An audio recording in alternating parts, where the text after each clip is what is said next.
this Bondi bounty on Maduro set to 50 million. Oh, she put a bounty on Maduro. You mean from Venezuela? Yeah. Did you hear about that, guys? Did you hear about this? No. I read it this. Is it bounty on who? Maduro, the leader of Venezuela. Who, the American? Yeah, Pam Bondi. They're freaking retarded people, man. They're all, none of them understand how to run a government, but they're running this place into the ground. It's funny, man. Maduro. Like what's she gonna do? You know, who's gonna bring her Maduro? You know? It was at 25 mil. Now it's up to 50. So she's 50 picked million. up the bounty. They're trying to do everything. Look at my PTR. They're trying to do everything they can to get away from release the Epstein files. That's the number one priority. Everything else is just trying to throw smoke screens. You know, we're going after the Clintons. Obama is this. Let's go after Maduro. Hey, President Trump, what the fuck are you doing up on the roof? Did you see him up on the roof of the White House walking around? Like, what are you doing up on the roof? He's doing everything he can to get people away from release the Epstein files. Give us some names. You don't believe there are hackers out there who are actually able to penetrate the system? I'm waiting. Yeah. Yep, WikiLeaks, man, the old days, the old, Julian Assange days. I'm waiting. Somebody's going to drop a video or an audio or some pictures, something. Somebody's going to drop it. I'm just waiting, man. That's going to be something to see. Yeah, thanks, sir. We don't mind it, just Yeah. I'll try to follow you back right away.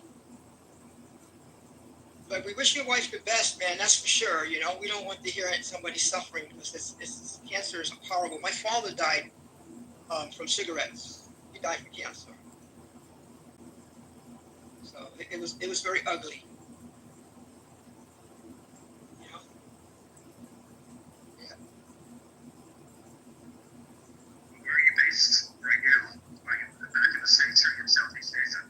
No, I'm in Penang. I usually come back around September. I go for Ramadan, which is like March, and I stay like 6 months. But this year, I've been talking about it with my kids and everything. I'm going to probably stay. I'm probably going to have to sell my place anyway because they're building a whole freaking city. They reclaimed out in front of my house. I'm on the beach. Well, I was on the beach. Still on the beach. I can see the ocean. But they're building an entire... Thailand? No, Penang is it's in Malaysia. It's the second largest city in Malaysia, I think, KL. And they're building an entire... I told you that before, Lee. Remember I said Andaman? It's called Andaman Island. It's called Andaman. And they're building an entire city. Yeah, I mean, it's like crazy, man. The noise is insane. I mean, imagine, 20, 30,000 more Chinese people living here. It's like it's insanity. So I'm going to the other side of the island. So I'm probably going to sell my condo. And I'm going to start looking for a place. So I'm probably going to stay this winter. I usually go back in September, but I'm not going back this year, I think. Yeah.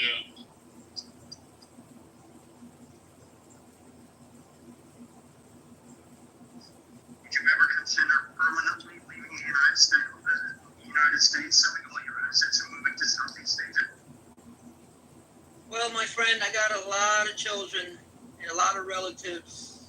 I got a lot of family, a lot in America. Yeah, but it's very easy, to get on a plane. It's so accessible right now to get on a plane 12, 13, 14 hours. Once you get back to the United States, go to bed. 17. What do you mean 13 or 14? No, listen, if you fly from where I am in Florida to Penang, in the air, not time in the airports. In the air, it's 24 hours. In the air. Yeah, that's probably talking from California. Yeah, it's California's probably 20 hours. Because I fly from Florida to San Francisco. That's 6 hours, and then I have to take I like to fly United nonstop. I fly the 787 to Singapore. That's 17 hours in the air. And then from Singapore, then I have to fly another hour to Penang. So 24 hours in the air. So if you have layovers, 3 hours here, 2 hours, whatever, you're looking at a day and a half of travel. It's a lot. It's a hell of a lot to do that. So that's why, when you go visit, if you're going to visit somebody like that, you better be ready to go. Like right now, my next door neighbor, her daughter and her granddaughter are here from Canada. And I think they've been here like 3 weeks already. They're going to stay another couple of weeks or so. You don't go that far and only stay like for a week. You got to stay for a couple of months.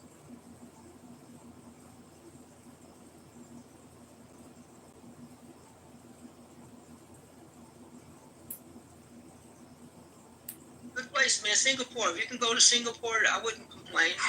I wouldn't complain at all. Now, if you were going to someplace like Philippines or, Thailand, I'd be like, ooh. But Singapore's fine, man. But first things first, the old lady does get better. And if she does, then we're going to transition. We're just going to move in about 6 months. It's right after Christmas, so that's fun. Did they tell you? Is she taking the white tea pills? White tea, concentrated white tea pills. She is. Yeah. That helps a lot. I got the friend that he thought he was gonna die like, I don't know, friggin' like 15 years ago, I think it is. He used to work on my computers, when back then, when we had the big old computer, and you bring it and lay it down. I'm like, hey, can you fix this? And he used to work on my computers, and I'm gonna die soon. And here he is 15 years later, man, and he attributes it. Yeah. I guess they gave her maybe a year to live. And, it's been 5 years, and she's... All right, good luck. Good. Very good. Yeah, hang in there, lady. Hang in there. You can do it. You can do it. Yeah, man. Yeah. As a matter of fact, I'm walking around the hospital right now, so... Oh. How old's the baby now? How old's the baby? No, the baby. Did you say you had a baby? No. You said you had a child. No, I have a son. He's 13 years old, and he was born here. Okay, yeah, 13. Yeah, okay, yeah. He's 13. Yeah. Well, he's still a baby, right? That's funny. My wife's niece, right? When I first met my wife, and we married in 2009, she was like 4. Now she's in college, and I still call her the baby. Well, where's the baby? How's the baby? Like 20-something years old. You have a big family, right? Yeah, definite. Well, I got 16 grandkids. Well, almost 17 now. I have another one on the way. Not me, but my son does. 17, yeah. 17 grandkids. But my wife, her family over here is like in the thousands, man. Like in the thousands. It's crazy.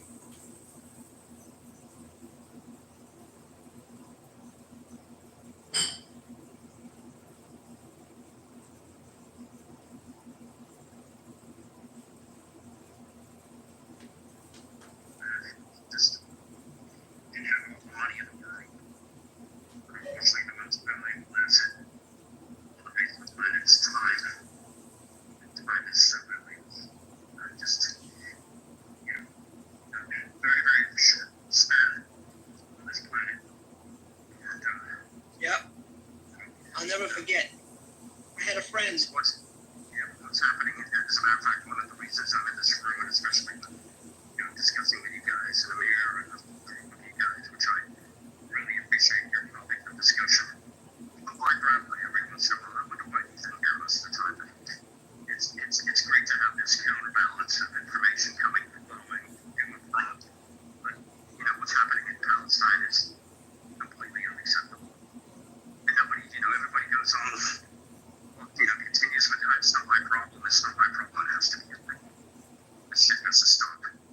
was amazing in Australia. That was amazing.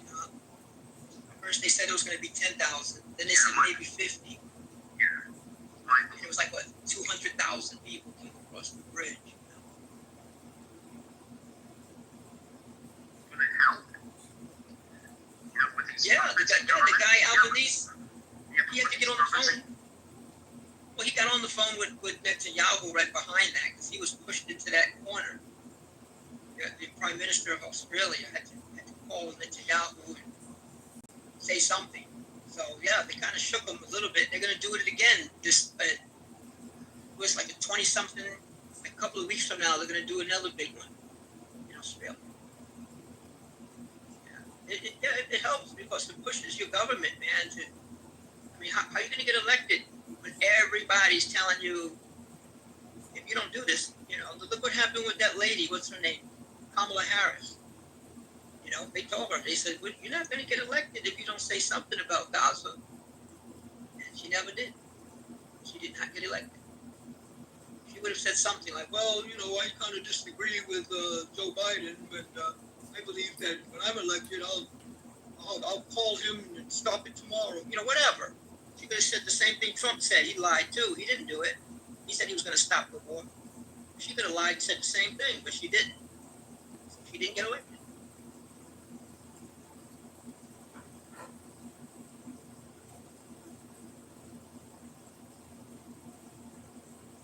Well, Mayor, that's my position. I sincerely believe this war, and with a simple take down your entire mainframe, power grid, and you attack the banks, and you freeze their assets. And I'm telling you, Israel will collapse in less than 3 hours. That's my. You're not working with Anonymous, are you? Are you working with Anonymous? I wish. I'm telling you, man, I'm in crisis management. That's my job. I'm grad strategist, crisis management in automotive. So, but the thing is they've always said this. Any war can be stopped in today's era by cybersecurity measures. If you have the access to the mainframe, any mainframe, you can shut anything down. Rance, can I ask you a quick question? Can we start this war with the ChatGPT?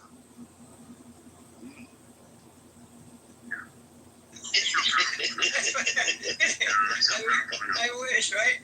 Well, however, I'm going to come back to something that Zero said earlier regarding, autonomous, the autonomous, nurses, doctors, physicians, surgery. If you go to China, I go to China quite often, especially Shanghai. Quantum computing, that's going to be very, very interesting. I believe that AI is only the beginning of what's already happening in China. China 10 years ahead of the United States, 15 years ahead of the United States. And quantum computing could be a very intricate in stopping wars, and among other things. Yeah, that'd be fantastic, man. People can just shut it down. I'll tell you one thing that's stopping these wars is the amount that it costs to build these damn bombs. I mean, you have one missile you shoot, and it's like $3 million, $10 million. It's like, you saw what happened with the 12-day war. America used up 25% of its stats in 12 days, $1.2 billion of stats. And they only make like not even a dozen a year. They don't even make a dozen. They used 150 THAAD missiles in 12 days. Can I And it's like, ask you something? Am I correct or am I wrong?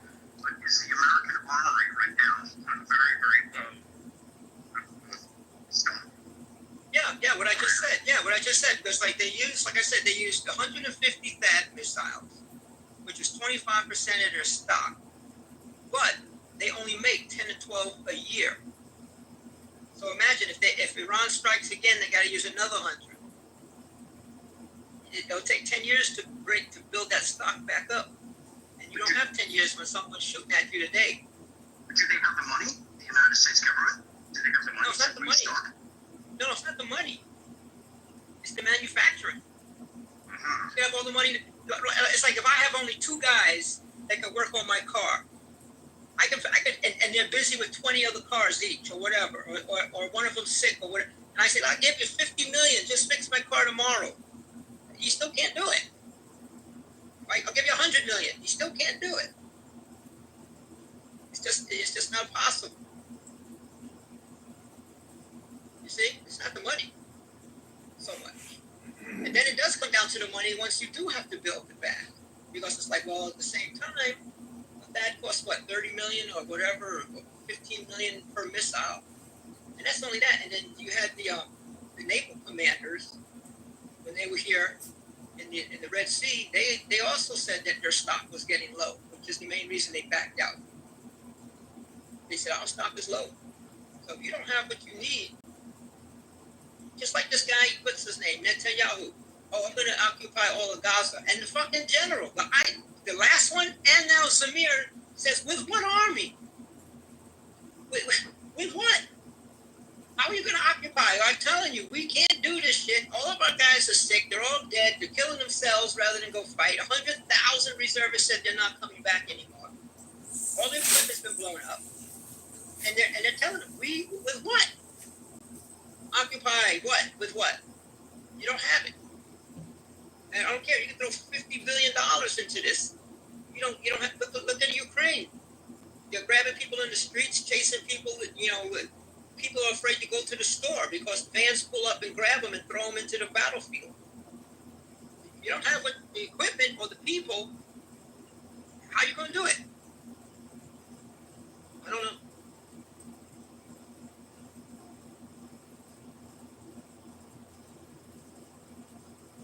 How do you think this whole entire mess is going to end, sir? If it ever went back.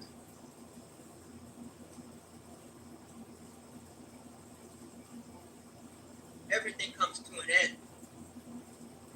It's just not going to be the ending that people like.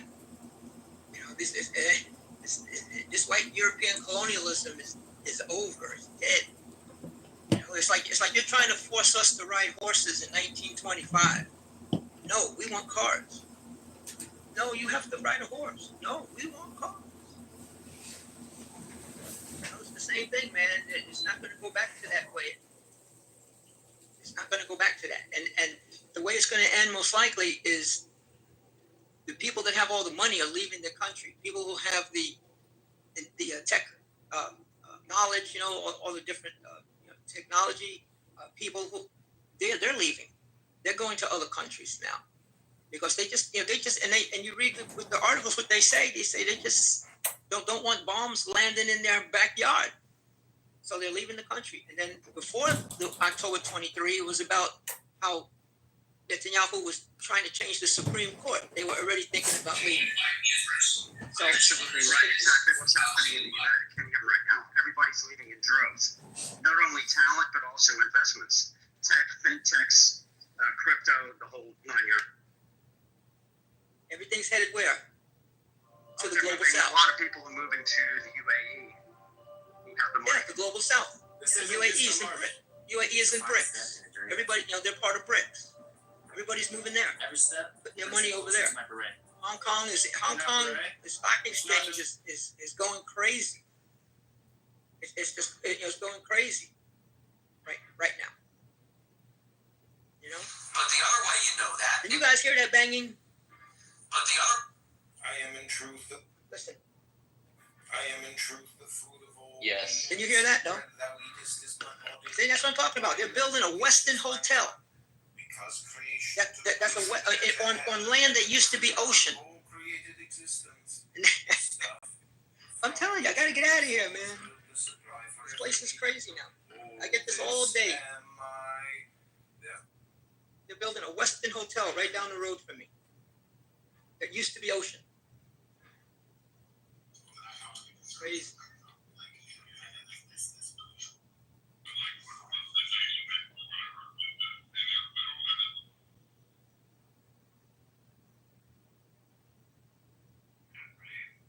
Yeah, so how it's going to end?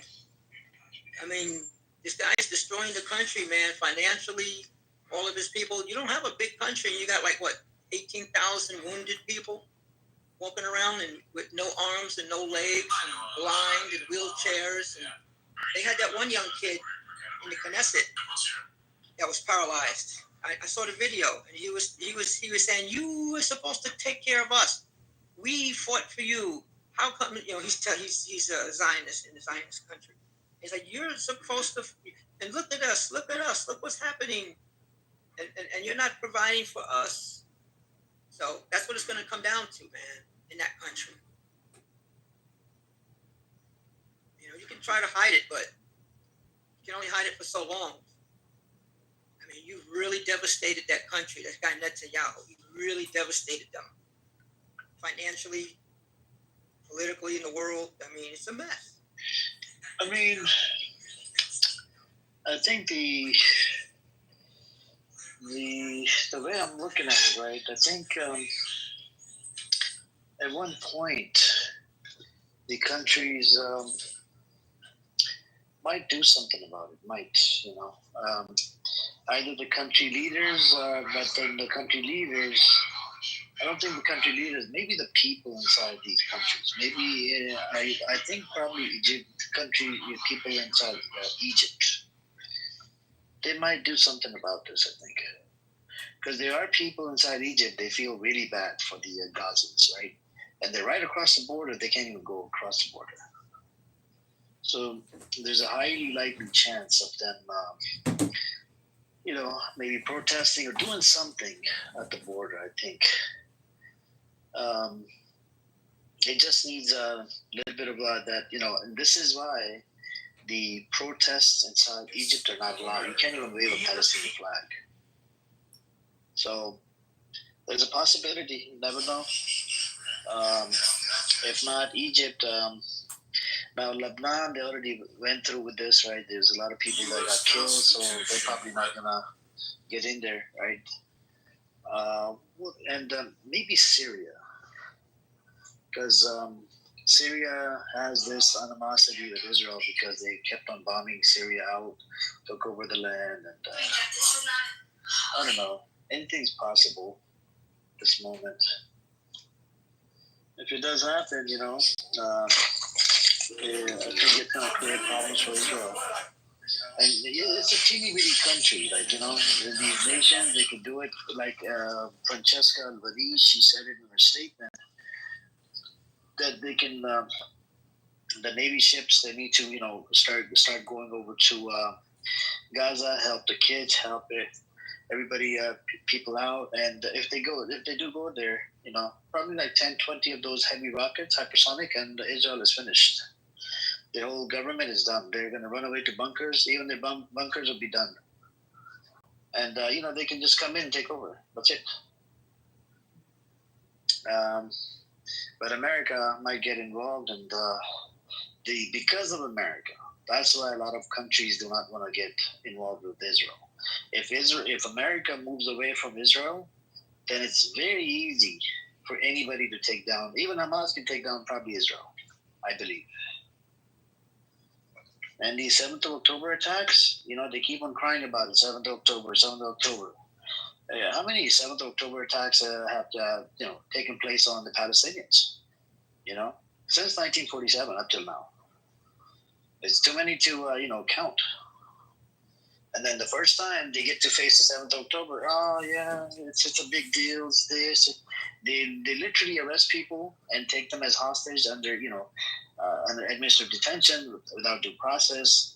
And a lot of times your families can't even see you. Your lawyers can't even see you. They're restricted, and they get abused inside Israeli prison. They get beaten, they get raped. They even freaking torture them by breaking their balls. Like, who does this?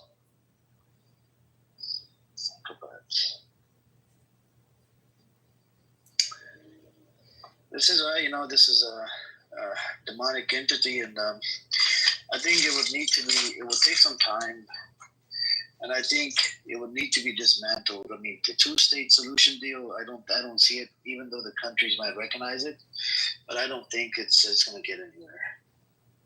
I think it's just a bullshit plan from the jump, because the two-state, they've been talking about it since early 2000s. And Netanyahu had a chance in 2015. He turned it down. 2023, but before the 7th of October, he had a chance. He turned it down in front of the UN Security Council. So there are multiple chances, but that's why there's.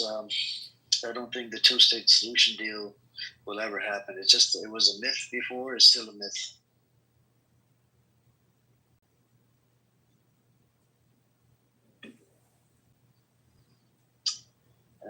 Anybody want to chime in, or anybody want to come on up? Hey, what's up, Rayfan? If you want to come up, anybody else? What's up with you? Walaikum salam. What's up with you? Not much. How are you? I'm doing good. What's up with you? Peaceful. Same boring life. Nothing special.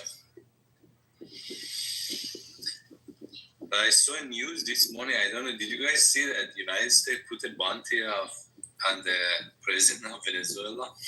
That was crazy. I was like, wow. Yeah, I just heard about it from Andrew. He was saying that. It's next level, man. Trump administration is taking the game to next level. He's putting bounty on officials of other countries. But what was the reason why you put a bounty on? I mean, based on what I read, they're accusing him of being a drug lord, something, a cartel kind of person. I think for Middle East, they use terrorists. For South America, they use cartel, the people they don't like. He's trying to get out of release the Epstein files. He doesn't want to talk about it. He wants to do crazy stuff so people can talk about that instead. Every time he says something, you just bring him back and say, "What about the Epstein files, Mr. President?" "Oh, but I'm gonna kill everybody in the world, and I'm gonna blow a nuclear bomb tomorrow on Finland, and I'm gonna." "Mr. President, what about the Epstein files?" "Oh no, but I'm gonna do this and that." "What about the Epstein files, Mr. President?" That's what they got to keep doing. That's what he's trying to do. Get away from that. No, I honestly think he wants a legacy when it comes to international things, and he's failing. And right now he's right after Russia, because with Iran he failed, with China he failed. I mean, the economy of China didn't even fail tariffs, and Iran didn't sign any deal with him, and he lost it. I mean, what can he do to Iran? Right now he's after Russia, so he went after Modi, which was crazy. He's putting tariffs on India. And this Venezuelan guy is a Russian ally. So he's going after Russian allies. At least I think that's the lowest hanging fruit for him, because both Russia and Ukraine do want to finish that war. So he's after Russia, and I think he's doing this crazy stuff. But I don't know how it will work out. Yeah, I don't know if anyone ever studied war, the World War II, but if you go back and you look at the Barbarossa, when the Nazis attacked, the Soviet Union, I mean, they practically won this thing. I mean, they had like millions of Russian prisoners. They were all the way at Moscow. I mean, Russia was getting their ass kicked like you've never seen, man. It was worse than I've ever. Remember, I was studying. I thought that Russia, fought in the. Yeah, but they had to just. I mean, I'm surprised they didn't lose. I mean, people in Moscow were leaving. They knew that the Germans would take the place in like a day or so. And then Stalingrad, and then all of a sudden, what's his name, Zhukov, the general, and then they turned it around, man, and then they just started kicking German ass. So the Russians are used to that. They're used to losing and losing and losing, but still winning. They'll lose, but they'll still come out the winner. I don't know. I mean, Russians are really wild animals. I mean, they are the most racist, disgusting animals which is out there. Like, don't get me wrong. I really wish they lose. Even Chinese hate Russians. Everybody hates Russian in this planet. Yeah, but Russia is not going to lose to Ukraine. They're not going to lose to Ukraine. It's not going to happen. Right. All of Europe will have to get. It have to be a world war again. All of Europe will have to get involved. But the policy that, I mean, what Russia wants, I mean, this is actually, again, goes back. So technically, this war is not about Ukraine. So Russia and I think ExxonMobil, they had this agreement because Russians' oil industry is bankrupt and it's really out of date. And their production is just going down because they don't have technology. It's a corrupt state. Russia is a corrupt state and doesn't have technology. It's not like China. And ExxonMobil was working with them with their oil. And Obama was the one who sanctioned Russia. This is like after that, Russia attacked Georgia, if you remember, after those sanctions, and they forced ExxonMobil come out. So the first Trump administration, his Secretary of State was the CEO of ExxonMobil. It came to power to actually fix that problem because ExxonMobil do want to access to those fields, but the United States absolutely doesn't let it happen. So the problem of Russia is really not Ukraine. It's just poking everyone to get access to oil technology. And it doesn't seem West wants to give it to them. So I think Russia will lose over time because Russia doesn't have anything. Think about it. They have, I mean, they with all the sanctions and plus the $500 billion that they froze of Russia's GDP is still greater than all of Europe combined right now. It's like fucking wild. You're telling you, man. Russian GDP? What? Yeah, man. These guys are growing like crazy. Their GDP growth is like 4 point something or 3 point something, whatever it is. It's insane, man. I mean, they're making money. That's why they're trying to stop India and others from buying Russian oil. It's not going to happen. No, but the technology is outdated. No, their technology is good, man. They got some of the most dangerous hackers in the world in Russia. Absolutely. Yep. No, I mean their old technology. They're not a player, like, for example, offshore drilling and, they really do want to go to North Pole. You don't have those kind of technology. But they're one of the largest oil suppliers in the world, friend. You know that, right? They are, but they don't, like for example, Iran has a lot of reserves, but cannot pull it out. And the thing about the oil well is that it dies. So you really need to have technology to keep oil well alive. So Iranian oil wells are dying. Russia's oil wells are dying too. You need technology to keep oil well alive. Otherwise, very fast, you start losing money off a well. And you just have to... Well, China is backing up. I'm saying China hates Russia. Everybody hates Russia. I don't think China hates. No. Isn't China an ally of Russia? In a sense that China is fighting with US. So in that sense, the enemy of my enemy is my friend. I don't think. But Russia gets the technology from China. Everything happens through China. I mean, I would be surprised if China give any technology to Russia. And do you know that they Russians produce are very aggressive, aren't they? Rayfan, do you know that Russia produces 5 times more weaponry than America does? Yeah, China is very advanced. The level No, not China. I'm talking about Russia. Russia produces 5 times more weaponry than America does. and they sell it to anybody. Yeah, possible. Anybody can go to Russia and buy it. Possible. I mean, I'm not questioning the. Yeah, you know the AK-47 is from Russia. It's a pretty famous weaponry that's been used by. Yeah. Those are those are from. They used to be great, man. They used to be like I was reading that after World War II, I think in 50s or 60s, there was this thing orbiting over the U.S. sky. That was the first satellite they shoot up. So everybody in the United States was scared to shit that Russia put an eye on the U.S. They were the one. They literally were the one creating the technology of satellites.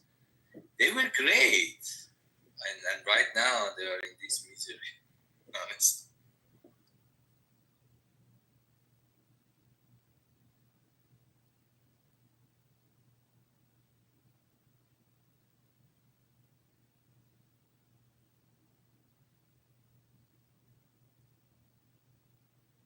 Yeah, so Russia, I mean, I don't know how you're going to stop that. He's got his eyes set on taking Ukraine, and people are doing all they can, spending all the money they've got to try to help Ukraine. So I don't know how you're going to stop them.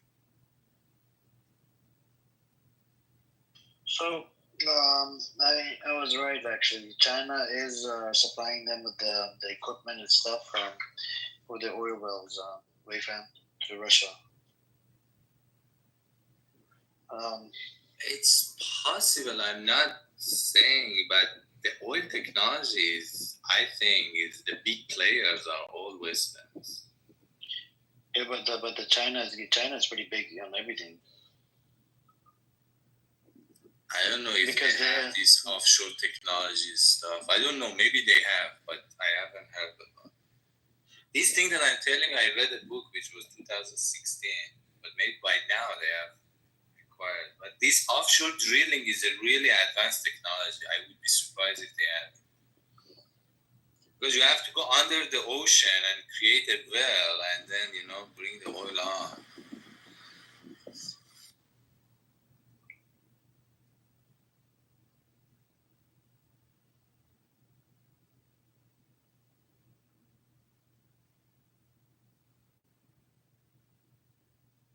The thing is that I'm sure if they are given the chance, they can develop it. China doesn't have its oil. Actually, they do. They do offer offshore drilling equipment and support to Russia.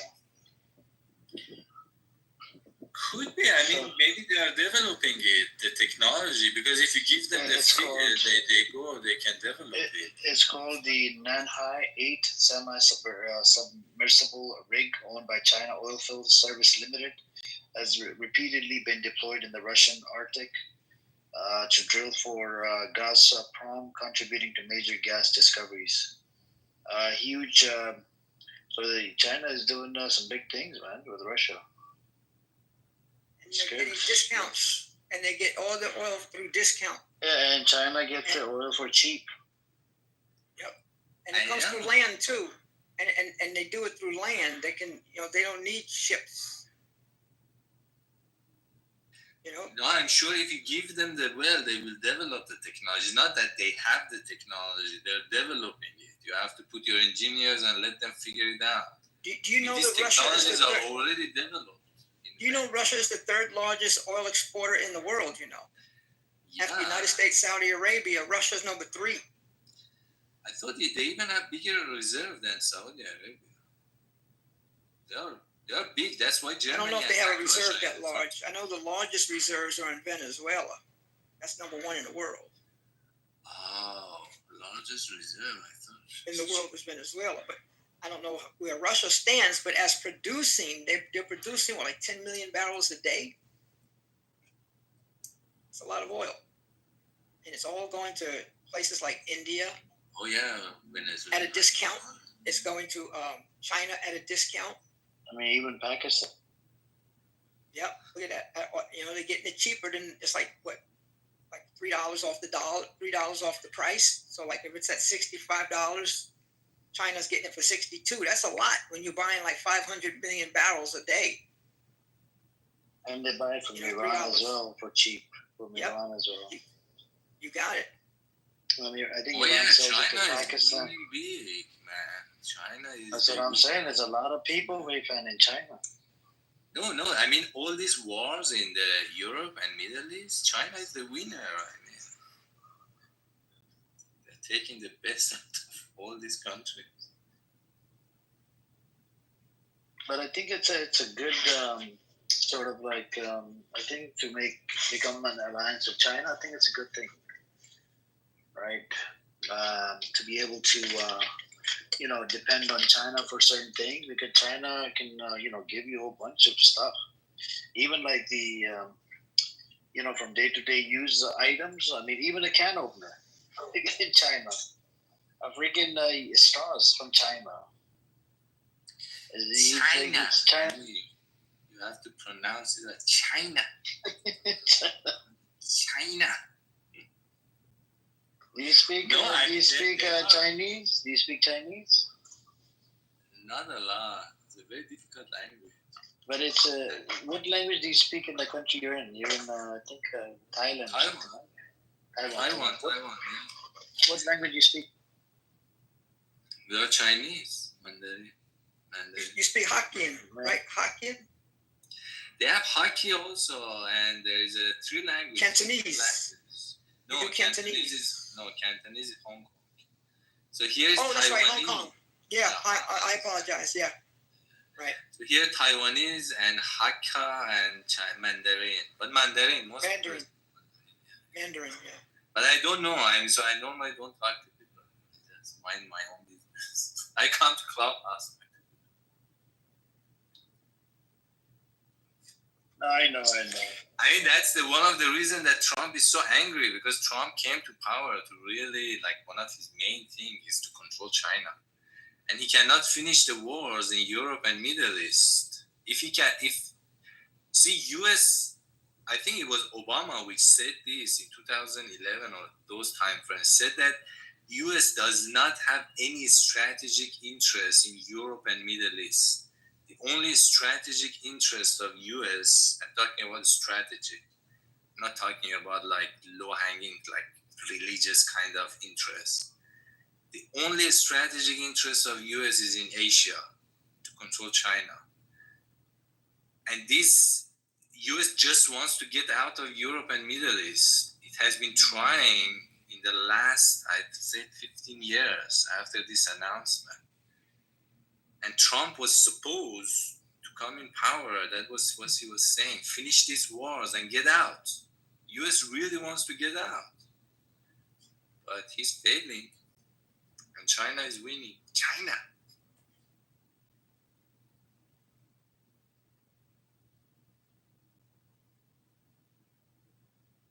I mean, the reason that Russia attacked Ukraine is this, because the US said we don't care. Maybe this was 30 years ago. Russia would not dare to attack.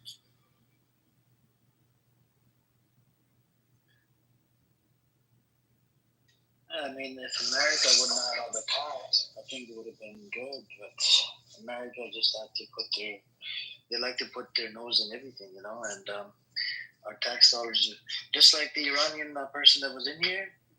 I should be crying about why is my tax dollar giving Jews? What do I do? He was complaining. Why is it giving to the proxies? I mean, because of the proxies, I think Iran is kind of protected. Iran also is doing the same thing. So, I mean, this proxy thing, for example, if you are a country, these lines, these borders, really, if you are the ruler of a country, doesn't have any meaning. I mean, international laws is not something that people care about. When it comes to international law, it is the law of jungle. There is no law.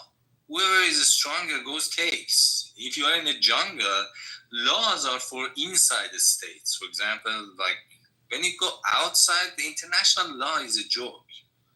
When it comes to like Iran, just goes as far as it can. And this you know, when Iranian says why our tax dollar goes to proxies, and even Americans, why our tax dollar goes, this is the way the world works.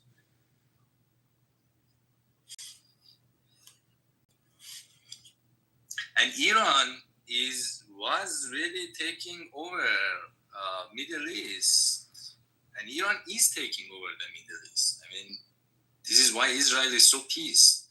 US is living and literally in Middle East.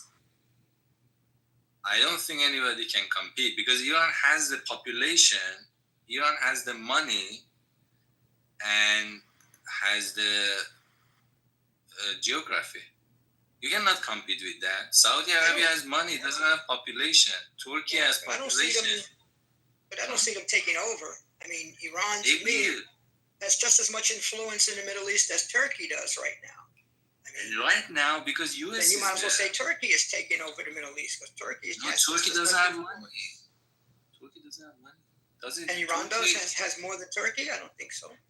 Iran has gas and oil. Turkey relies on Iran for its gas. If Iran shut down the gas pipes, Turkey dies. All the gas of Turkey is from Iran. You need to have natural resources. If you want to be a power, you cannot rely on your resources on other countries. So Saudi Arabia and all the Gulf states rely on their population on India, on like, I don't know, other Arab states. They don't have population. So you need to have these three components. You need to have the resources, population, and land. The only country which in Middle East has this is Iran. And once United States leaves, which US is saying that they are leaving, Iran will take over. It's just a matter of time.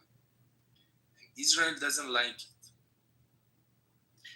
There is a slang in Persian. It says that it will burn sooner or later. It's just a matter of time. Simple math. I don't see Iran wanting to take over. That's the thing. I mean, it's not a matter of 1-0. They'll support people. I mean, they'll support other groups just like everyone else does. You know, France will support somebody, and you know, other countries. You know, Venezuela will support someone. Brazil will support somebody that they think, you know, have a similar, you know, perspective. And so Iran, I can see them, you know, helping Lebanon, the people of Lebanon and the people of Syria a little bit. But I don't see them trying to take over like Saudi Arabia or Oman, I don't see them trying to take it over.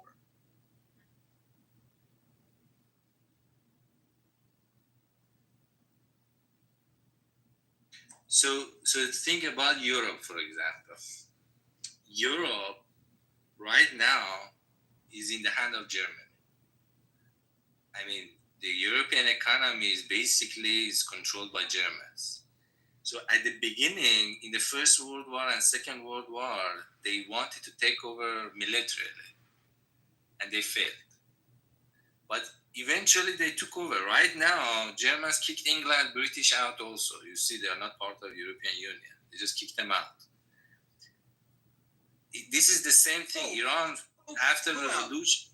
You talking about England voluntarily left? Yeah, sure, voluntarily. They are voted out. Yeah, definitely. Because they were... Anyway, the point I'm trying to make is that Europe is now belong to Germany. Do you disagree with that? Yeah, I do. Or you disagree with that? Europe belongs to the fucking Zionists. That's the problem. And we're all suffering now. Look at Europe now. I don't even recognize it anymore.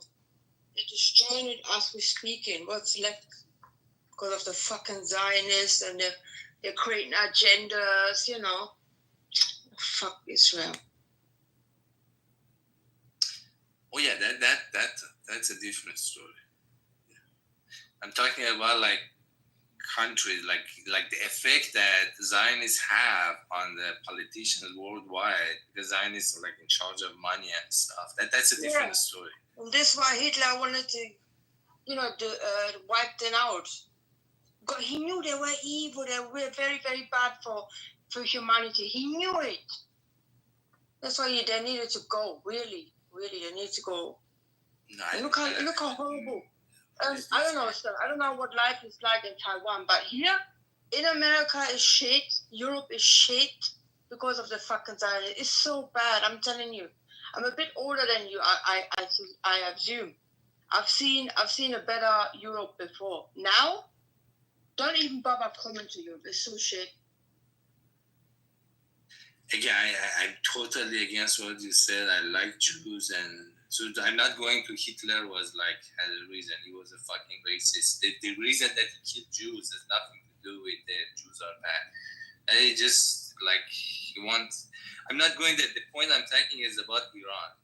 So Iran, for a long time, wanted to take over militarily. And right now he has changed his approach. He wants to take over by the way that Germany took over Europe. But you have to understand, just look at the map.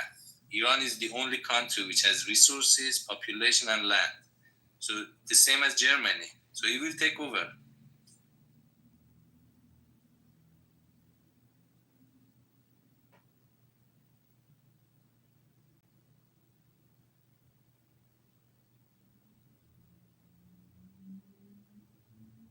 I have my own country that was stayed sovereign. I don't know what they did, that they never been taken by the Zionists. Like Iran, China. They have the Freimauer. Freimauer is the same fucking Zionist, just a different name. Whereas Russia, North Korea, I don't know how they did to stay away from all this Zionist shit.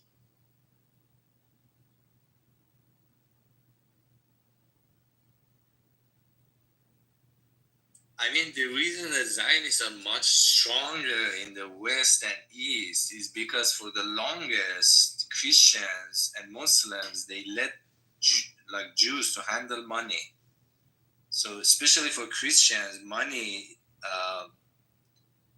handling money was a bad thing. Was if you do that, you go to hell. So they historically have control over money. And when you have control over money, it's the golden rules, gold rules. So they have a lot of influence because they have a lot of influence on the money.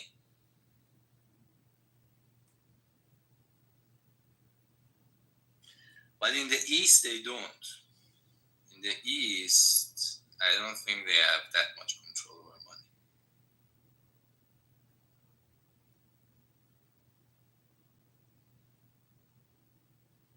Wherever are the Federal Reserves, they have control.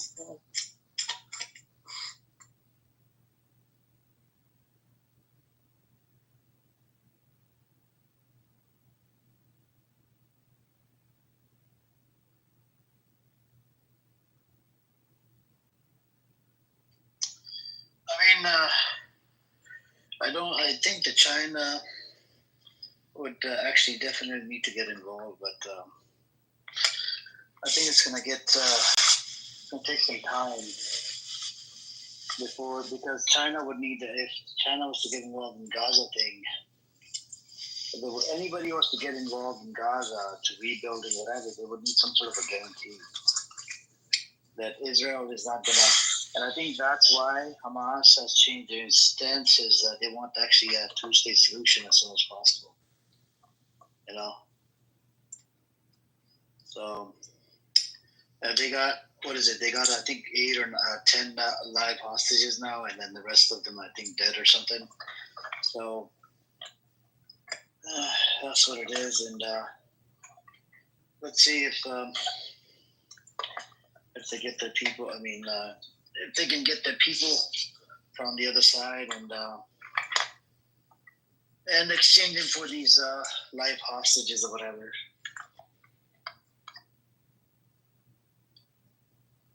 But it's sickening, these demonic people. They don't care about their own hostage. It's better to just kill them. Yeah. Didn't I give you a link where that was it Palestinian? This doctor came back and he just testified what he'd seen at the where those Israeli hostages came out, was waving a white flag on the IDF, didn't care, they still shoot them. Yep.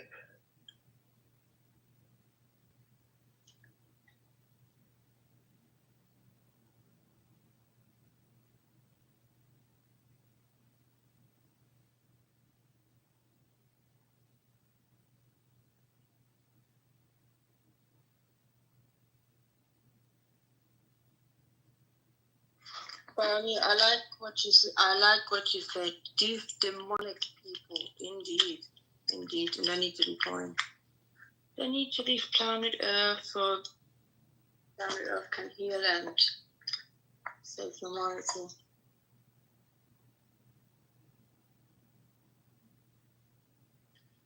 Yeah, it's a criminal Zionist entity. I mean, what do we expect? These people are just demonic. They live in the La La Land, Well, we're not sending them back to hell where they came from, because somehow, if you keep going back apparently to the origin, the less facts, documents, whatever you have. I'm on the thing. I think they just came from hell. I swear to somehow find a way, look like a human being, and then cause all kind of problems. I don't know. And they're worshiping the devil. I told you, they actually worship the devil. Send them back there. They are happy down there. We are happy when they're gone.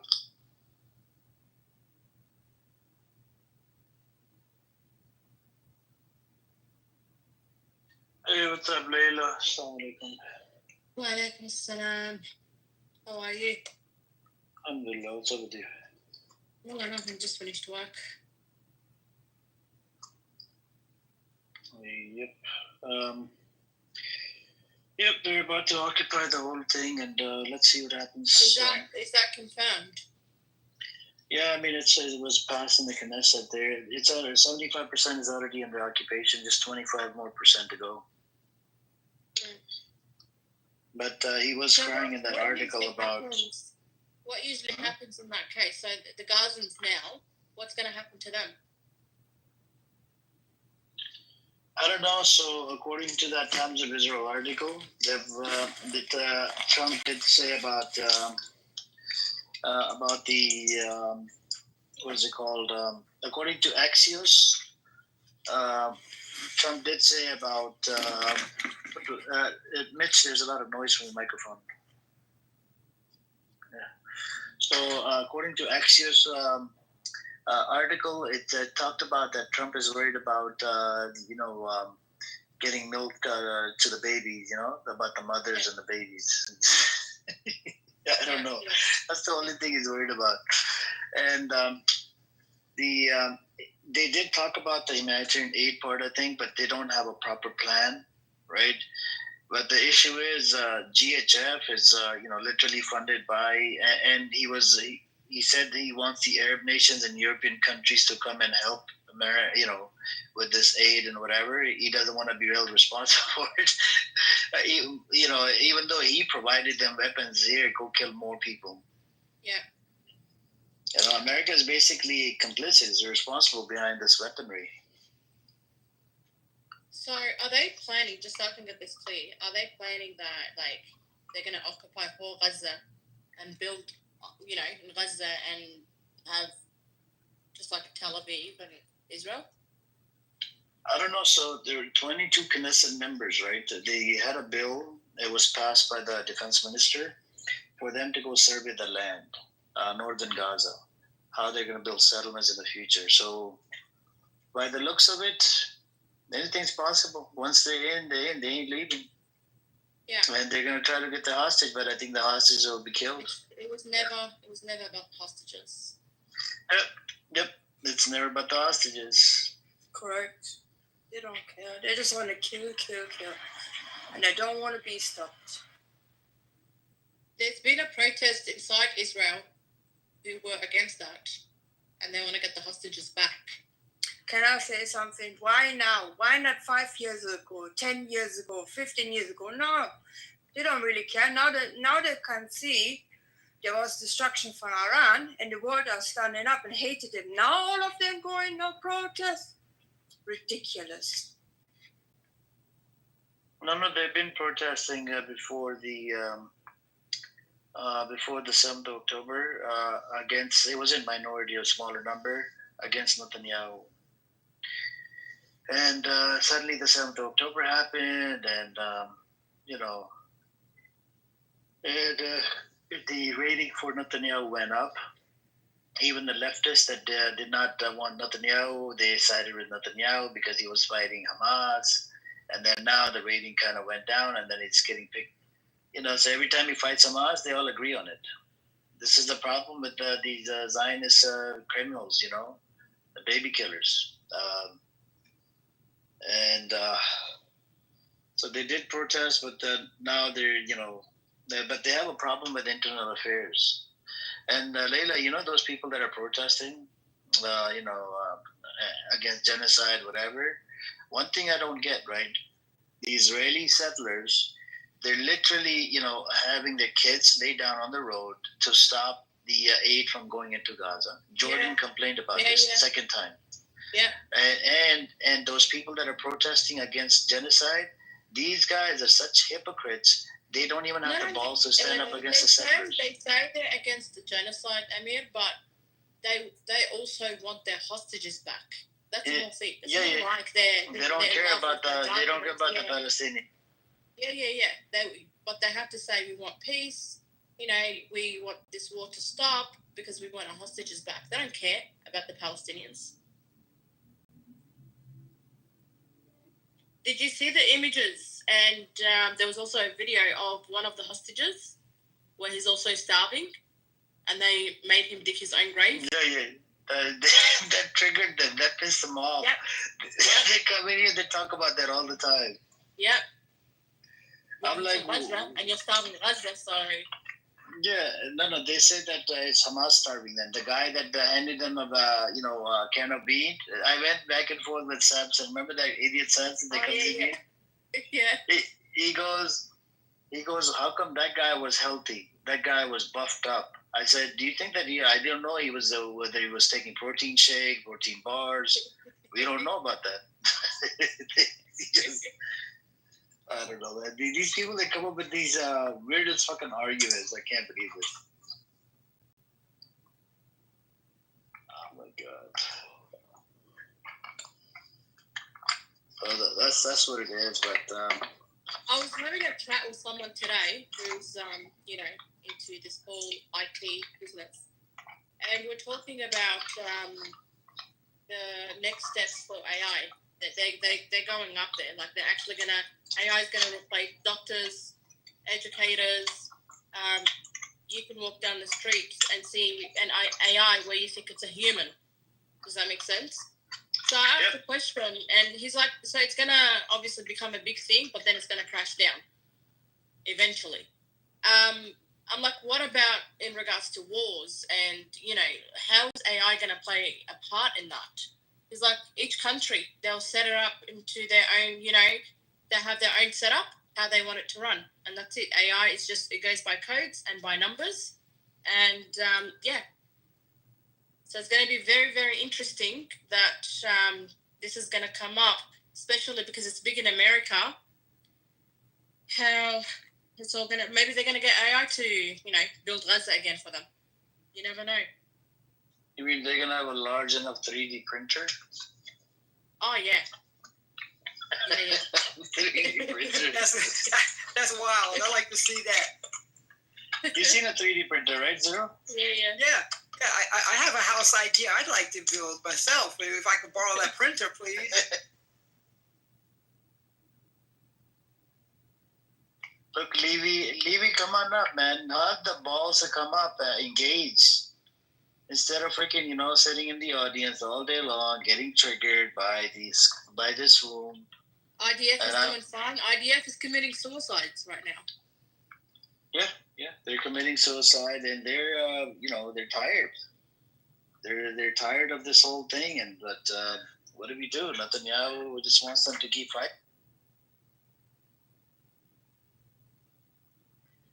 Look at Netanyahu. That Netanyahu, he looks like, I don't know, he comes across, he's like the Antichrist, honestly. All the categories that he has. They were calling Trump Antichrist. Yeah, I think kind of both of them. Which one is the one? Both of them, I would say. I don't know. I have to feel like that guy is the Antichrist, trust me. And he is the worst being that ever walked on planet, or will walk ever on planet Earth. Yep. But there could be more than one Antichrist, you know. We just don't know which one is it. But Trump is tired. You know, he wants to get out. He's like, what do I do? He was asked, are you okay with that? Trump wants to enjoy his time being a president. He only became a president January this year. He's a dickhead. I'm going to start a deep state. Yeah, what is it? He licked the asses now. Oh my God. I don't know. They should really, shoot him in the head for that. Honestly, if something happened to me, it's only fair. No, Trump literally wants a legacy. I mean, if you go what back, legacy? When the whole world hates you. When the whole fucking world hates you. Why he even ran for presidency? It was a dinner in White House, and Obama specifically made fun of him in front of so many people. From that moment, Trump is obsessed to get a legacy, to prove that he's better than Obama. And Obama has a couple of legacies. He has a legacy with the healthcare that Trump couldn't do anything about. He had a legacy with Iran, which Trump came and fucked it up. But Trump doesn't have any legacy. Like first presidency ended up in COVID, and this presidency doesn't seem it's going anywhere. Is it true they can only run for being a president twice only? Yes. Okay, so this is his last time. Yeah, because FDR was 4 times, and after that they put it in the Constitution that it's limited to 2 times. So Trump he wants to go down history. Nobody wants to change the Constitution, Lisa. You cannot. He wants to change it. Yeah, he wants. But you have to ratify by 2/3 of states, and it's impossible. Trump is a hostage. He's honestly a hostage. I mean, they got something on him. They got something on him, right? I mean, can you imagine? Yeah, so we have FEMA here. Yeah, we have FEMA here. He wanted to put the $1.9 billion, right? The FEMA disaster organization. That you cannot boycott Israel. Like, because of the disaster, so many millions of people can be killed, right? He wants to hold the money, if you boycott Israel, we're going to take the money away. And then even relate to, and then he had to walk back on his statement 3 hours later. And then Canada said that we're going to recognize Palestinian state. He goes, if you do that, we're going to, have a tariff war. Like, what's on those files? I think there's something on the file that connects Israel and a lot of the politicians together. If it was to get released, oh my God, something the hell will get loose. And what else was I going to say? Oh yeah, the Ghislaine Maxwell, the sidekick of Epstein. She was actually told. She was sent to a minimum security prison. I wonder why. Are they going to kill her, or what's the deal?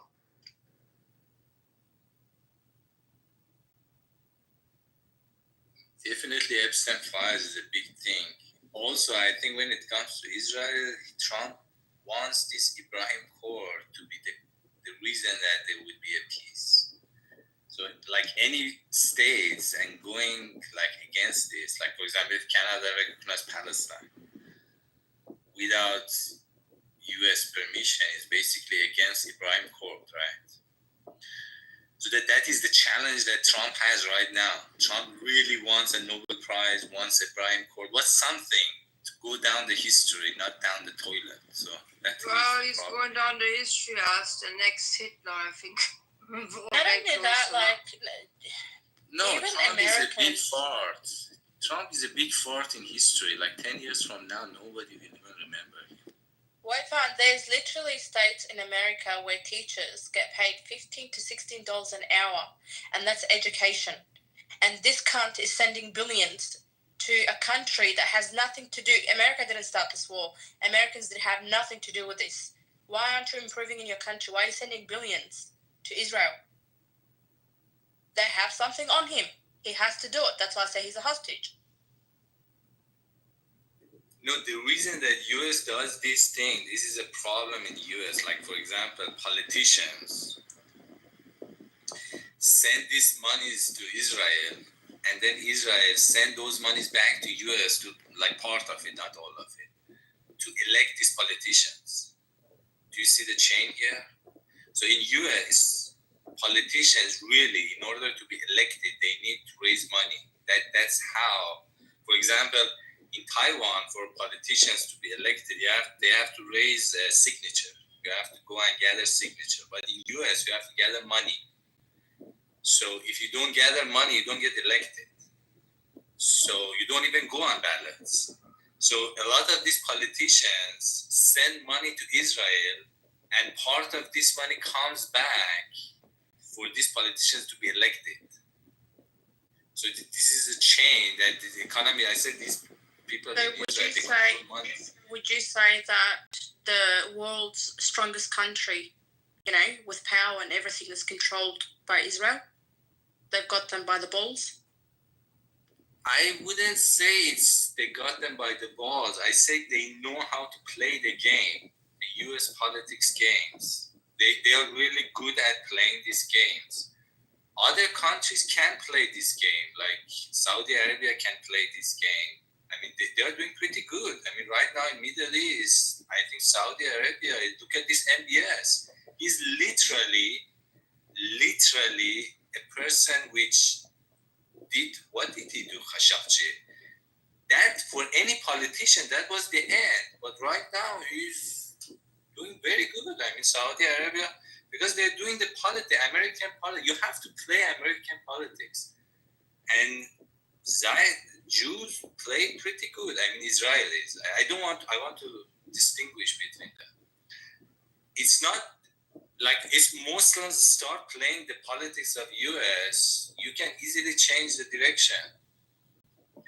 I don't see it as Israel is taking United States by balls. I don't see it that way. I see that they know how to play the game. It's a game. US politics is a game. You just have to play it. Whoever plays better wins.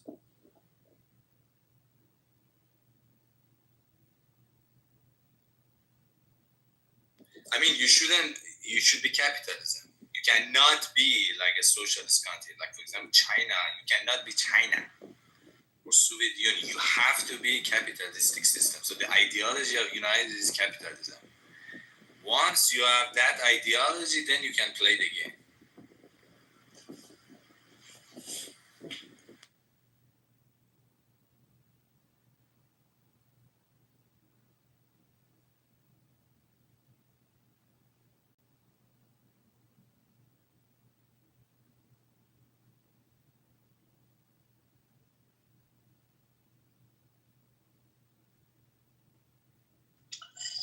Yep, I mean, you have to play your cards right,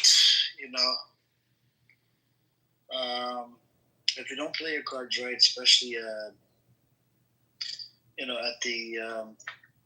the government level, it could go sideways. And if it does happen, but a lot of these nations are coming out. They're about to recognize the Palestinian as a state. But I don't know, where do we go from here? What's next? I just don't get it. I don't think Benjamin Netanyahu cares about other countries recognizing Palestine as a state. Like, he's gone way too far doing stuff that no one agrees on. Yeah, no, I mean, He did. They did have. They got scared and they start calling them, like, even Germany wanted to recognize the Palestinian state. They start calling them Nazi or whatever. It was in the Reporting Times of Israel. One of the ministers. So what they did an emergency annexation plan in the Knesset. It's a non-binary, right? It was just for the shows to get a reaction out of America and see what America is, how is it going to respond. But then Trump, his campaign when he was, going from state to state, there's this lady, Zionist lady, she actually funded his campaign $100 million. And she wants Trump to, help them annex the West Bank. And Arkansas, the state of Arkansas, they already passed a ruling. They're calling the West Bank Judea and Samaria. In Americans, in the Congress, there's a bill. If it gets passed, they'll call it Judea and Samaria. And Mayor, how you doing, pal? What's up, Mark? I'm Harrison, if you remember. Yeah, what's up with you? How you doing? Yeah, I'm doing good. I'm looking for Ludwig for a long time. Yeah, I'm not sure. You can probably find him in other rooms. So what I was saying was, in Arkansas, they passed a bill. They're calling the West Bank Judea and Samaria, and they're calling what else did they? Oh yeah, they what was it? Oh yeah, they even built a little area called white supremacist land. I guess God promised them that piece of land, right? So there's about, I think, 70 families or 100 people are living on that land, and it's just full of nothing but the racist, white supremacist piece of shit that are living there. And I think people like El Normo, right, and people that are, not from that land, and they are from Ukraine, Poland, whatever, they should just live with these people. Arkansas, and they respect the white people, and that's the way to go. But anyways, that's where we're at right now.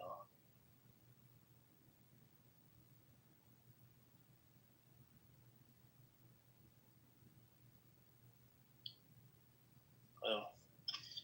Yeah, by the way, Libby. Did you hear about Benjamin Netanyahu sanctioned Australia? Yeah, you told me. So what is the sanction for? Where Australians can't travel to Israel. That's pretty much it. No, but why did he do the sanction on Australia? Because first of all, Albanese was one of the countries recognizing a Palestinian state, and also that the 300,000 protest at the Harbour Bridge really triggered everyone because he allowed it. That's funny. Seriously, that was it? Yeah. Damn, I was dying to go to Tel Aviv. Wow.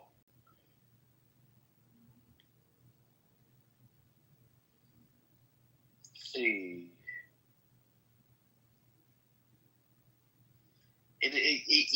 There's officials.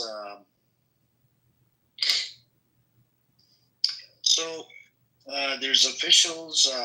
You wouldn't believe it. There's actually a travel ban against two far right cabinet, right? The National Security Minister Itamar Ben-Gvir and Bezalel Smotrich.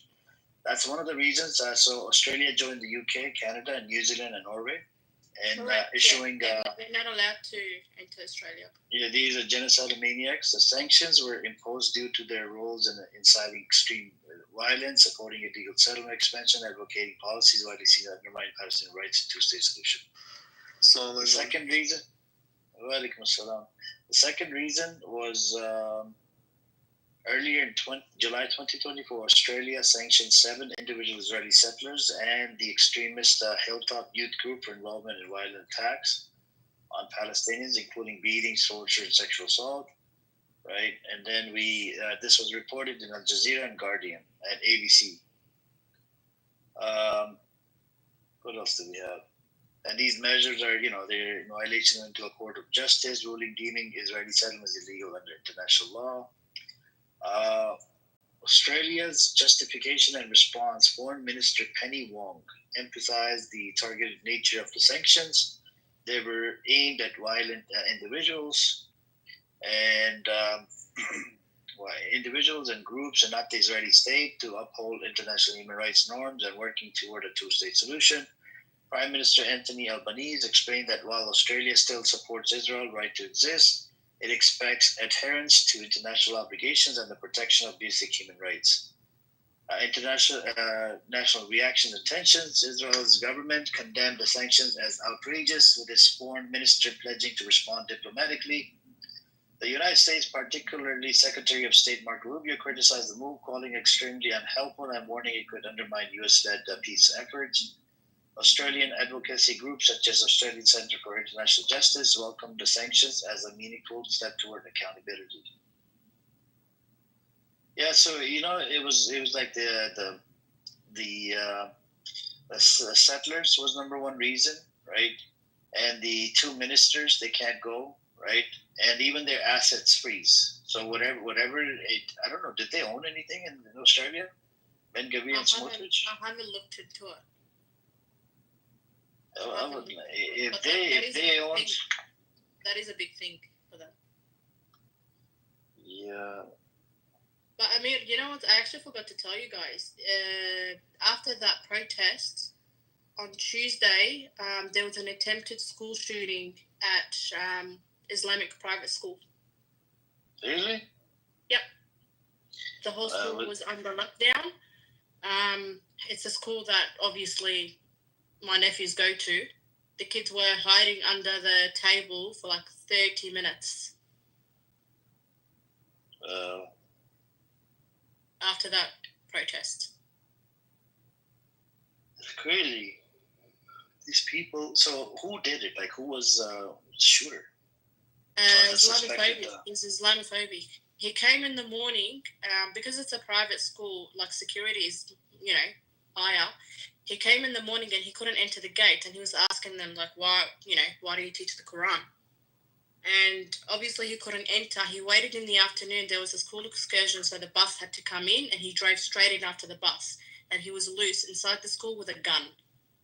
And Australia history, it's not like it's unfortunate in America that's happening a lot. We've never had that before.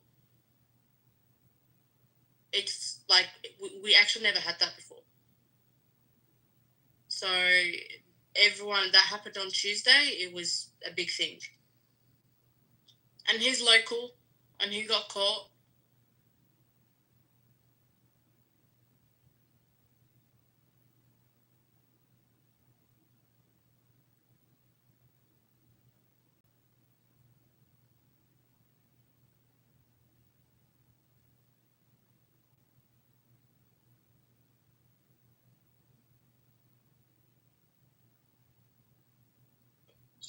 So Australia did the.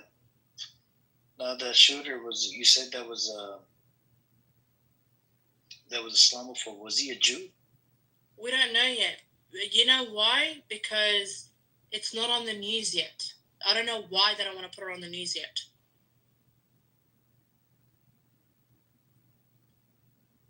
The whole school was under lockdown. None of the parents could enter. Easy, it's Islamophobia. That's why it's not on the news. Oh, I'm waiting. On Monday, I'm calling the news myself.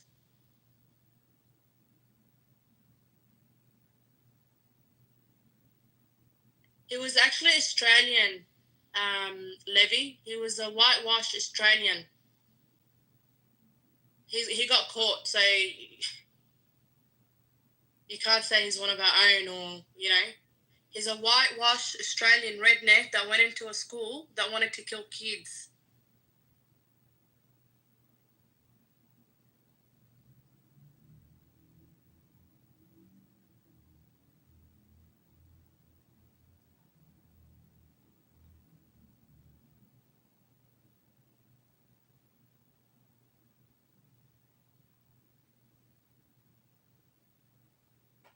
So you say this is happening right now? It happened on Tuesday. Leslie, Layla, you said it's happening right now? Tuesday. Oh, Tuesday it happened. Yeah. So they got him. Oh yeah. So they got Yeah. No, nobody got hurt then. No, thank God. Yeah, right. Bunch of maniacs out there, man. They're all out there.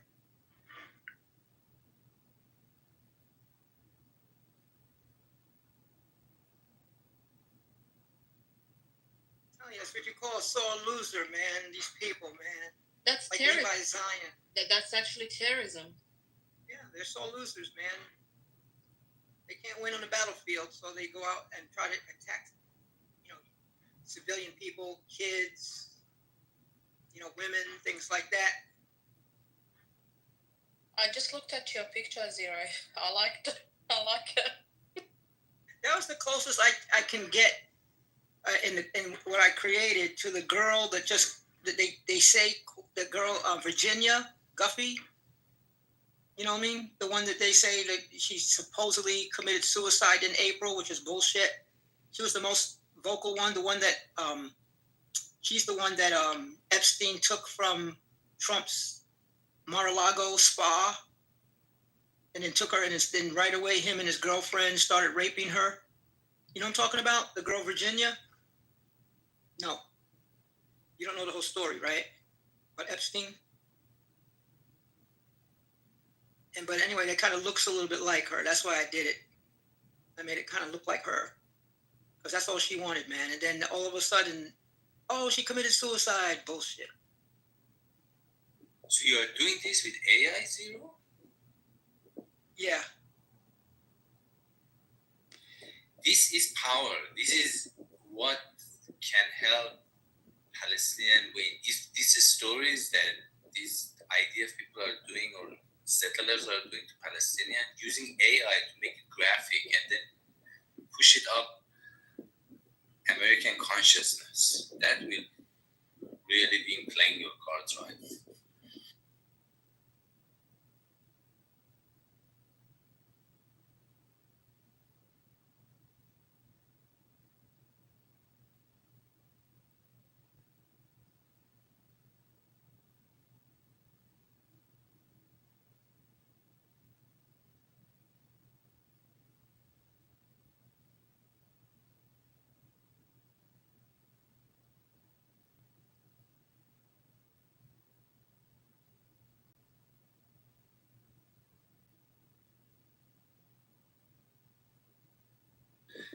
I mean, as an idea, I don't know, it's up to you.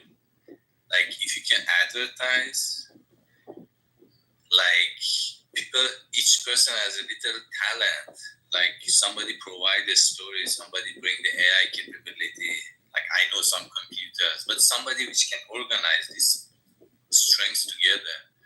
And you can make videos and just keep pushing it into YouTube and advertise for it. I think that is what will win eventually this war. Who is on the right side of history?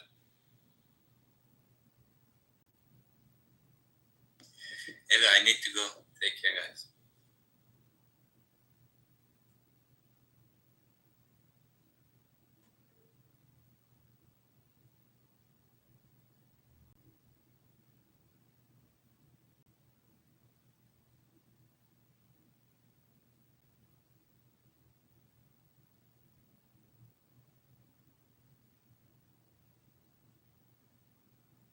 Oh, by the way, also that girl Virginia Guffey, she's the one that what is King Charles's brother Andrew had to pay the millions of dollars to. That's the same girl that he had to pay the millions of dollars to her. Oh, interesting. I didn't know that. Yeah, for the Epstein thing. Yeah. Oh, these sick fucks, man. Yeah. Yep. Also, a little bit of an update. Amir, I was not expecting this from Starmer so quickly, but he's right now speaking out against Israel's invasion plan.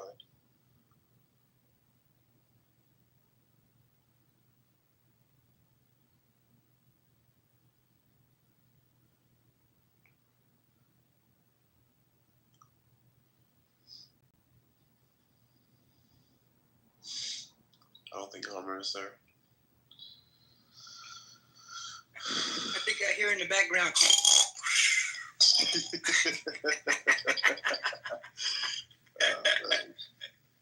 I know, man. For him, it's only like 1:30 or something over there, but yeah. People on the East Coast, it's like 4 something. You're in the States, right, Sam? Right now? I'm in I'm Texas. over here. Central. Texas. Okay, so you're at like what, 2:30 or something? It's 3:30 for me. It must be like 3:30. 5:30 for you, right? No, I'm in Asia right now. I'm at 4:30 in the afternoon. 4:30 though. That's crazy. Yeah, 4:30 in the afternoon. Man, every time I get into this room, you guys make me miss Singapore so much.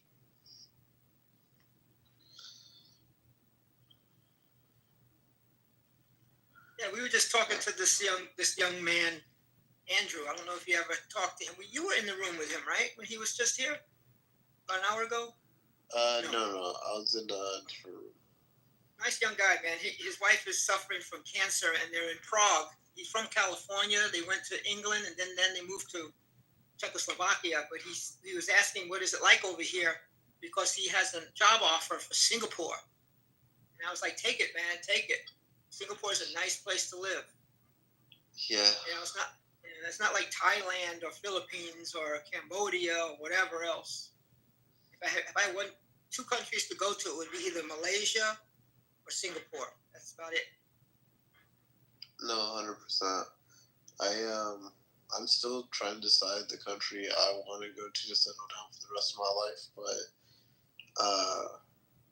dude, one thing's for sure, America ain't it for a calm, I would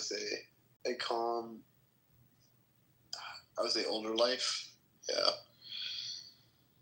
I mean, if I wanted to go to Europe, a lot of Americans are going to Malta.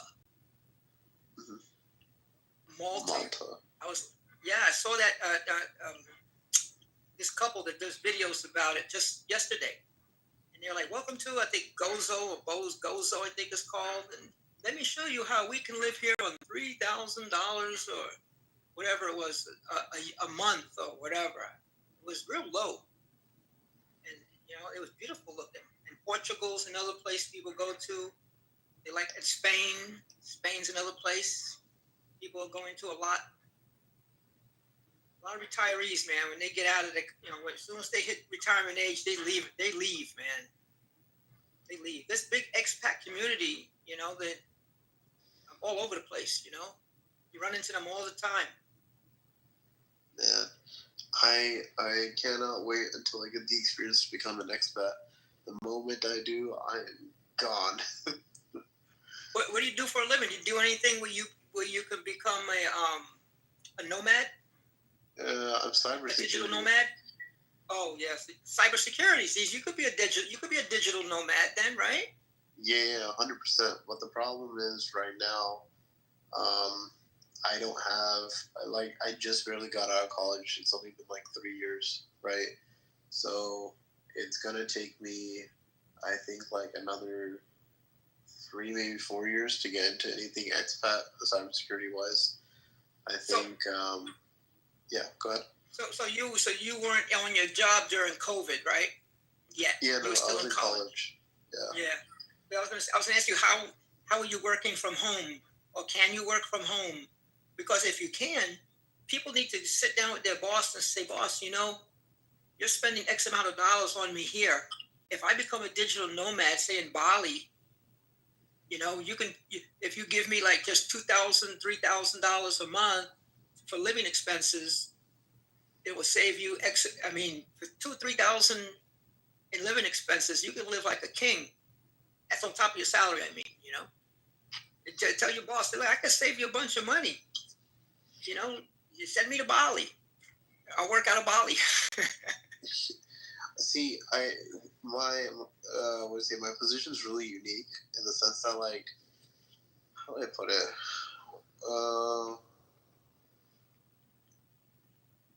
I'll put it like this. So my company does work with Israel. Okay, so right now it's what do you say? A lot of the workforce that I was working with for the past like 6 months, especially that in Israel, have been laid off, right? So, especially like with my bosses and everything, they're recalibrating to figure out like what they want to do, everything like that. They're just keeping work from home for at least people in my team because, you know, they said we deserved it. As for expat, one of the reasons why they chose me was because of my U.S. citizen designation, and they got kickbacks for it. So they don't want to let that go. I've tried having a conversation, especially with my bosses. They're completely fine, but the company themselves don't want to sponsor an expat in my position. They said that I need more experience. The CFO, Chief Financial Officer, the one who makes the money decision. Yeah, I think so. I think it was the CFO that said that. But they were very specific on my experience. Well, you're very young, man, so Yeah. man, you'll get it. You know, when you get a little more experience, you can start making demands, 100%. Right now, your car in the parking lot is like way back there. Yeah. No, but I can't wait to also jump soon from this company as well. But hey, at least I got a nice chuckle out of the fact that they laid off a bunch of Israelis. Yeah, it's happening over there, man. A lot of the tech guys are like just leaving the country. They're like, forget it, I got to go somewhere else. Because a lot of companies like Samsung and Intel, right? I don't know which company. I don't want to get in dox you or anything. Get into the name of the company. I wouldn't say my company specifically because right now it's pissed off the Israeli government several times. Exactly. Yeah. Sure. Yeah. But a lot of these companies over there, a lot of foreign people are just like closing it down because, financially. I mean, you can love the country, but if people are bombing your building and destroying your building, and you can't get work going over there, and the infrastructure is being messed up. Get out. It's not even You're an investor, get out. It's not even that. Apparently, so one of the things is like, so they laid off the Israeli people specifically because they cited 3 things. One, they weren't doing the work, right? So they were just hemorrhaging money. 2, every time they were trying to like get something done or whatever, the government will randomly ask for like something of a loyalty thing. And 3, and this is where I was involved. We had to give an exchange of information, but the problem is that every time, so this is very specific for both Turkey and Israel. Both of those countries are pretty much assholes to deal with when it comes to what information you're allowed to, you're allowed to give. And when we say like, hey, we can't give certain information because they don't pertain to your country or your citizens, Israel and Turkey are very specific in saying, no, we don't care. We want to take control of all of your information. So that was kind of like the straw that broke the camel's back. And they really like, because of all 3 events, we're just laying off the entire Israeli team. Yeah, everybody does that. They want all the intellectual property. Yeah. So good on my company for it, but yeah, it's still a pain in the ass to deal with.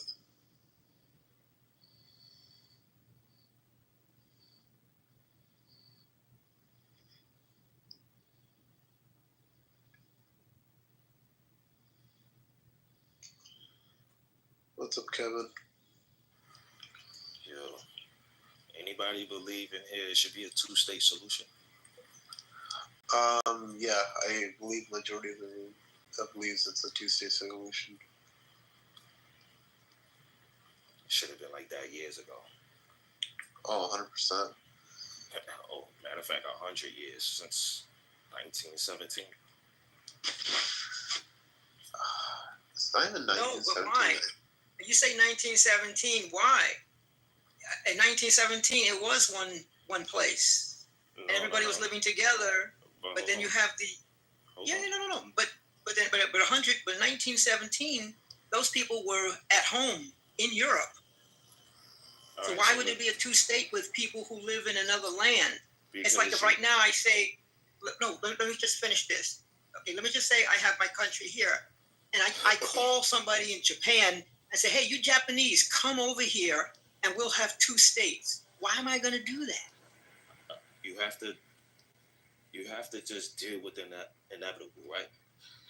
We all know Britain is a cause of a lot of shit that's going on around the world. Okay, India split into 3 countries because of who Britain, the Middle East carve up with the French. Okay, they're the cause of that. After a while, you just have to see the writing on the wall. You can't stop it. So just agree. They should have just agreed to it, but they didn't want to. So now we in this mess, right? I don't believe the Zionist Jews should have came over there and take the land. You know what I'm saying? With the help of a superior country. You know what I'm saying? And then the British just left and said, oh, they can't deal with it. So they just left it up to the UN. Before it was the League of Nations. You know what I'm saying?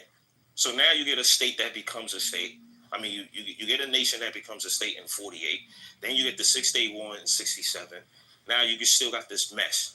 Now you got radicalists running around, killing people in their settlements, taking land, and it's like nobody is just doing nothing about it. The UN is saying, oh, it's illegal, but you guys can't do nothing about it either. So now what? No, I'm just saying, I can see people arguing for something now, but it's like in 1917, they weren't there. And so why, I'm just saying, like, why would you call somebody up and say, hey. A few of them were there. They were just living in peace. Yeah, they were living in peace. Yeah, but you had the problem. So why did you need a 2-state? You didn't need 2 states back then. All right. The problem is, you have an issue when you have a superior country comes into the region, carves up the land, saying, "Oh, okay, look, right." Jews never had control of that land since I could date back. I mean, the Egyptians had control of it. Who came next? Roman, and who came next? The Caliphates. They never had control of that land ever. From my knowledge, they never did. Now they seek that, we got the opportunity with a backing of a strong country, which is the U.S., that gives them $3.3 billion per year, plus more.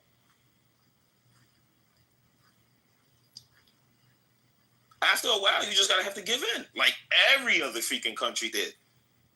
Oh, what do you mean give in? What does that mean? India, they gave in. India gave in. To whom? To the Brit. To the Brit. Oh my gosh. The British are there now? No, they left. Now? No, they left, but they so they didn't give in. They did give in because their country got split into 3. That's giving in. Well, it got split. Yeah, but they didn't give in because the British are not in either one of the 3. How is not giving in if the country split into 3? It used to be all India. Then it was East Pakistan, West Pakistan, and India. Then it changed to Bangladesh, India, and Pakistan. Yeah. All because a couple of Caucasian people don't understand the region. They don't understand the ethnic background. They don't understand the religion. They try to force Christianity onto a bunch of Hindus, which they have one of the oldest religion known to man. They come over there, fuck shit up. Then you have Mahatma Gandhi around that time telling them, yo, you need to leave. You're causing too much chaos. They didn't leave until after World War II. 1948. Exactly. So, that's giving in. You allow somebody to infiltrate your country, tell you guys how you should live. You fought. You lost. And then after a while, you just gave in and said, you know what? And then now you got other people that's there. They believe, we should have our own country. We're Muslim. We're not Hindus. And then you get this mess. Now you got 2 countries that they don't even agree with each other. And actually, you guys are the same people, just with different religions. So that's, to me, that's giving in. You get what I'm saying? I don't know. I mean, yeah. I mean, like look at the French. I mean, Vietnam kicked them out. Algeria kicked them out.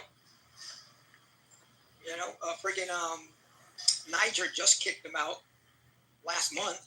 Right. So, and then you have a situation ongoing right now between Cambodia and Thailand, arguing over border dispute. All that, it's European carve-up, creating a line, and then they leave the area in disarray, and then have the locals fight over for what?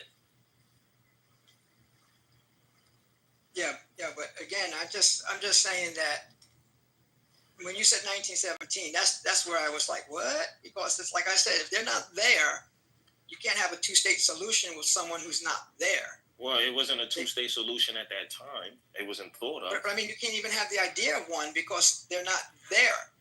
They just don't. They don't exist. Well, I don't think until they come over. No, you can't say they wasn't there. They were there, some of them, but it was just predominantly Islam in that region. Yeah, but they didn't want a nation. They just wanted to live there. They didn't want a nation. There was a Zionist who came up with this idea in Europe. Yeah, we know that. They was from England. Both of them. So the Zionists started this idea of having a state and building a state. And well, actually, it started with a dream from a journalist, a Jewish journalist. His name is Herzl or something like that. It started from him.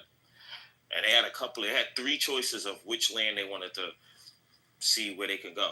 It's Palestine, Argentina, and I think it was a country in Africa. Like Uganda or something like that. Yeah, something like that. Crazy place over there. Yeah, so he had a dream, and the only place he ever been to was Palestine. One time in his whole life, from what I read. So he had a dream, and you got to remember, Jews across Europe were being ostracized. They're being kicked out everywhere they go. Well, that's their own problem. That's, Yeah, it is their problem. It is their problem. That's not a Palestine problem. That's your own problem. If you're being kicked out over there and they mistreating you over there, then you got to deal with it over there. You know? I mean, that's not the answer, man. That's like Trump today, man. He's like, he wants Nigeria to So let's just say this. Okay. If the British, is either two things. The British and French don't come into the area, seize control of the area from the Ottoman Empire, who caused mass genocide on the Christian Armenian people, right? So if they don't take over, you're still underneath somebody. They don't have to deal with that empire.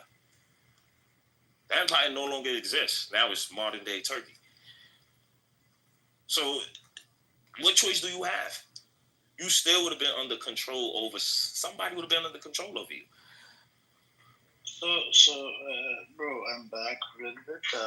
I think the British actually decided not to give them a state. You should go read up the Peel Commission report and the White Papers in 1939. You see what I'm saying? They decided not to give them a state. The state was created by terrorizing the countries. They even approached Hitler in 1940 to 41. You see what I'm saying? To get help from the Nazi, to get rid of the British mandate leader and whatnot, because they were getting in their way to, to creating their Jewish state. And that's why they did a whole bunch of attacks in 45, 46, and in 47. You see what I'm saying? And even that partition plan that they came up with by the UN, that was, Harry S. Truman was a U.S. president. He was terrorized. He received letter bombs in the mail. His daughter wrote it in her book, and received 1 million postcards to terrorize the F out of the president of America. And that's how he was part of the UN partition plan. And the Arabs, they argued it was unfair from the jump because, they got a smaller piece of a pie, and because they were majority in population. But the Jews, right, they were in minority, and they got a bigger piece of a pie. You see what I'm saying? And the next day, what you see inside in 1947, they started ethnically cleansing Palestinians from one village to another to another. Yeah, the Nakba. You see what I'm saying? Yeah, I know. Yeah, the Nakba, it turned into a full-blown war in 1948. You see what I'm saying? But if you look at the Zionists, they always bring up this point that, oh, no, it was a war. They fought and we won the war. Even the war wasn't even freaking equal, because the war, they had less than 40,000 soldiers on one side, which was the Arabs, and some of the Arabs didn't even have proper uniforms. They didn't even have the proper equipment to fight the stupid war. And all these other Zionists, they actually were trained. They worked for a whole bunch of other, fighting, whatnot. They had the weapons and whatnot. They had access to a whole bunch of shit. The French and British just. You see what I'm saying? French and British just messed that area up. The French and then Syria. And guess what? After they won the so-called war, the UN mediator comes around. His name was Bernadotte in 1948. He comes around and he went to mediate the situation between the Arabs and the Jews. Right? He writes a whole bunch of reports. He's trying to communicate with both of the parties. He was on his way back to his office. He gets assassinated by who? Jewish militia again. And this is how IDF was formed. From Jewish militias. Right, but so you think if Nasser would have still been alive, you think he'd have, galvanized all the Arabs in that area? Yeah, but I think it has nothing to do with being Arab or whatever. The Arabs, they were able to coexist with them. They did not want these people mass migrating into that land. They didn't have a problem with the smaller piece of a pie, small numbers of people coming into the land. They had a problem with the mass migration. You see what I'm saying? Nobody really knows who owns that land. Nobody. This come on, man. This conflict been going on since way beyond me. Way beyond everybody in this room. Nobody from that era is even alive today. And this shit's still going on. And this shit will continue to keep going on. Beyond us.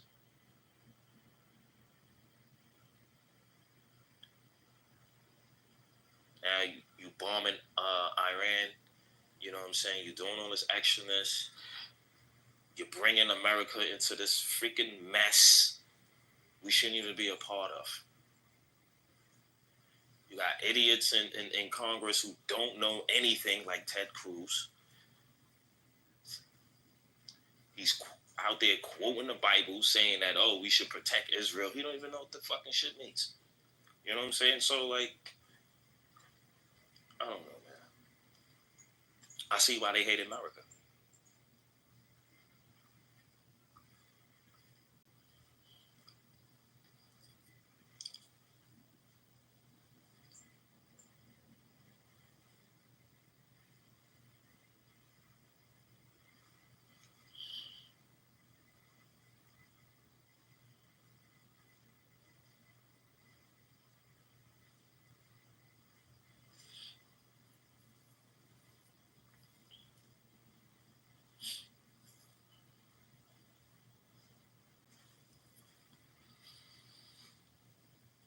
It's disgusting, man. It's very disgusting how you could just starve out people for 3 months and think that shit is okay. That's just disgusting.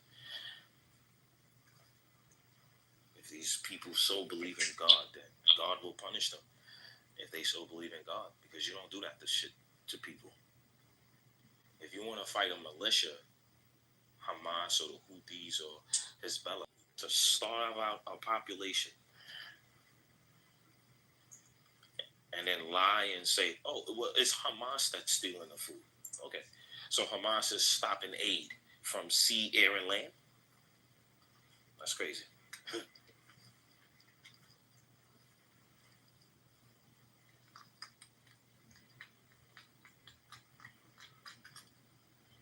The thing is, when you say for 4 months, that's crazy. It should have been never that long. Yeah, it was 3 months. I'm surprised we're just sitting back and watching like it's normal. It's every other day. Because America aids this foolishness and has been aiding this foolishness since 1967.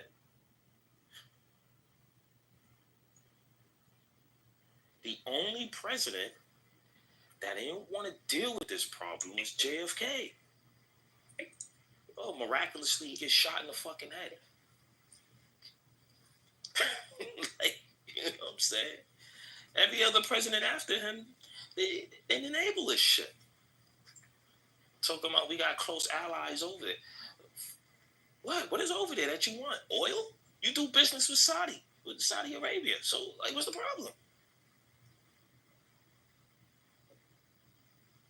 You topple a They're government. making resorts out there, man. You topple a government. You want a regime to like you because you want to put a puppet government to agree with everything you say. And once they say no one time, they terrorists. They do that shit to every country. That's how they got Patrice Lumumba out of presidency in Republic of Congo. No, for serious though, where y'all see the world going ahead in the next 10 years? Israel is going to forever be in war. And sooner or later, their aid is going to stop. Countries are going to get fed up. You have a few that's getting fed up right now. They're going to get fed up, and then you guys, they're going to be isolated, and you're not going to get any help, and then you're going to be crying. That's why mainstream media cannot criticize them, because now they call you anti-Semitic. We can't criticize you for. How are we anti-Semitic? I think that's changing. No, it's not changing yet, because people are going outside of mainstream media. It's starting to change. Until CNN, BBC News, Fox, CBS. I don't think nobody listens to that no more. Yeah, I'm pretty sure there's still a lot of people that listen to There's a bunch of old heads that's doing that. Yeah, did you hear what Marjorie Taylor Greene was said about that? He said that Fox, who's lying to the what do you call the boomers, Republicans, and CNN, who's lying to the boomer, Democrats. She knows, man. Marjorie Taylor Greene, she knows. Yeah, but is she lying? They're lying about it, caught up on that. She only likes it when they talk good about her. That's what they like. As soon as they criticize you, they full of shit. Oh, they this, they that. Because they've been criticizing her, both. You know what I'm saying? So now she's coming back after them. But she's not wrong on what she's saying. You cannot starve out a mass majority of innocent people that has nothing to do with what Hamas is doing. You can't do that shit, man. Don't give a fuck who you are. And then they want to throw out, the Holocaust. We've been mass genocide in Poland, Auschwitz, and Warsaw. Okay? Nobody's complaining. You don't hear the Armenian people complaining when the Ottoman Empire did it to them. They don't complain, and that's one of the oldest Christian countries in the world. Nobody's complaining. They just go on with their lives, and that's it.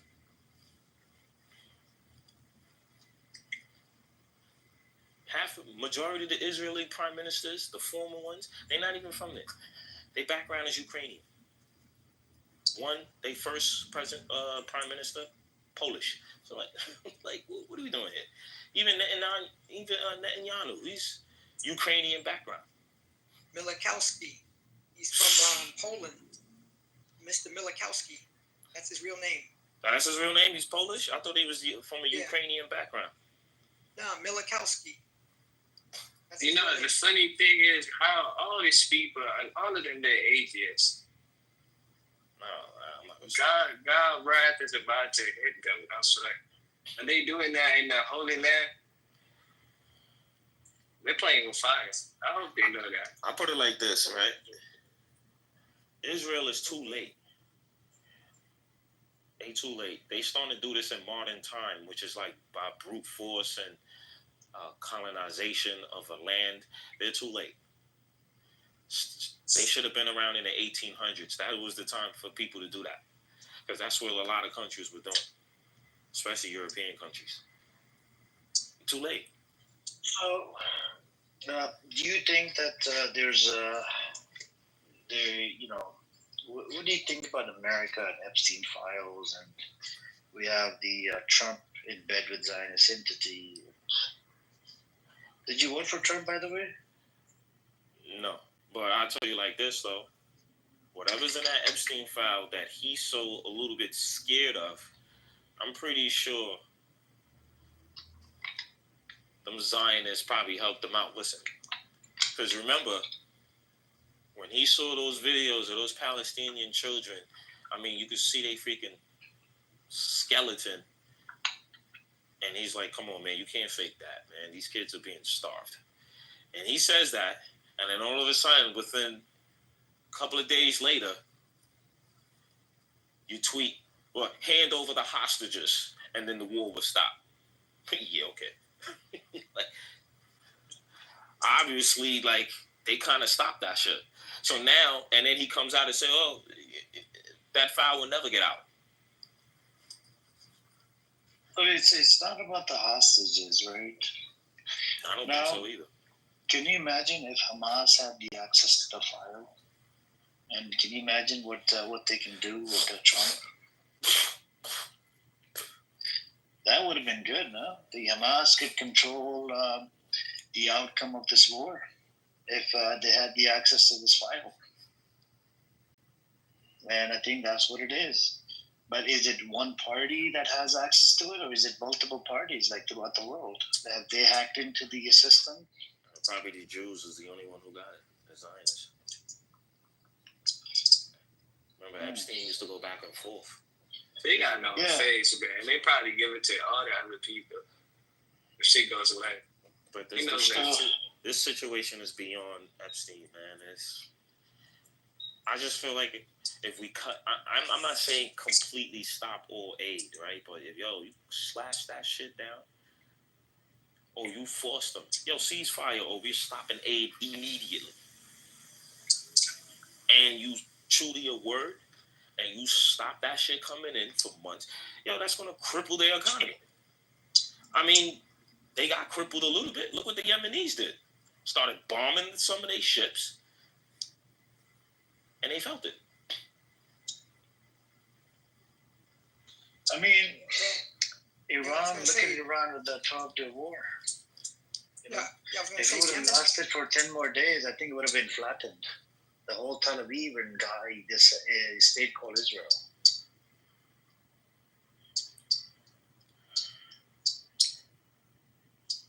Israel doesn't want to tell America that they have nuclear arms. They know. You don't think that's fucking weird? Every other country is listed that have nuclear arms, even North Korea. America knows they got it, bro. Yeah, but you're supposed to tell. You're supposed to say something. They know, but you turn them blind eye to it. Every other country is on the list. How many countries have nuclear arms? Okay, so we have Pakistan, we have India, we have North Korea, we have China, we have England, Russia, America. Israel's the only one that's lying. I feel like Iran should get nuclear arms. Trust me, for them to be using it, they low-key do got it. Huh? Trust me, they low-key do got it. I believe that. I'm pretty sure they got it, but listen, countries that get nuclear power, nobody fucks with them. You don't see nobody invading North Korea. Nobody wants to take that chance. No, that's not the way. That's why they probably lost. No, I'm just saying, if everybody in here had their own country, right? And there's only a few of us get nuclear weapons, right? And then somebody in here just decide, I want nuclear weapons too, because I don't want you big powerhouse super countries coming in here, invading me whenever you feel like it. So if I get nuclear power and nuclear weapons, you're going to think twice. Since the 50s, has anybody invaded North Korea since the 50s? Anybody. Exactly. But do you see better in their life? Say that again? They stuck in the same way. Yeah, they could be stuck in the same way, but nobody wants to invade North Korea because they have nuclear power. You don't hear no countries. They want to topple the government, but they don't even know how to do it. They don't know what to do. You go ahead and try and see. There's going to be a nuclear freaking fight. He pushing that button, so nobody wants to take that chance. I don't even got a big toes. Yeah, he's cool. He's like, yeah, I'm crazy. Yeah, I'm crazy. I'm crazy. You let him know. I don't know what to tell you, man. I just know I'm crazy. I'm crazy. Nobody wants to you take that chance. You better be ready to die when you come on this side. I got the gun. I got the gun. You see the guy in the bar. I got the gun. Now, oh shit! Now, I don't think he's foolish enough to use his nuclear power against somebody else because he knows the repercussions behind it. You know what I'm saying? So it's like, I just don't want none of you idiots coming in here invading when you feel like it. And it's a scare tactic. Like, yo, I feel like you're gonna topple my government. You're gonna try to get me out of there. You're gonna try to get somebody you like, and then change the whole shit, and maybe try to unite South and North Korea together again. No, this is not going to happen. So come in here if you try. Go ahead. I believe in a world where Russia and this other niggas is leading China, they will probably unite. You hear all of them in Congress. They talk. You hear them when you listen to them. I was watching Ted Cruz with Tucker Carlson. He's basically saying, I don't want to go into war with Russia. Yeah, we know why. We know why. Sam, you read about that. I think the EU, if the EU, European Union, puts a freeze on Israel, Daniel, what do you think that would do? It will cripple them slightly, but America is still sending $3.3 billion. No, so yeah, but from the 7th of October, we have sent about 66 billion. Actually, it wasn't 66; it was more than 100 billion.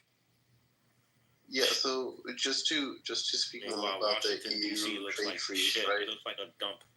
Just to speak more about the EU trade freeze. So basically, the idea that has been pitched is they want to make it basically impossible for Israel to grow their economy due to this entire war, and make an extremely strict control, basically forcing Israel to bend the knee. And with that being the case, if Israel takes any more actions that do not align with human rights values, then further sanctions will be put on Israel, further destroying its economy. So they're basically just putting a leash on Israel and tightening it more and more if it doesn't do what they say, which is really funny, to say the least. Now, there's another problem with this whole EU trade thing, which a couple of analysts have been talking about. Israel is now trying to develop in-house what do you call those?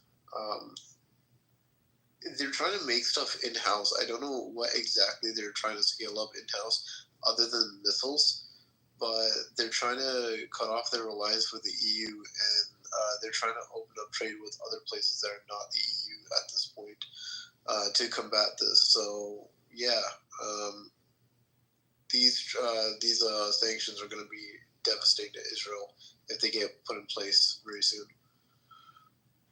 But isn't it a race? I think that's why he wants to take over the West. But that's why they want to take over the West Bank and Gaza. Oh, because it's a race thing. Yeah, it's a race thing because you have multiple countries now going to the UN and said they're going to recognize Palestine as a state. Yeah. And once that happens, it's over now. Yeah, so they're trying to do a 1-2 hit, right? So if they put the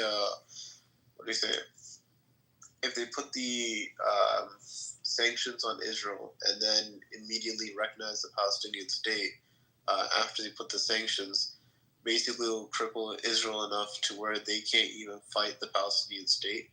And then further on, it will allow the Palestinian state to have the time to thrive and prosper, rebuilding itself. That's the argument laid out as of right now.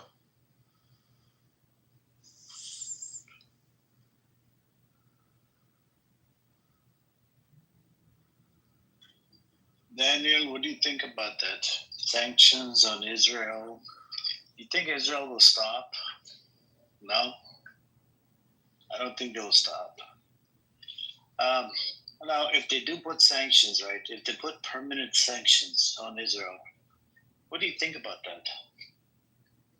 I think Israel will have to suffer. The EU is anti-Semitic. There's a lot of countries and they're part of the European Union.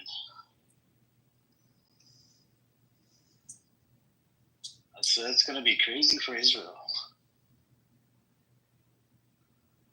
And Germany, one of the guys came from Germany. They said they were going to recognize Palestine as a state as well. Oh, Germany said that?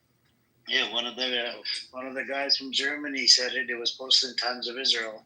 So they next meeting is in September, right? So one of the ministers started calling them Nazi. See? It was about time. You see what I'm talking about? The only country in the world you cannot criticize, you're anti-Semitic. You're a Holocaust enabler. Denier. Oh yeah, denier. Yep. Enabler, denier, whatever. You know what I'm saying? So if the Germans calling you Nazi, what do you mean? So it was a Nazi regime that did that to you, not the actual German people. So hold on, I want to just say this was a quote that just came out.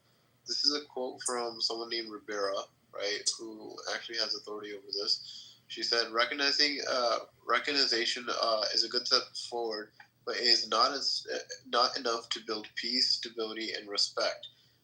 This is why we are advocating for the EU to completely put an entire freeze with any engagement to Israel, allowing the Palestinian state to be built while preventing prolonged suffering.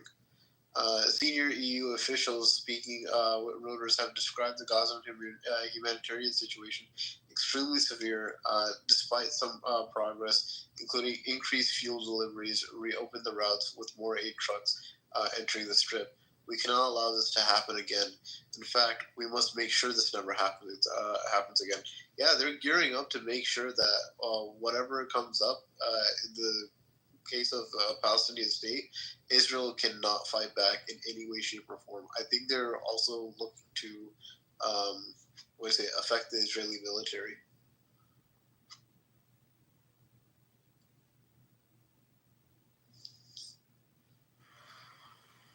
The question is, why did it have to come to this? Why this couldn't have been addressed in '67? Because of Israel's unique ties with America. No, I have a feeling still. Yeah, but the Gaza Strip was bigger than this, okay? It was looking like an L shape from the maps of the old days. You know, and then once after the 6-Day War, they took more land. Yeah, so I'll just explain this, right? Israel's history with America, especially after Israel betrayed the USSR to be with America, is what kind of really started off and kicked off, especially with the involvement of Robert Maxwell, right? May he be cursed in his grave, and may God put him into the deepest pits of hell. So he essentially made it to where that the lobbying groups were putting money into the hands of the politicians that would support Israel, so on and so forth. The understanding being that as long as there is a understanding of foreign policy that benefits Israel, right, then they will continue to get funding. This is an idea that Robert Maxwell called his political child, right? And because of this, and politicians wanting to win and reseat themselves, despite whatever party we're talking about, this is how Israel has kind of blossomed under the American government's guise. Now, with this being said, however, that does not mean that it was always going to be immune to pushback. In fact, a lot of the things AIPAC does is it manages the view of Israel in the eyes of the Americans, while other lobbying groups in other countries does the exact same thing. They can't always protect all the news that comes out. And I think what's basically happened is that there has been a insane tsunami of information of what the hell Israel has been doing, to the point where people are able to see it, and these guys can't make them go away fast enough. There's not enough bullshit they can spew online to flip the narrative the other way. And mind you, everyone before Trump has basically told Netanyahu, you need to calm your jets, you need to cool off, you need to walk back some things you've done, so we can continue to do this systematically in a proper manner, because they wanted to do it slowly. Trump, being the idiot that he is, sped it up, and now everyone can see it for what it is. So they're going to lose everything just because they sped it up out of nowhere, and that's how it came to this. So I do want to respond. Sam, by the way, U.S. was the first country to recognize, I'm talking to the Sam down in the audience, the Zionist Sam. U.S. was the first country to recognize the Jewish state. You got to get your facts straight, instead of bullshitting. Since, and even the UN partition plan, the U.S. was part of it. Amos is here. He's actually a Nazi. Yeah, let's talk to the Nazi. What's up with you, Amos? How you doing? Good morning. Are you okay today, Amos? It's going to be shouting match again? You never answer any questions. I ask you a whole bunch of questions. You never answer a single question. You always ask, who pays me? Why I get paid? Am I pooping? I poop here. I shit here on this fucking app. So if you don't answer me, why should I answer you? You never answer. I do answer you. I gave you a whole bunch of answers. You never answer me. Who pay you to sit here all day? I gave you the answer. You're just a Nazi. What do you want me to do? That's the answer? Yeah, I gave you the answer. Who pay me? Nobody pay me. So you waste all your day to quarrel with people here, to block people, That's it. to shout on people. That's your waste of time in life? You're wasting my time. You don't answer any questions. I'm wasting your time. I don't answer to any dummy person. You never answer any questions. You never answer any questions. You expect me to answer what you want me to answer. Yes. I ask you yes or no question, but you never answer any fucking questions. There is no yes or no for the. It's either yes or no question. No. It's a yes or no question. No. That's what you want. It's not what I win. Okay, I'm gonna try again. Is Israel starving kids in Gaza? No question, don't ask. If it is yes, no, and I cannot respond. Is Israel? You give me the exam only to say yes or no. That's the only opportunity. That's the only thing, yeah. Yes, I don't want your stupid speech. You don't want me to speak. You want No, you can speak. You can speak, but you have to say yes or no. And then explain. Lies. You can explain. It's not like a fucking Nazi. Actually, worse than a fucking Nazi. I'm a Nazi? You're worse than a Nazi. I am a Nazi? You're worse than a Nazi. I am a Nazi? Worse than a Nazi. Worse than a Nazi? What yeah. do you do if I'm worse than a Nazi? Yeah. You are worse than a Nazi. What about you? Did you look in the mirror this morning? Did you look in your... You look in the mirror yourself, a Nazi? You look in the mirror yourself? You kill people? You want to kill 20,000 babies to save your fucking 20 hostages? I don't know what you're on about, man. That says that you represent the Palestinian, even that you sit in a house, in an office, in the States, with air condition, with coffee, leg on leg, you sit and speak. You're not in Gaza, you don't have any connection with them. But you think you are intelligent, yes? You think yourself. I know I'm intelligent. You're more dummy, liar. So it's a yes or no question again. Is Israel starving children? There is no yes or no question. Is Israel starving children? You know the title in your picture. You know this tree under the flag. What is it showing, this tree? What is it showing? What kind of tree is it? Tell me. I think you don't know. I know what is this tree. No, I know what is this tree. What is this tree? Tell me, what tell tree me. is this? I'll tell you after you It's- tell me. What is It's this an olive tree. Olive tree. This is an olive tree. It looks like Jolani's tree. Yeah, it's not Jelani. It's olive tree that you steal. Your people, they steal. They steal even the fucking olive tree from the West Bank. The thief. The settlers are a bunch of fucking thieves. They don't even leave the olive tree. They literally take it out of the root. And I actually try to look into it. And guess what they use? They bring in the equipment to fucking take it off the root. How the fuck would you take this tree out? You know, like they're fucking thieves. And they're allergic to olive trees, by the way. You stupid dummy, if you represent... You are a fucking dummy. You are a fucking dummy. Hamas or Hezbollah or Houthim, I don't know what to call You're them. Kahanis. You know, you're the Kahanis. Who do you represent? But let's say that you represent them. They choose those Palestinian leaders, by the way. It's not the Palestinians, it's the stupid leaders. They choose in a war. In a war, violently, you know, I'm stronger than you. You can say lies and lies in this room, but in the real life, I'm stronger than you with my old planes, with my tanks. Even there is, you know, what is Amos? With your tanks, with your American tanks, American money, American begging America. Do you know what is Amos in the My sky? tax dollar, American tax dollar. What is Amos in Fucking the sky? dummy. I ask you a simple question. Let's see if you know what is Amos 1 in the sky. In the sky, not in the ground, on the sky. What is Amos 1?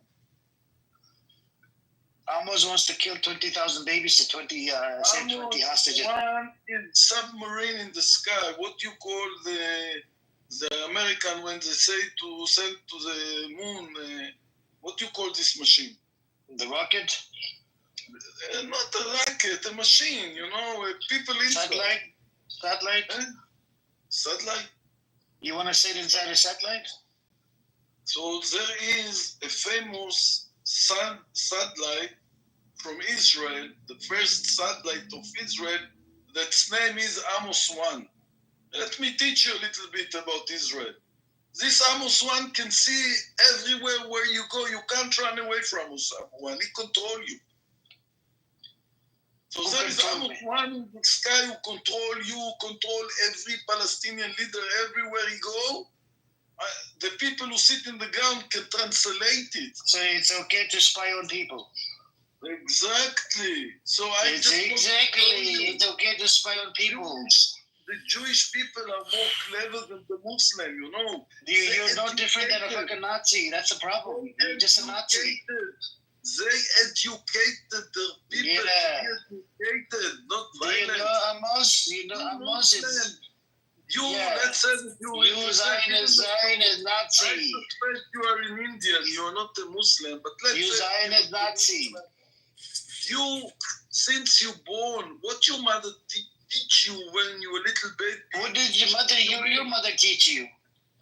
What she teach you is... What did she teach you? To kill Palestinians? How to fucking rape Palestinian kids? How to hate and how to kill. What is ISIS did?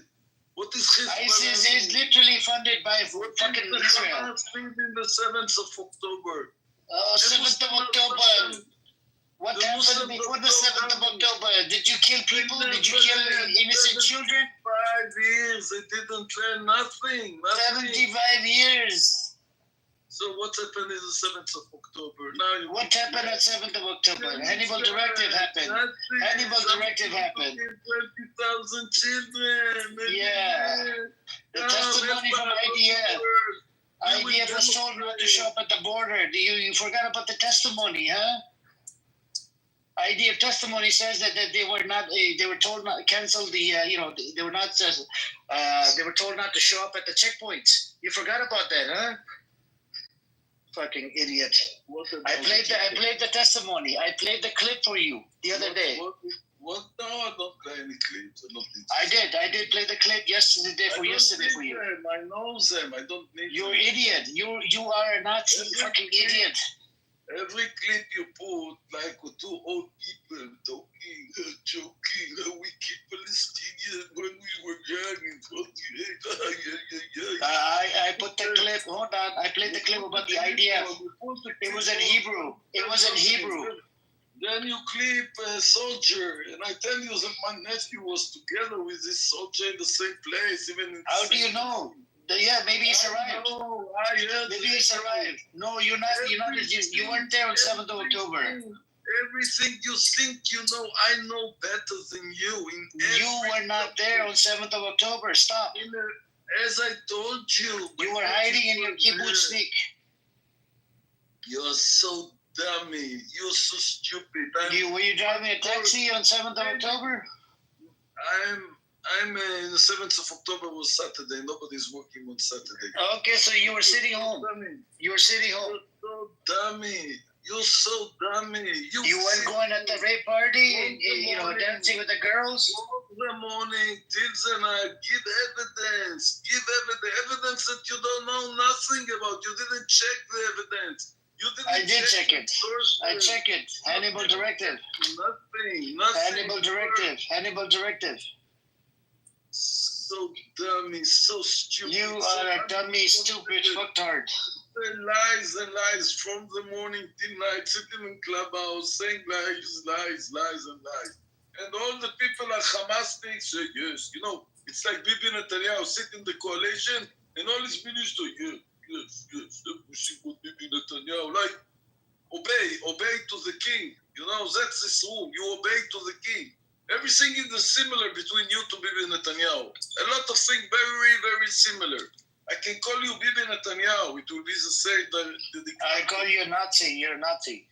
Yeah, you called me from the beginning. You're Hitler. You're Hitler.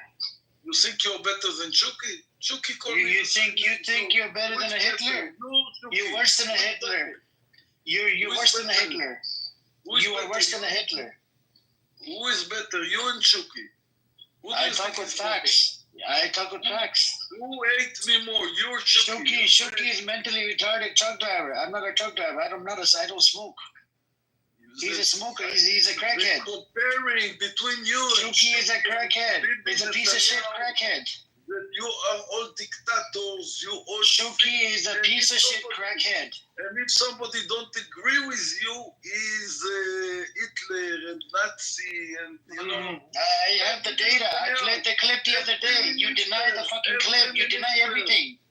I send you a bunch of articles in the back channel. Now we just remove him. Very easy. I send you Times of Israel. I send you Jerusalem Post. You deny everything. You are a liar. You don't even look at Haaretz. You don't even. All you care about. You listen to your stupid, disgusting radio that barely speaks about anything. You know what is Haaretz? You know what is a newspaper Haaretz? Yeah. You know when it was established. What year was established? Go tell me. Tell me what year was established in. I just want you to know what is a Haaretz in Israel. Do you know? Yes or no? What year was established in? You don't know that What year was established in? What year? The leftists of the leftists, more leftists than me. Yes. What year was established in? So when you understand the head of those people who write in Haaretz, then you know who are the people and what subject they are writing about. What year? What year was established? Nothing, not about Israel. What year? Amos. You come to teach Amos. You think Amir will teach Amos. You're dummy. Everything you come with me in any subject, I know better than you about subject you bring. Iton Haaretz, two old people who are talking, a soldier with you have a lot of you like to take a lot of gossip. And from this gossip, you make the truth and the only truth. And you don't know that your food is gossip, is nothing. It's nothing in Israel. Israel is full of criminals. You find 80 years old, maybe 90 years old, two old people who speak what they did in 48, in 56. So there were that time the same Muslims did a lot of much more awful things. No, they did not. No, they did not. Muslim protected the Jews. Muslim protected the Jews. Muslim protected the Jews. You're so dummy. Muslim protected the Jews. And then you take a soldier, a simple soldier, I don't know who he is, or what, he say about the chaos what happened in the 7th of October.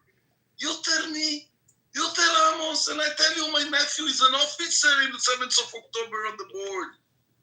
One of the first soldiers who got killed. So you come to tell me, Amos, about what this soldier know or didn't know. You were not there. You were not there. You were not there. I don't need to be Okay, there. okay. What happened? What happened on 7th of October? Listen. No, listen. they lie all the time. No, listen. Learn to listen, you dummy, dictator. Learn to listen. I have all the records that my nephew give orders. I have it alive. I just don't know how to put it here, but I have it. Where is it? Give it. I don't know. I can give you. Bring the evidence, man. We can't just take you. I can give you evidence, Amir. I can give you. So this was from who? I'm famous. Your nephew died, right, on 7th of October. Yes, I'm famous. So how did you get the clips? How did you get the clips? I have his records. Well, orders. Who gave you his record? Who gave you his record? The army gave me this record. Doesn't matter. You don't think army lies? You don't think IDF lies? How can they lie about the records when? Oh my God! They fucking lie all the time. They go to the mother and tell her our soldier died in the war. They must tell her the truth. They give her records of her soldier speaking. And they even say how good he was. And IDF never lies. IDF never lies, Amos. That's what I'm saying. Why are you asking too many how? They always lie. We know that. IDF never lies, Amos. IDF is infallible, right? They're honest, pious people. They never lie. Listen, Amir, you are. How could they lie? You are a wash brain. You have your opinion, and nobody can change your opinion. And I'm not so sure that nobody pay you for this opinion to sit here. I'm not so sure. Something is stinking in Amos's nose. Stinking. Why a person clever like Amir? I find myself looking after you. The first thing I come to Clubhouse, I find myself looking, where is Amir? Where is Amir? It's the first thing I do when I come to Clubhouse. Let's be honest. So you're not stupid. So you're not stupid. So you're not stupid. And I ask myself, I'm not stupid. So I ask myself, what a not stupid like Amir doing here from the morning till the night? I ask myself questions, but I don't believe your answers. You know, I don't believe everything. I'm not so dumb, Amir. Clever, you see, Sumut come, talk, he's 5, and then he go. They come, Fias, and then he go. You stay, sit here. You and AC, yeah. So let me understand, what are you doing here from morning till night? To pay you money for that. And before you give me a truth answer, I know if you are lying or not. Believe me, I'm enough experience in life to understand when you are lying or not. I just told you I don't get paid almost. It's free. I do it for free. Because I care about the kids in Gaza. I care about the innocent people getting killed, the genocide. You know, that's why. I came from Twitter. You know Twitter? But you don't care about the kids of Be'eri, and you don't care about the kids of Chalot, and you don't care about the kids of Niri. Amos, what kids? What kids? The combatant, the one with the gun? The one with the gun? We don't care about the kids who go to dancing. How many? So dancing, they didn't have the gun? Yeah. They never walked over to their cars to grab their gun. Yeah. You just care about the prayer. No, Amos, listen to the question. Listen to the question. They went over to their cars to grab their weapon. Yes or no? Yes or no? Yes. Yes. The answer is yes. They ran over to their cars to grab their weapon. Do you know they? To answer you yes or no, I even don't listen to your question, so you can ask and ask. Okay, my question to you: at the rape party. Daniel and Hannah, look in the chat. Daniel and Hannah listening to you. My question to you: at the rape party, right, where they're smoking, doing a whole bunch of drugs, right? Whole bunch of drugs. They're doing, all types of drugs. And, when this attack happened, right, the 7th of October, they did not go to their cars to grab their weapon because a lot of them, they have served in the IDF and they have weapons. They have open carry law. For the people that are reservists, that have served in the military, did they walk over to their cars? Yes, no. To grab their weapon. That's my question. And the answer is yes, they did. They did go to their fucking car to grab their weapon. And the next thing, the Hannibal directive was applied. We have testimony from the IDF. He got in touch with the on a WhatsApp group from the people that were on the ground. I wonder, Amir, how much you care about those children that you say that they go to the cars to bring their guns and blah, blah, blah, blah. And all these lies and lies and lies. Yes. But I wonder if you care the same about those children of the Palestinian. If you care all the children or only one side children? No. This is the problem. If you have served in the military and you have a weapon, you're a combatant. This is what you don't get. Majority of the people, the Israeli Jews, they have served in the military. You tell me how many children under 18 were in the party of Nobel, How many were there? How many children that at the party? Hold on. Mother was babies with their mother were in the party, Almost at the rape party. This was with the drugs and whatever. The kids were not allowed. You know this, right? It was a drug party with the drugs.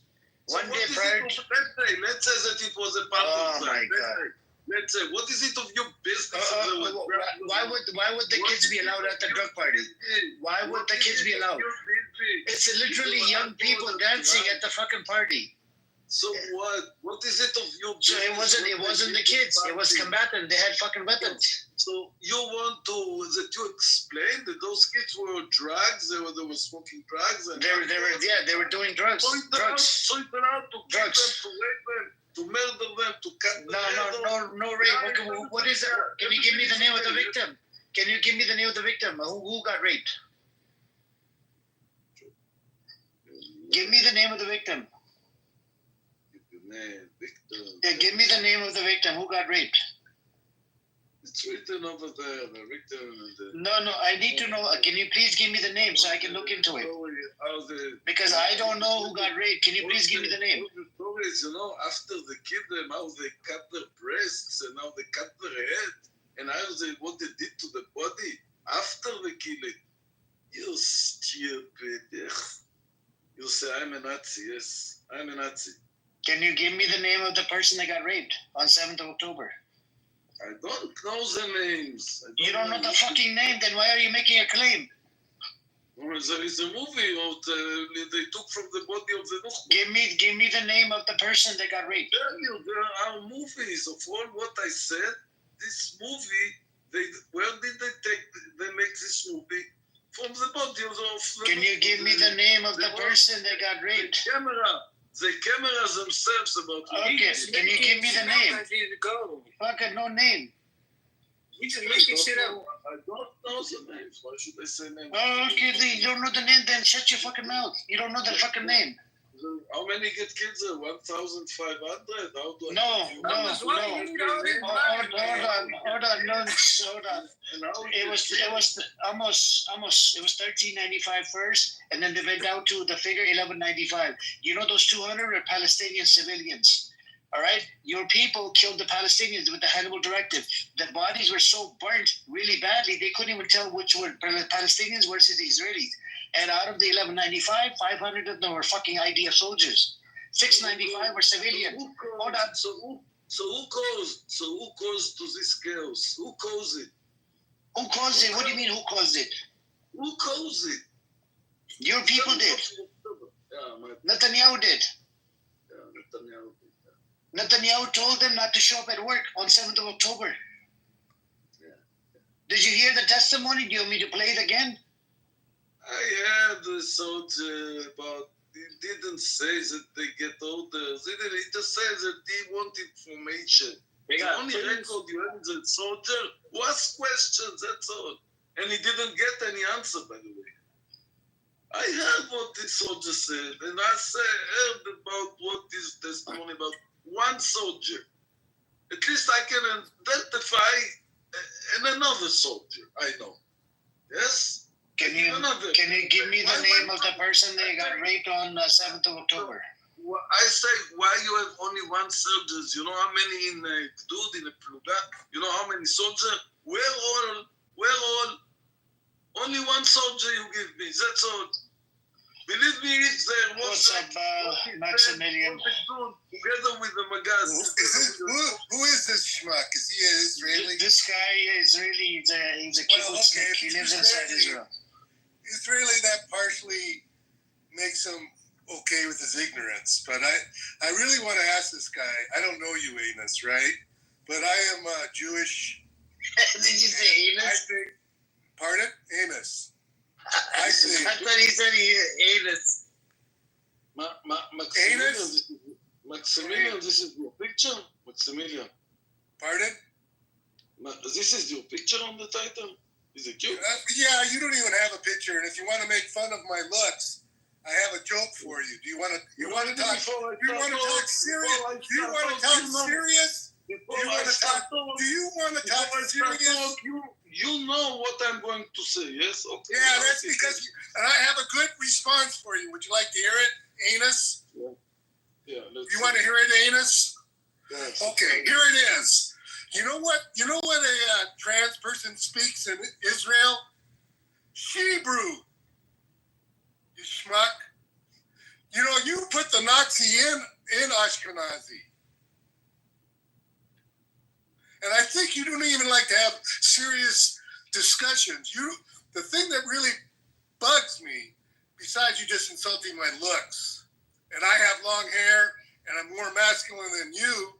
I'm 77 years old. You probably don't even have hair. You don't even have hair on your dick. Listen, Anus. Do you want to have a real discussion, or do you just want me to tell you what an asshole you are? Do you want to have a real discussion, or you want me to tell you what an asshole you are? Do you want to? Wait a minute. Can you say something? Can you say something intelligent? Can we have a back and forth that's semi-intelligent? Thank you. Now I want to make a statement. One condition: we have the same time to talk. Yes. Okay. We can even have. If you like Amir, seems like a very reasonable fellow. How about he keeps 1 minute or something? You say what you want to say, and I'll say what I want to say. What do you think about that? As long as you let me say what I want to say. I will. I absolutely will. But with Amir, are you going to... Amir, we got time. Yeah, just speak. I don't have to time you guys. Almost let him speak for 1 minute, and then you respond back, okay? So go on Maximilian, and then when you're done, just let Amos is going to respond. I actually like you to actually time it. I like this official. No just guessing, okay? Okay, all right. No, really, Amir, I mean it. Cool, let's do it.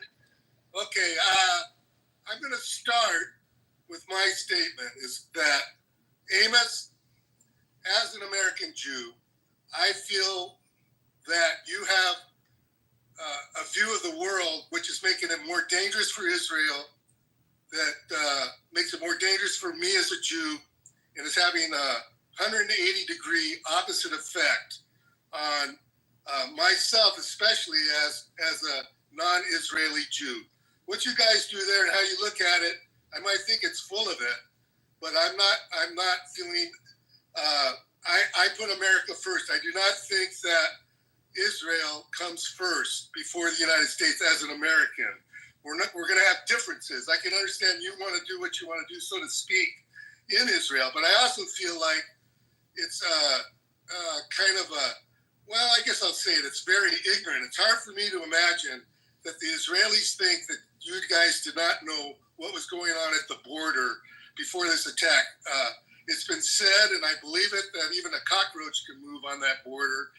And Israel goes in and kills people inside of Iran, far away, inside of their government, and then they don't know they're going to be attacked. So I think that's obvious that the Likud and the greater Israel, which I find abhorrent and terrible personally, is in control and pushing their agenda.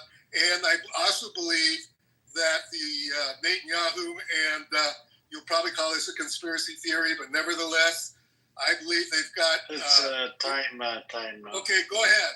Well, thank you. All right, Amos, you got a minute going, Amos.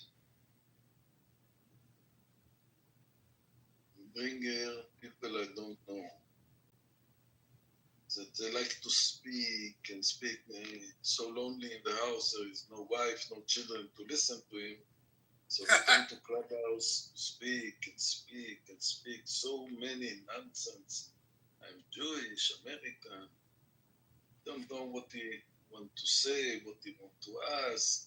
He's a Jewish American. What is his connection? Israeli and Palestinian conflict. Who is he coming from? He said by himself that I'm going to joke about his looking. So it's okay. He had a problem of an outsider looking, but it's a problem that he don't have the tact to know how many rubbish in so short time he's speaking.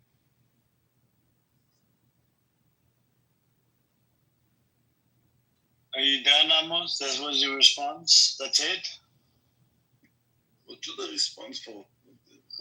You're just a dumbass, man. Seriously, you can't even respond to what Max has said. Oh my God. Amos,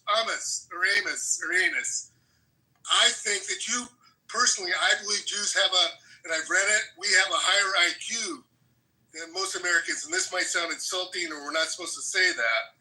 And, however, I think you single-handedly, you by yourself, Amos, have lowered the Jewish IQ because you're not even making sense. For me, for the United States, it's like as if I had a best friend. If Amos was my best friend, and we would go out, and we'd go to restaurants, and you would start fights. You would start insulting people in the restaurant because you didn't like the way they looked, or they made fun of your beard or whatever you got going, right? So if I got every night I went out with you, Amos, and you got in a fight, and I got beat up because I was trying to protect you, that's what I would get rid of you. I wouldn't be your friend anymore. And that's what I think. I'm making an analogy in case that's a little above your head, Amos, is the fact that the United States is being pushed into an agenda that is not good for it. You guys want to have your own war? I don't care in a sense. I just wouldn't give you a nickel more. You're on welfare. You're on welfare. You'll take time. Okay. You want to speak? Yeah, are you gonna respond, bro? You don't respond to anything. I just say when is my time. Okay. Speak. And I want to take time and stop it. Listen, the little I heard from you, Maximilian. Let me ask you a direct question. Try to be as honest as possible. How much money you have in your bank account? How many millions? How many millions you give to Israel to build hospitals? Be honest, Maximilian. How many money you give to Israel? Does that mean, did you want to keep talking? We give $3.6 billion every year, almost. How much money you give to Israel? Oh, okay. I just want to make sure we're following a rule here, Amos, because you could talk another minute.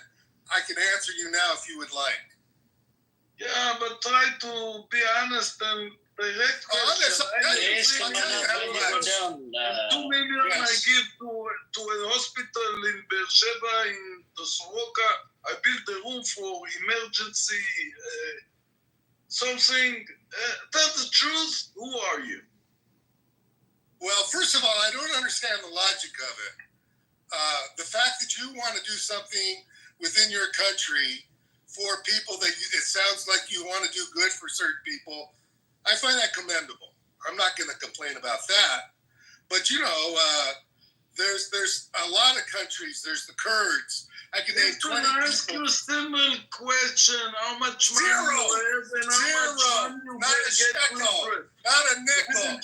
Not a dime. Can you hear that? Anus.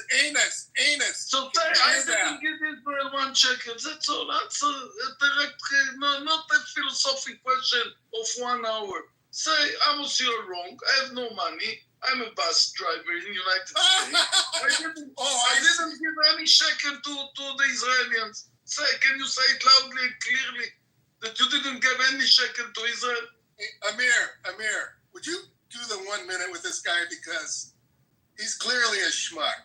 He can't follow rules even. I think he has Alzheimer's a little bit, and maybe we shouldn't pick on him.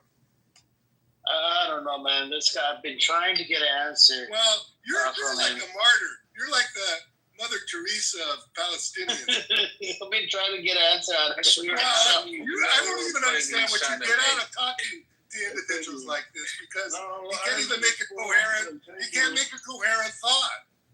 And I tell you now. He's trying to come up right now. Just unmute and come on. Let me 1 minute. I don't need more than Okay, go on, Amos, go on. With my experience, all those rich Americans who give Israel money, they think they have the right to be rightist and Zionist and try to curse me. And then I say, who are you? Who are you, Maximilian? That you come with a strong opinion for America, against America. What you connected to the conflict? Keep your mouth shut a little bit. Even that you're 77, usually I'm looking to old people as a clever one. Not you, Maximilian, you dummy. Okay, are you done? Okay, go on, Maximilian. Well, first of all, I've given zero to Israel. Let's put it that way. I'd rather give money to a homeless cause in the United States than any money to Israel, first of all. And first of all, it doesn't make sense to me what you say. First you tell me I'm a millionaire, then you tell me I have no money. I'd like you to make your own decision about that. And I'd like to see the top of your head to see if you have any hair. But aside from that, your lack of testosterone and you just don't have good logic. I understand you're emotional, but it feels like I'm talking to an hysterical woman or a teenager that's not making any sense, that just wants to insult me. I understand you have a difficult situation, right? But take care of it yourself.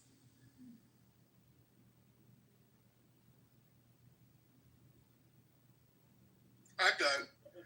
Be careful. Don't bite the hand that feeds you. Israel without America, they ain't nothing. Pardon? No, he's talking about Israel. Israel without America, they ain't nothing. That's what I said. Worse for them. Well, that's what I mean. I think we should just let them quit pushing us around, and there's plenty of other places we can put our money. And people that want to put us in a war, countries that want to put us, they're doing things directly against what I think We're going against the whole world for them. Yeah, I agree. And that's how they're treating us, like they're saying, we ain't doing shit. Right, but if you got a knucklehead like this, I understand it's a little bit, I enjoy being able to vent my emotions about a knucklehead like this, right?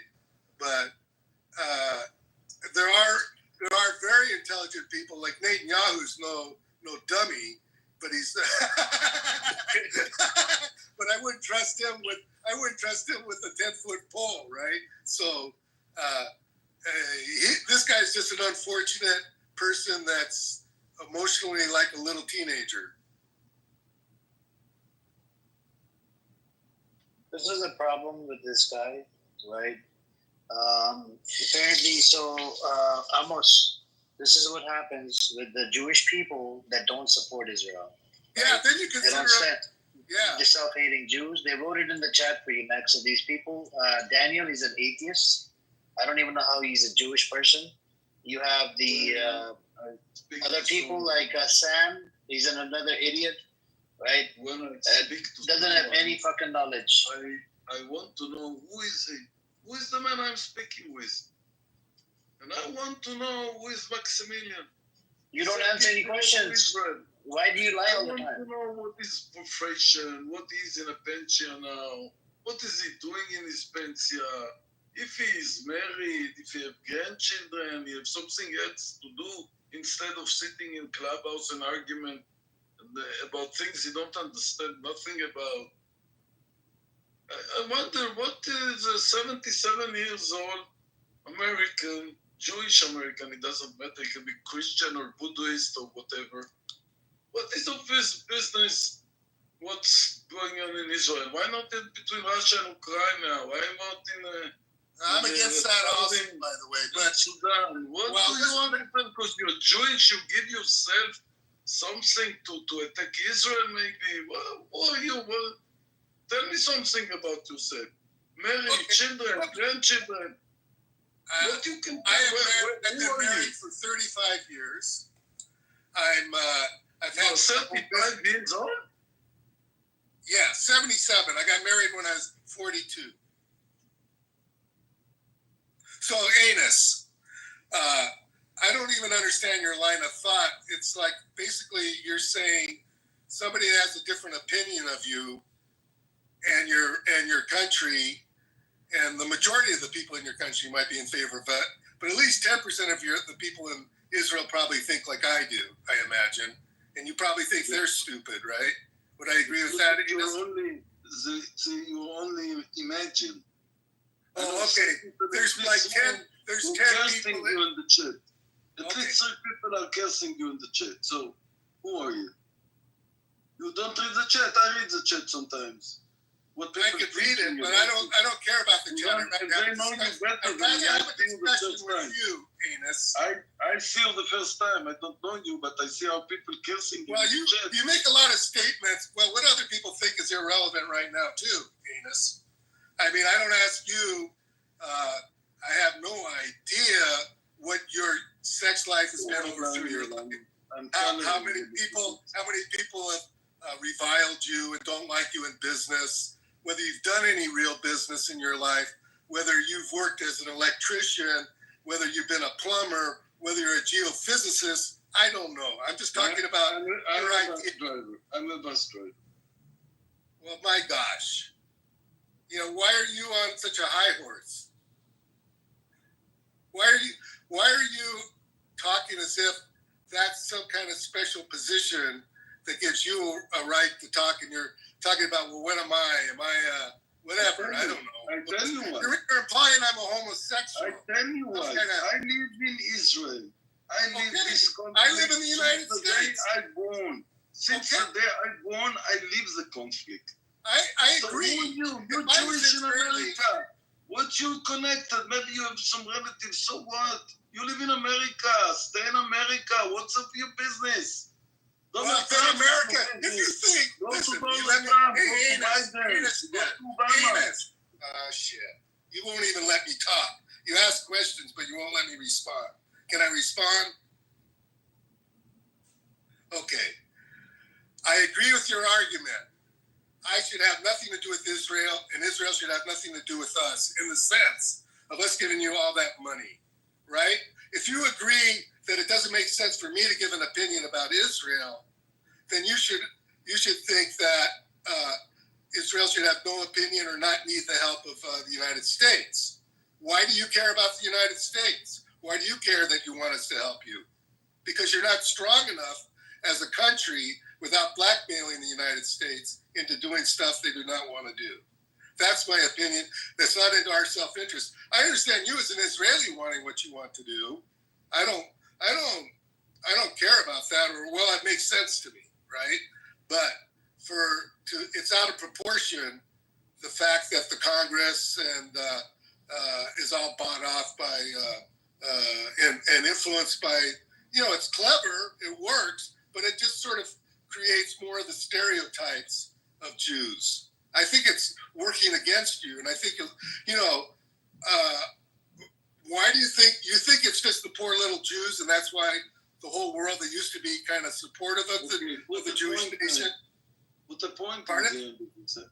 Put the point in the end of the sentence. It was finished sometime. You're complaining. Do you want to go back to the 1 minute? Yeah. Maximilian, to add to your point, Amos, do you know that Maximilian, he's a Jew, okay?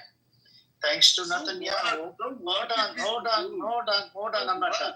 Hold on. Thanks to your criminal Zionist entity, anytime you kill a baby or mother or father, do you know what's happening throughout the world? They're starting to hate the Jews because they're looking at that the Jews are killing the babies, killing everybody.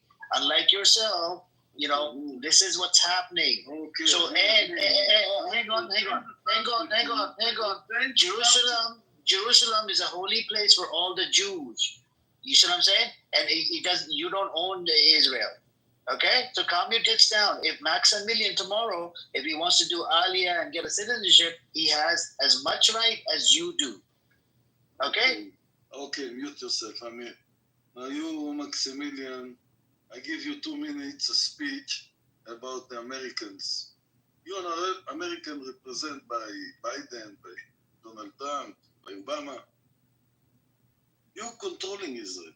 You could do a great thing if you control Israel by your money. But don't think that everything what you do is the right thing. And don't think that Bibi represent the Israelis. The Donald Trump, if they don't do it, the sky will open and eat all the Nukhbot, all the Hamas, Not Bibi, not Donald Trump, no Biden. They cannot tell the Hamas underground in the channel, 40, 50 meters underground what to do. They are terrorists. We kill all their leaders. Until today, they keep 20 alive, 50 hostages, 20 alive, nobody knows which conditions. They, from their favorites, want to show a movie of the hostages, what they are doing to them, how they starving them, those animals under the ground. So they bring outside the movie to make us fighting each other against the other. But you as an American, with a lot of people say, now Donald Trump will tell Bibi, Donald Trump, the airplane of the Israelis were going to attack Iran. Donald Trump said, Bibi, take your airplanes back with all your bombs and don't bomb Iran. So Bibi tell the airplanes to come back. 50 airplanes were on the way to Iran and they turn around without attacking Iran. So if Donald Trump would say, Bibi, take all your IDF outside in Gaza and come to agreement with the Palestinians and push more Bibi than the Palestinian because he cannot control the Palestinians. He can control Bibi Netanyahu. And I don't know who are all those Jewish American advisors he had around him, but he make a big mistake. He make a big mistake that he let Bibi do what he wants. But now he sees the results of what he give a free hand to Bibi. Bibi want to go out tomorrow and take all Gaza. Who give educated to these 2 million? Who give them medicine? Who give them food? Who give all those people? No, this we don't do. So this clever person do exactly what he want. He give Ben-Gvir and Smotrich to keep us coalition. What are you talking about? Hang on. The mic was on Amos. Let him finish. Go on now. Not a dummy woman. So if Donald Trump was clever and he had a good advisor, will tell him to start push a little bit more Bibi than than the Palestinian, which he had no control on. Maybe, I'm not so sure, because we lost, from my perspective, we lost this war. If we cannot release 50 hostages in Gaza, we lost the war. We have to go on our knees and beg to the terrorists, to the Nukhbot, please release our hostages and give them whatever they want and take the IDF outside of Gaza. First, the first, all the time since I know myself, if Israel have an hostage in Russia, in Iran, in Entebbe, Israel will do everything to release first the hostages. After 2 years, you saw how the terrorists joking on us, what they're doing to our hostages. They did a Holocaust number 2 in Israel, inside the Nova, inside the kibbutzim. There was no Holocaust Burning, raping, murdering. Stop it. There was no Holocaust number 2. Amos, I want to respond to your one point. You made a claim that Trump told them to come back. They were on a fighter jet. Do you know what they did with the bombs? They threw them on Gazans. I think you forgot about that. You need to look into it. When they were coming back, they started throwing the leftover bombs. When you start with your lies, it's a fact. You start with your lies. It's a fact. It's a fact. I don't know where you bring all these lies from. That's a fact. All the bombs they go to Iran, they put on Gaza. Gaza is a little bit. They did. They did. The lies and lies and lies again and again and again. Amir, I'm not the one who lies. Are you finished? Wednesday. Are you finished speaking? Everything what connected with you, I'm not finished. Nothing. Are you finished speaking? With you, yes. Okay, well, I don't give a fuck if it's with me. You're on a panel with people in the public, so I'm going to speak now. So shush. I mean, for you to say Holocaust number 2, are you serious? Because I think the Germans killed 6 million of you. Take care, Max. 6 million of you.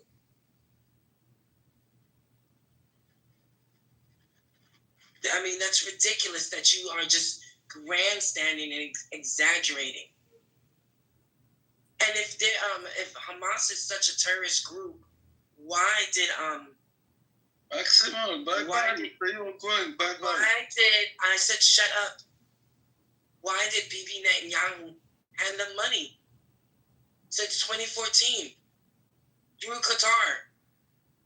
When he didn't have to directly hand Hamas money. He could have worked through a third party like the UN, or they had so much data, so much face recognition, has a whole record of every family living in the Gaza Strip. They could have gave that money to the civilians instead of handing it to Hamas. So you're the ones that are working with terrorists. If they're such terrorists, why are you working with them? There's other ways of giving that money to the Gazan civilians in the Gaza Strip. Through United Nations, a third party, or you could have just gave a budget or an allowance to every family member in Gaza. You guys got so much information on them. You know every family that lives there. So this whole thing of Hamas was the acting government in the Gaza Strip, that's weird. That's weird because you just gave money to a fucking terrorist group. That's why when Amir says it's a self-inflicted October 7th, it is.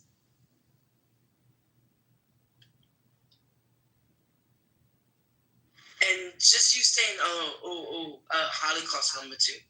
Bro, shut the fuck up.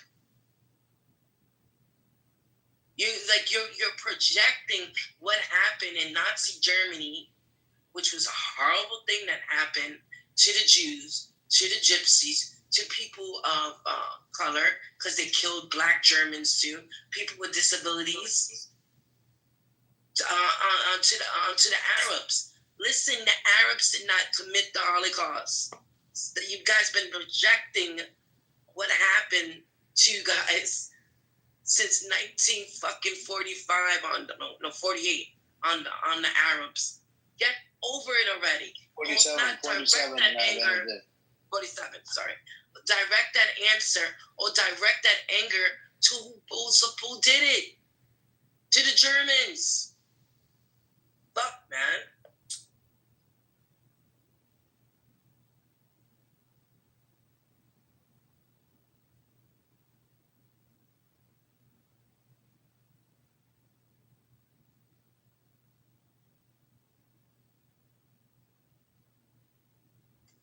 Your people are doing Holocaust to the Palestinians. I agree. You don't know that, huh? More than 60,000 people dead. And and it's like you learn from the Germans. Y'all obviously learned something from the Germans. Or living in Europe for so long, you guys learn how to be colonizers. If you say this is your holy land, this is your land that and you guys lost 3,000 years ago, y'all left and became monsters when y'all came back.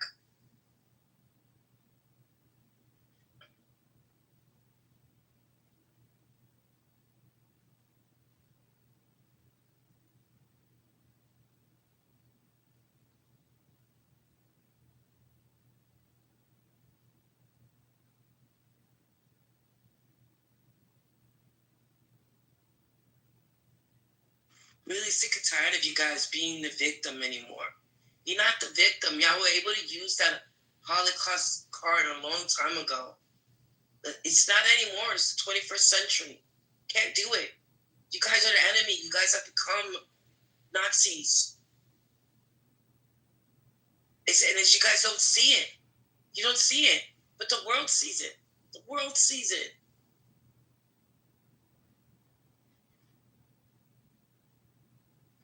And then you guys gonna hide behind everyone being anti-Semitic, everybody being anti-Semitic. The whole world can't be anti-Semitic. At this point, you're the fucking problem. You wanna respond, Amma? I have to respond to every lies and every crazy woman. No, there's not a crazy woman. Don't be misogynist. Don't be misogynist. Don't be misogynist. You just had a whole fucking monologue with fucking lies. Talking about Holocaust #2. What? Compared to what? Compared to what? You're going to compare October 7th to what happened to you guys in Nazi Germany? Are you fucking kidding me, bro? Tell me something. Wednesday, where are you right? Are you fucking not? Are you fucking kidding me, bro? Where are you right now? Why the fuck you care, bro? I ask you, where are you now? What is the secret? I come to your house. Why do you care? I wonder. Why do you wonder anything about me, sir? What city in Sir, the United of all States of all people to wonder about, don't wonder about me. Be a married man and wonder about your wife.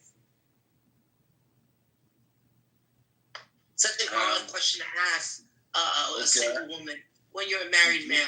Did you open the room? Such an odd question to ask. Did you open the room? Such an odd question.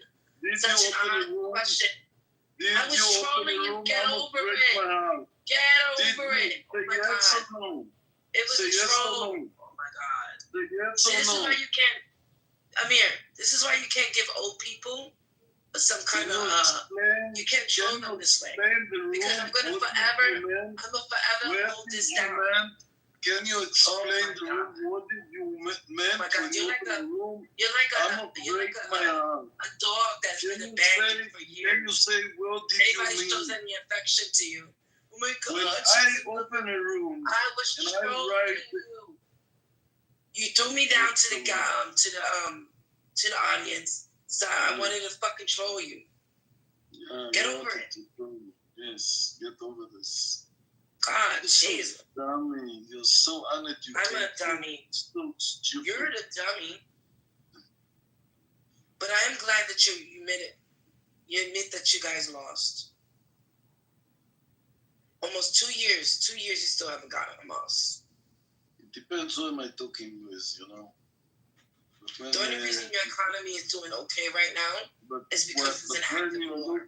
When you And the look United from States outside, and the United States keep on giving you money.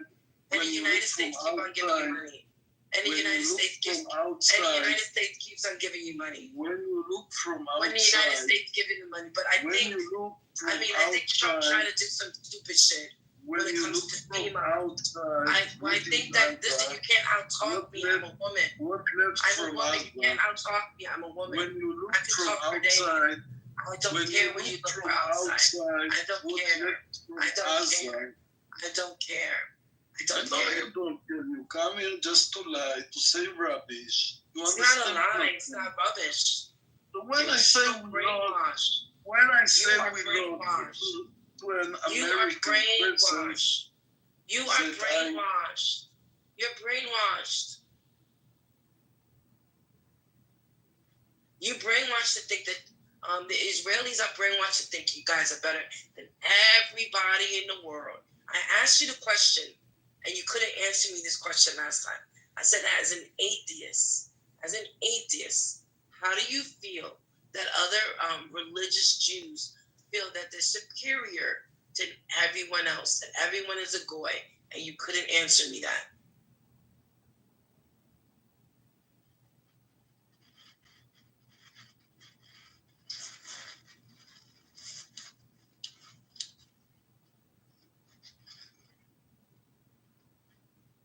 See, I'm glad that you be quiet now. Thank you.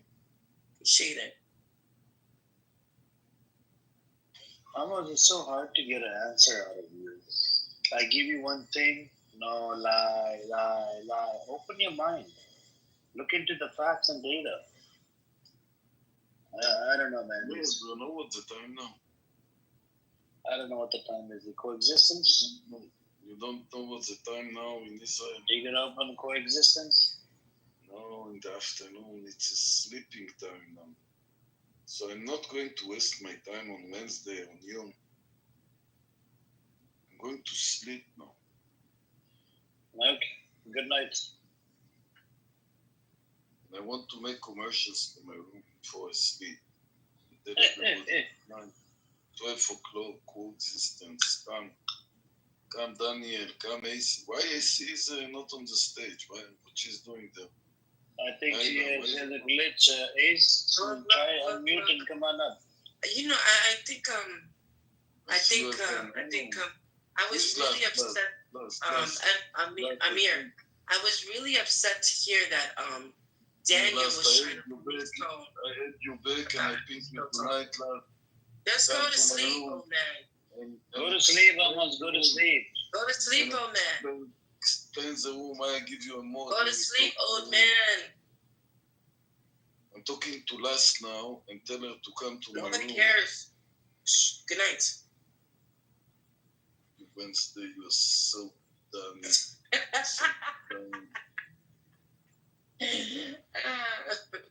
Who is last, Amos? Who is last? Last, I gave her a moderator in my room. And she finished the room. But I don't know, is this the same last? She finished the room? What do you mean she boomed the room? She closed it. Suddenly I find myself without a moderator, down on the stairs, not in my room. I would have boomed the room. Amos, is this the same last or is it different last? I think it's the same. Are you sure this is a different last? I think it's the same because I had her back now. I was so angry. Yeah, but this last is I think maybe it's a guy. Maybe because she only. Oh, it's the same. Why didn't you tell me? I have to block this bitch. Get lost. No, I didn't know it was the same one. Get lost. Get out of my room. I didn't know. Because she accused me of fucking whole bunch of words in the back channel. She called me a whole bunch of names. Get lost. You already. Yeah. Out of my room. Get lost. This Yeah. Block. Block. Yeah. Because I don't want that bitch coming in. She attacked everybody in my room. She attacked me on the back channel that I follow her. I come to the room. I am a creep. I try to flirt with her. Fucking bitch. I said provide proof. She doesn't have any proof. Fucking bitch. Cunt. I've never heard of No. She literally called me a pedophile and a whole bunch of shit on the back channel. I said, fuck you. So what? So she called you. Yeah. You can't do that when you don't have any evidence. No, I asked her for the evidence, no evidence. You know how many Israelis call me pedophile? So what? I don't care. I'm not Amos. I'm not a lowlife like yourself. Fuck that bitch. That was last, right? Yeah. She's trying to do the same thing to me, bro. And she's trying to. I think she opened a room on your name. She called you pedophile or something, right? She sent me a message and it was like a paragraph. It was mad long, trying to abuse me. And I was like, join the queue, honey. I've got a lot of admirers on this app. You know what I mean? This isn't the first. And then she tried to screenshot it. And it was like, read the whole thing, bro. Send the whole thing. You know what I mean? There's nothing. She just tries. She tries, man. And she's like, she's done that before with someone else in one of my UK rooms. She tried to make them look like, it's like, what are you doing? At this point, it's too obvious, darling. You know? I know. I kicked her out, man. I thought it was a he. This was a new one, I thought. But Amos, he see a woman in the room, he get a little woozy in the room. He give her the moderator when Amos in the room.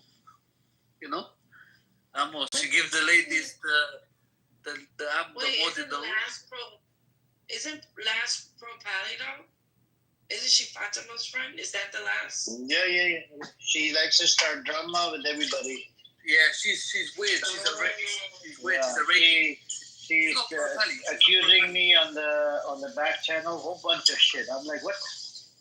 Yeah, she was saying weird stuff. She said she made a claim that I go into incognito mode and I'm a creep. I go into her room, I watch her, I do this. I'm like, what?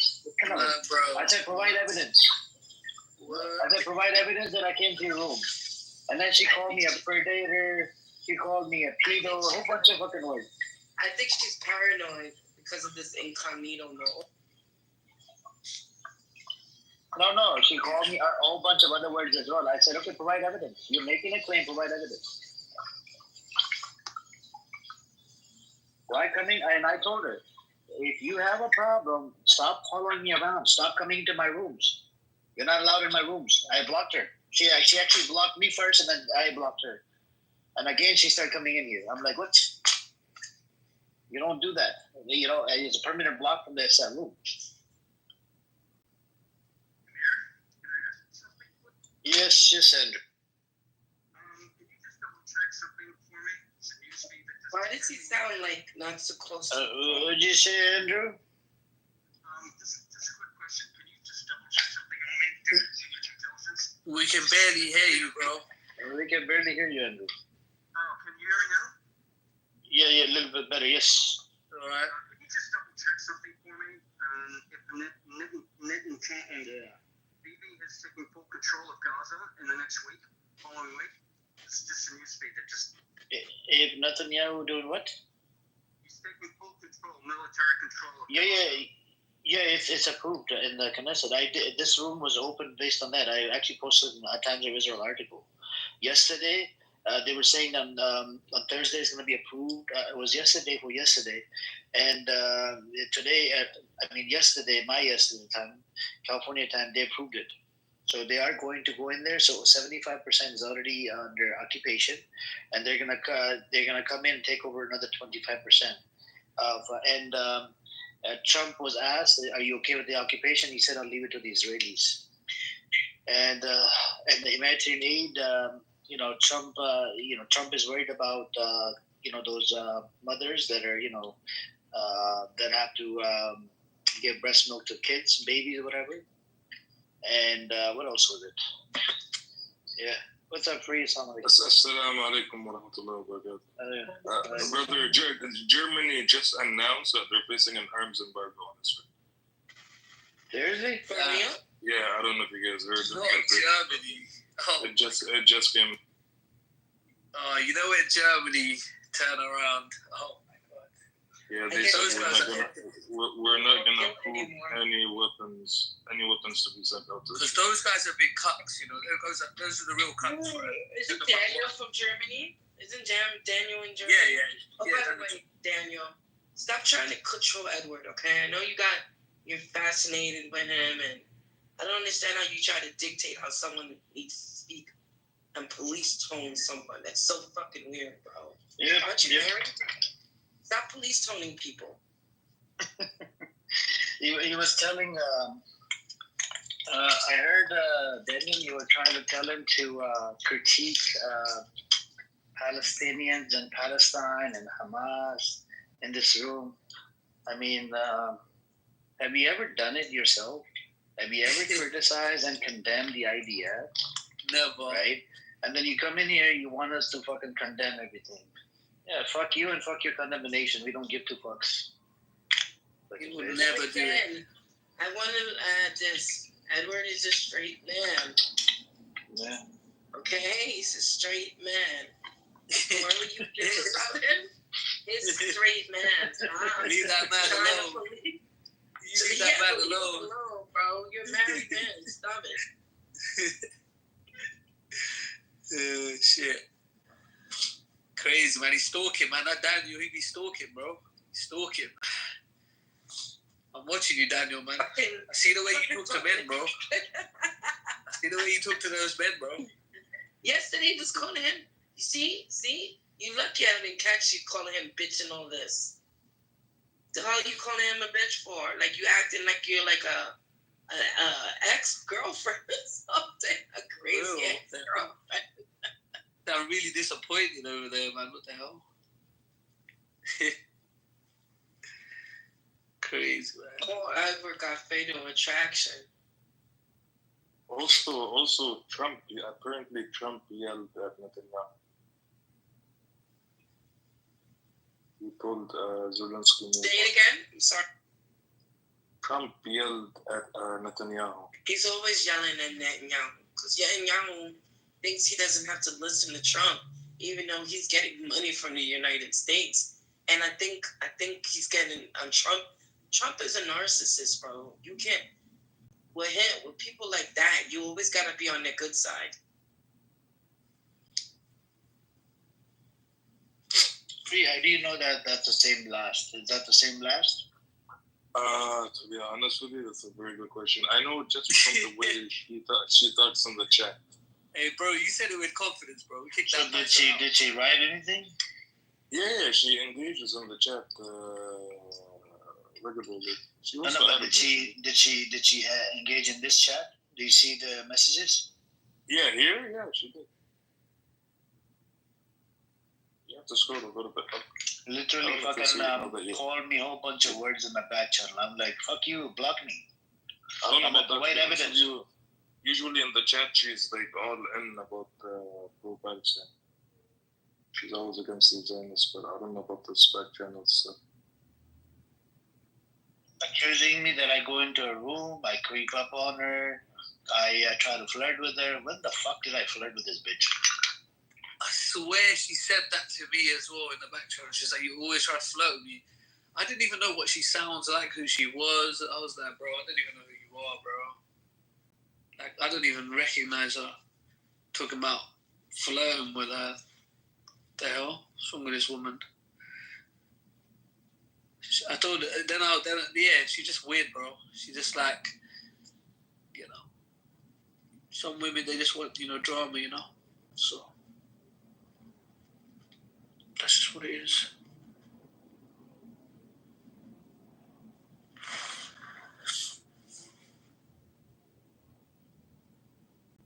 Well, she has to be weird. She hangs around Fatima.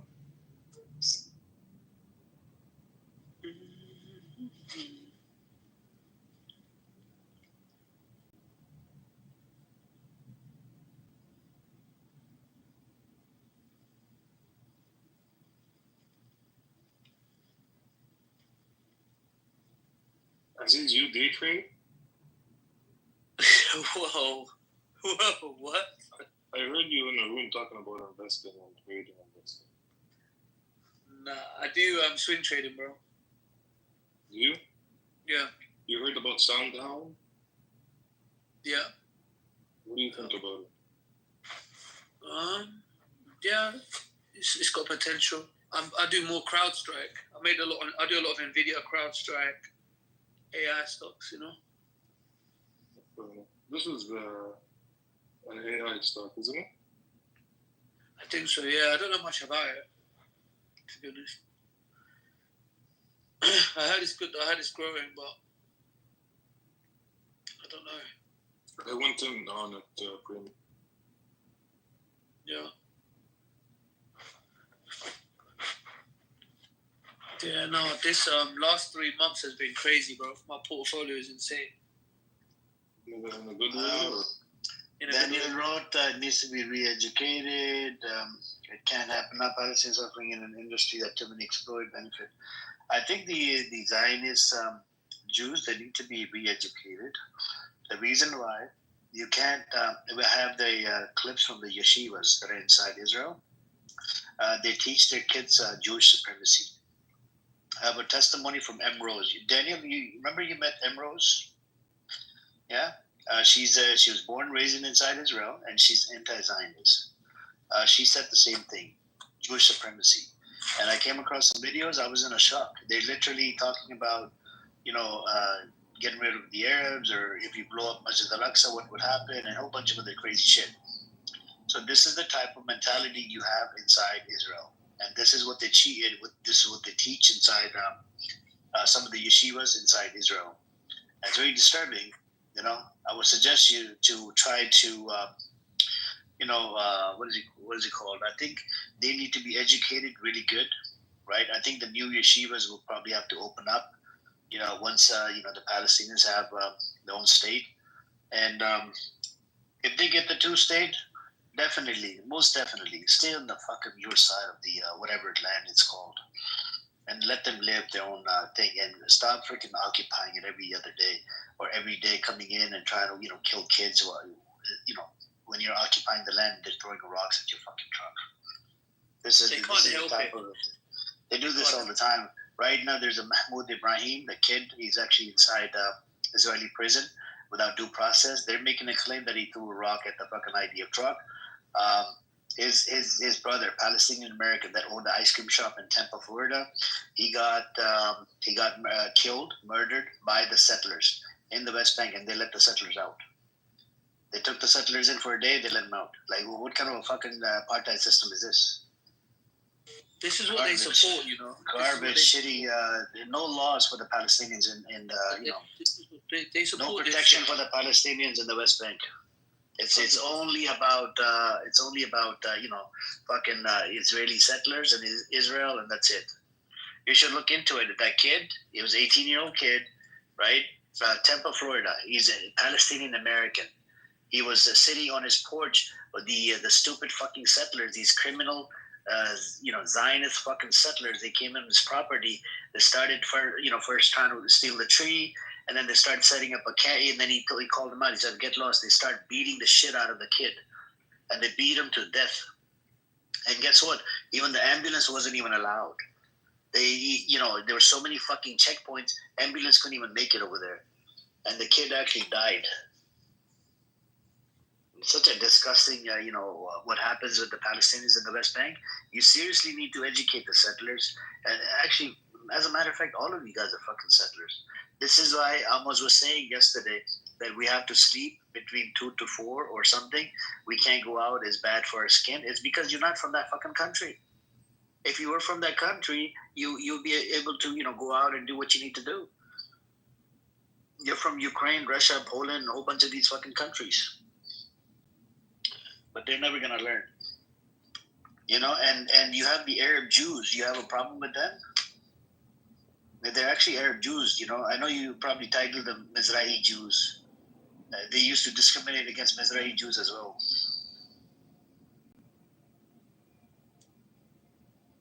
Mohsen, you want to come on up? Are you Zionist? Do you support Israel or Palestine? What's up, even Salah? half of Israel, half of Israel has turned on the country. Let's be honest. They realize they don't think it's a democracy.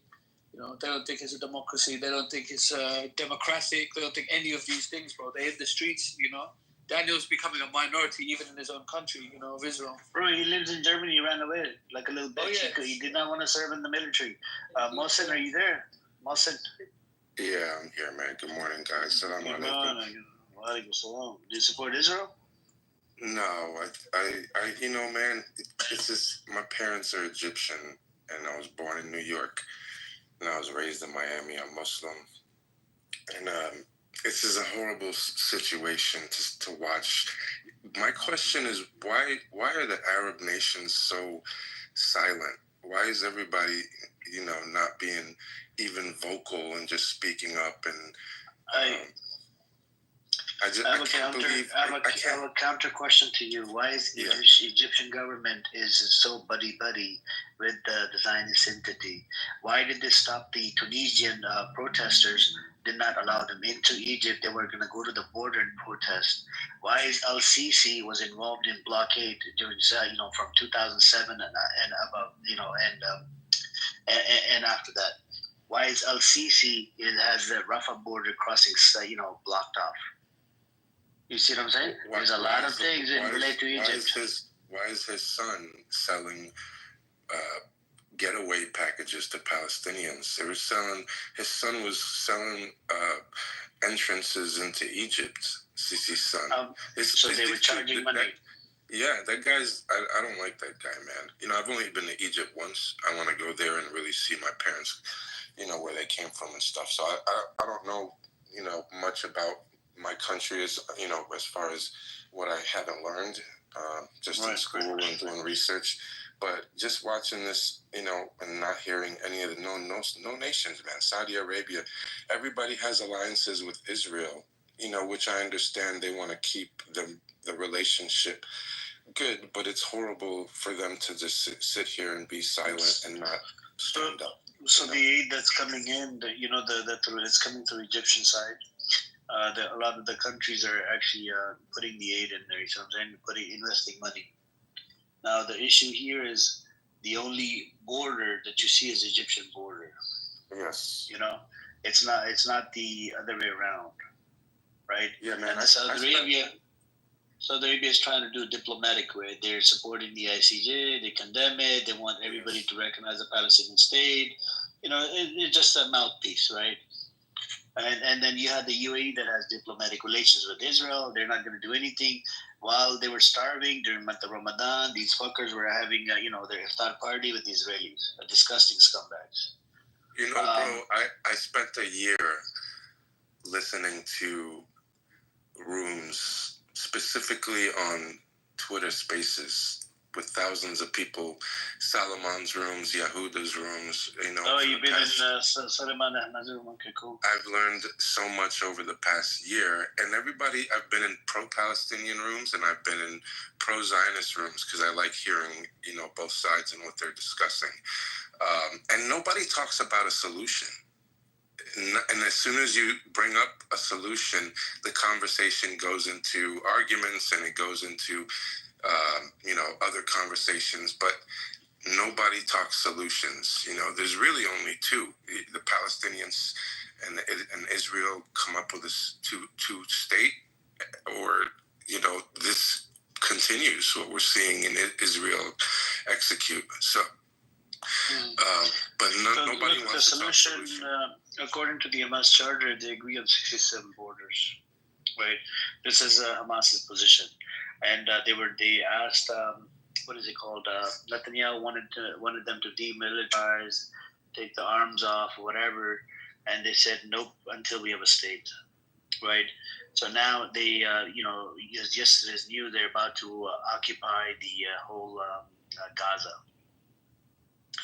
So they're going to occupy. It was already under occupation, 75% of it. Now there's another 25% that was left. They're going to occupy the whole thing. About 3 days ago, in the Knesset, 22 of these psychopaths, genocidal maniac, they were trying to pass a bill, a resolution or something, to going to Gaza to tour northern Gaza, how they're going to build settlements or whatever. That guy Katz, the defense minister, he came out and he said, I'm going to, and he actually approved it. And I don't know if they already went inside or not. 22 out of fucking 34. This is how genocidal maniac these people are.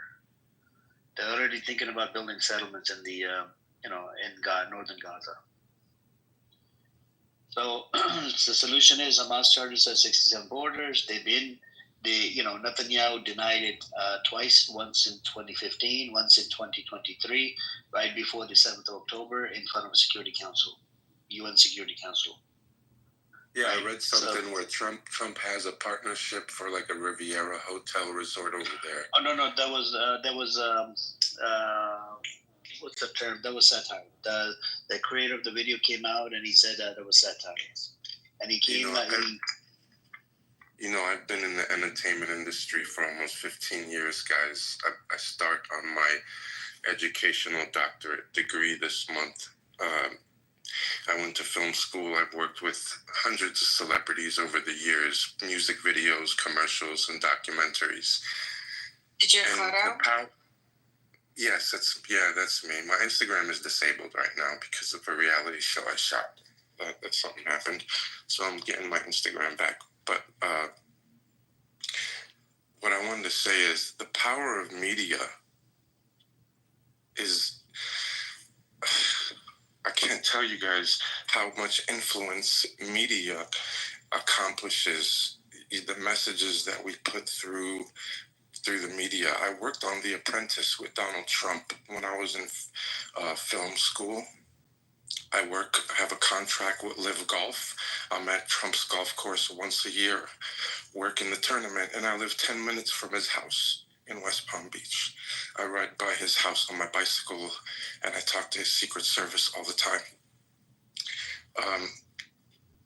There's no kind of, with the exception of people like Solomon, there's no Muslims. The media, we need to push more and put more. The influencers and the power of social media is very important in letting people know and showing. And I think that there has been, I don't know, on 100% scale, 60 to 65 compared to the Zionist media. And it's very hard to control. But I think that we need to do more speaking like this, Clubhouse, Twitter Spaces, social media posts, commercials, and, continue to make the kids aware, because the kids have the power, believe it or not, when it comes to this game with the media. I know people that, do millions of views. Nelson, I got a question for you. Yeah. I mean, all the talking points. Why don't you get Salman Ahmad on CNN? Well, Salman had an amazing speaker yesterday, a journalist. So he's working his way to where he can leverage his influence. You see, I had to learn about that in my industry. You get the influence, but you have to figure out how to leverage the influence in your favor to create longevity and consistency and residuals and all kinds of stuff. So he's figuring out how to leverage the influence right now, and he's doing a really good job. So, and I'm in his rooms, and he's funny. He's a lighthearted person, so I like hearing his spaces. I love the speakers there. And there should be more rooms like that. And Yehuda is a Jewish guy, and I like him too. Guys, I grew up with Jewish people here. My parents moved me from Miami. He lies it through his teeth. Yes, but I like him, bro, because he has sense and he talks good points. Yes, he favors his people. Did you not see what he said in the Million Marathon? These are recorded spaces. He believes in killing babies. No, I didn't hear that. And you have Jonathan Bing. His video went viral. His office got a whole bunch of calls. Yeah, I talked to those guys. Yeah, but they're Zionists, right? The Zionists meaning that they're baby killers. What do you expect? What their space died when they left Clubhouse. Okay, do you want the Jonathan Bing's clip? I'll put it in the chat for you. You can listen to it. How he supports the killing of the babies. I'm not a fan of Jonathan or his partner. What's his name? Yehuda was used to co-host on Twitter. Yeah, I just hear on Twitter. I just hear Yehuda on Twitter. That's where I heard him. I never heard him on Clubhouse. Yeah, he's a genocidal maniac. He used to, and then this one Egyptian guy. He was undercover. He called himself intelligence or whatever. He was working for Egyptian government. He stole a bunch of money from women on Twitter, and then Yehuda used to co-mod with him, co-host with him on Twitter Spaces, and then that guy disappeared because a whole bunch of women opened up spaces on that idiot. He was stealing money from women. I think Yehuda realized something, and I think his spaces are more discussion-based and hearing people out now compared to then. And Jonathan Bing and those guys, I had a conversation about them managing their brand for that room. And Nelson and him, I don't know. I didn't like the energy. So we just kind of went our own ways. But so you worked with Zionists? No, I didn't. We didn't do it. That's what I'm saying. Hey, but Yehuda is a Zionist. Yeah, I never worked with him. That's what I'm saying. I was talking about Nelson and Jonathan Bing. I had a conversation with Nelson about managing his brand, but I did not do it. I didn't do it. I liked those guys in the beginning, and then when I heard some of the things they were saying, I just didn't agree with. And yeah. And the Yehuda was the same. There's a whole bunch of recorded spaces. You should go listen to a whole bunch of what he did on Million Marathon. Yeah, I've heard. Yeah, Yehuda is another piece of shit, garbage. He came on this app as well, and then he disappeared. Where are you from? I can't say because I got death threats for running these spaces every day.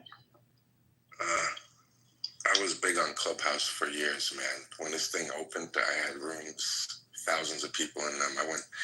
We used to have all kinds of different topic rooms and network. I used to do celebrity interviews. Yeah, this was during COVID times. Yeah, those days are gone, man. Yeah, it was fun. It was fun. We had fun on this app back then, man. But yeah, now I just jump on, man. I just jump into topics that I like. I look, if there's nothing going on Twitter Spaces, I come on here. But you guys, I appreciate you guys letting me speak, and I appreciate you guys having a conversation about this topic as well. So we talk about the solution all the time, Wilson. But look, if you support the state called Israel, right, the Zionist entity, and if you want Israel to exist, that actually makes you a Zionist, right? Now, if you say you want Israel to exist, which means you support how the state was created in the first place. In 1947, you had the ethnic cleansing happen after the Arabs denied the partition plan, and it turned into a full-blown war in 1948. And then after they called it Israel, whatever, right? They kicked out a whole bunch of people, women, a lot of people. They even raped little girls from one village to another, and then they they even did when they called it Israel.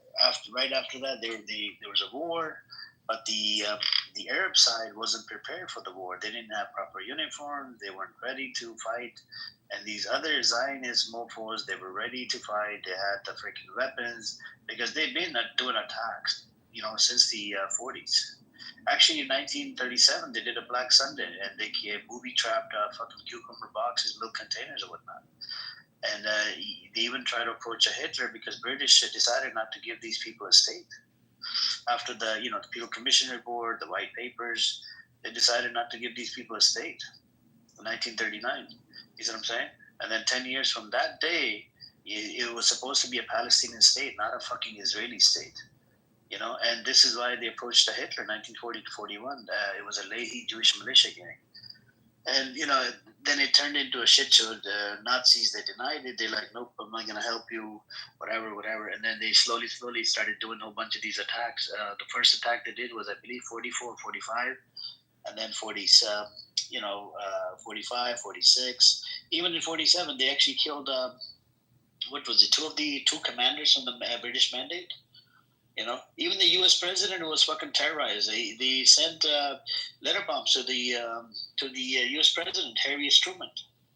You should do voiceovers, do a YouTube, and you should put all of this information on YouTube and make a bunch of money, and just have a documentary channel and just teach people. No,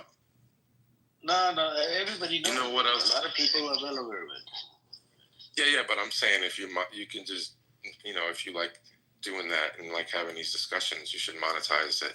I was gonna say too, a lot of my friends that are Jewish that I grew up with in America, in Miami, they don't support this. So would you consider them Zionists as well, or no? The people that don't support this, because there's some Jews that don't.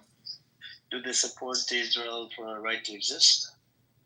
I think all of them do, yes, because when all of them... That makes them a Zionist.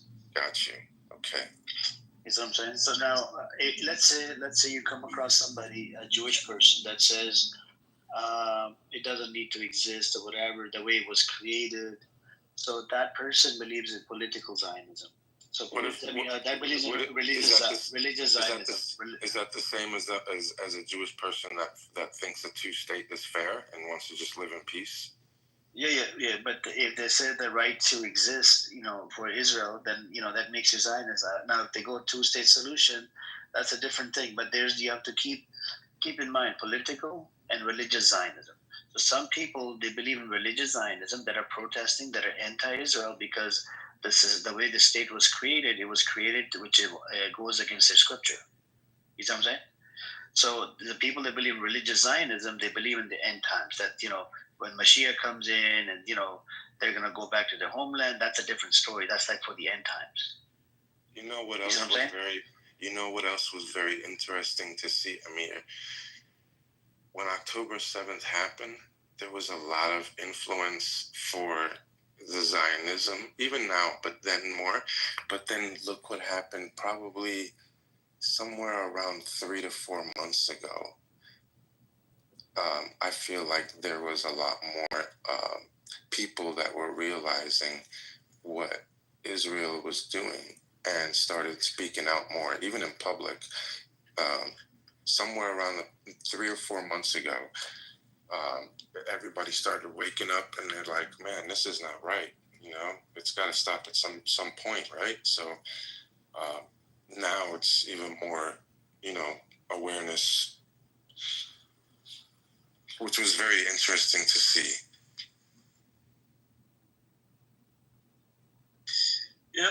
I mean, so look, on this app, right after the 7th of October, everybody was, pretty much, they were looking at Hamas as terrorists, Palestinian terrorists, blah, blah, blah. And then as soon as they start doing more and more attacks to schools, hospitals, and this and that, people started changing their positions. And now this app is a majority pro-Pali.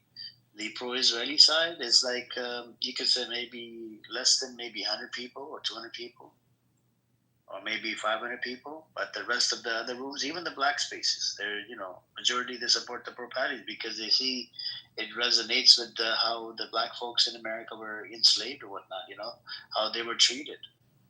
That's how Israel's treating the Palestinians for over 70 years, treating them like fucking slaves, treating them like shit. Yeah, I go into random rooms and I hear, I hear a lot of people blaming a lot of things on Israel, even if it's not related to Gaza, just direct relation to our, politicians and just political and AIPAC and all that stuff that's going on. And there's a lot of just white Americans that are not, in favor of, being partnered with Israel in any way. So there's a lot of those spaces that I'm hearing people speak up on,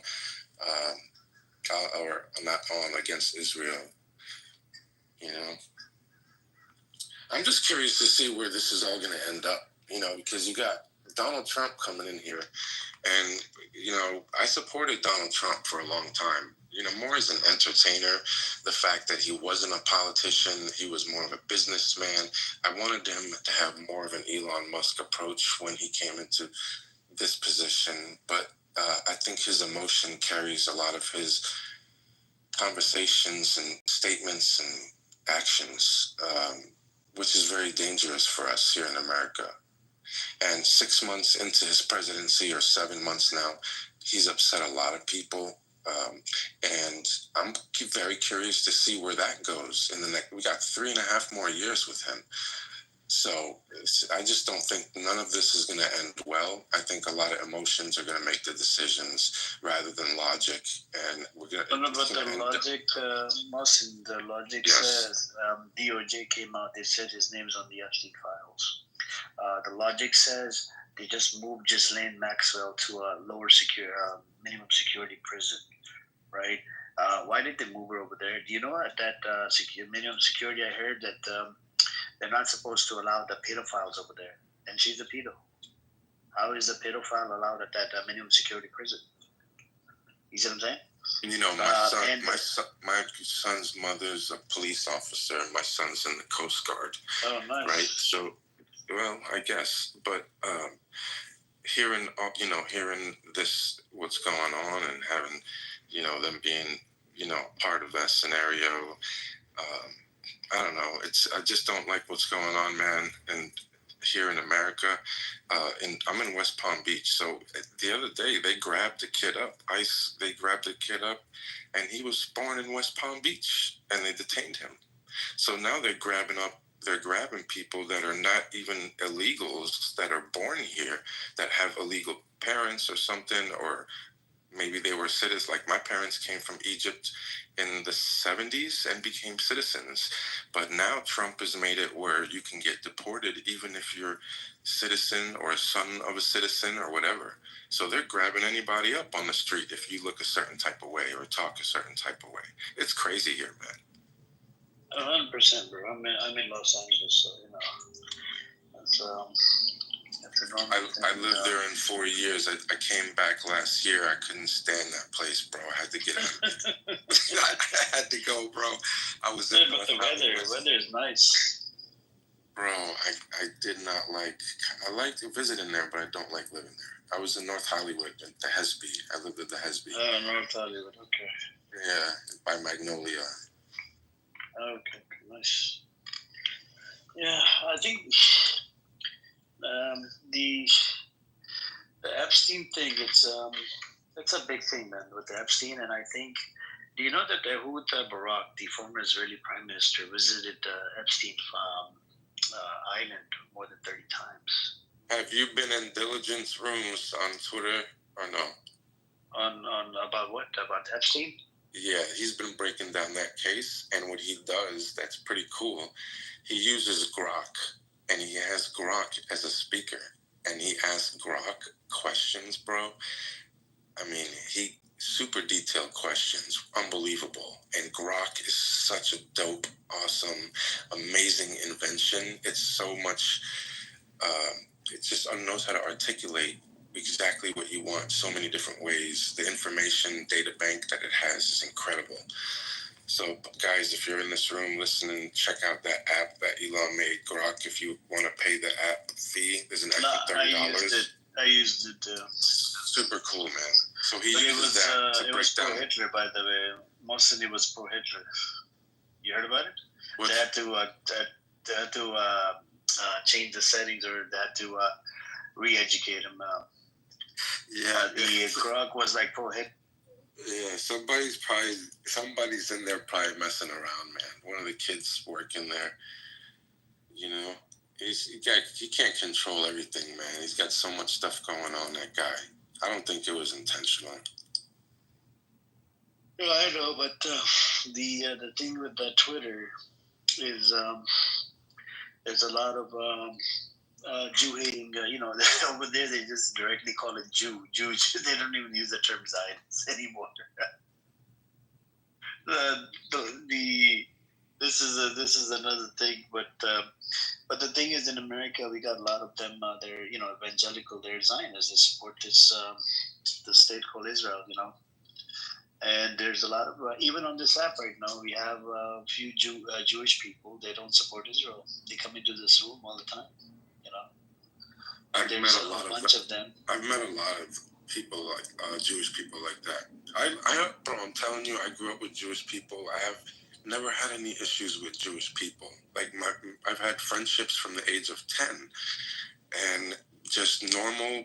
To me, they seem like white Americans basically here. And I've never had any issues, no arguments, no fights. I've made money with a lot of Jewish people. I've never been treated a certain way as a Muslim, Egyptian Muslim. So I just, to see this and for them to see this, it puts a lot of Jewish people in bad scenarios. A lot of Jewish people had to leave a lot of countries, Egypt, and a lot of countries, they had to go back home to where they know that they're safe.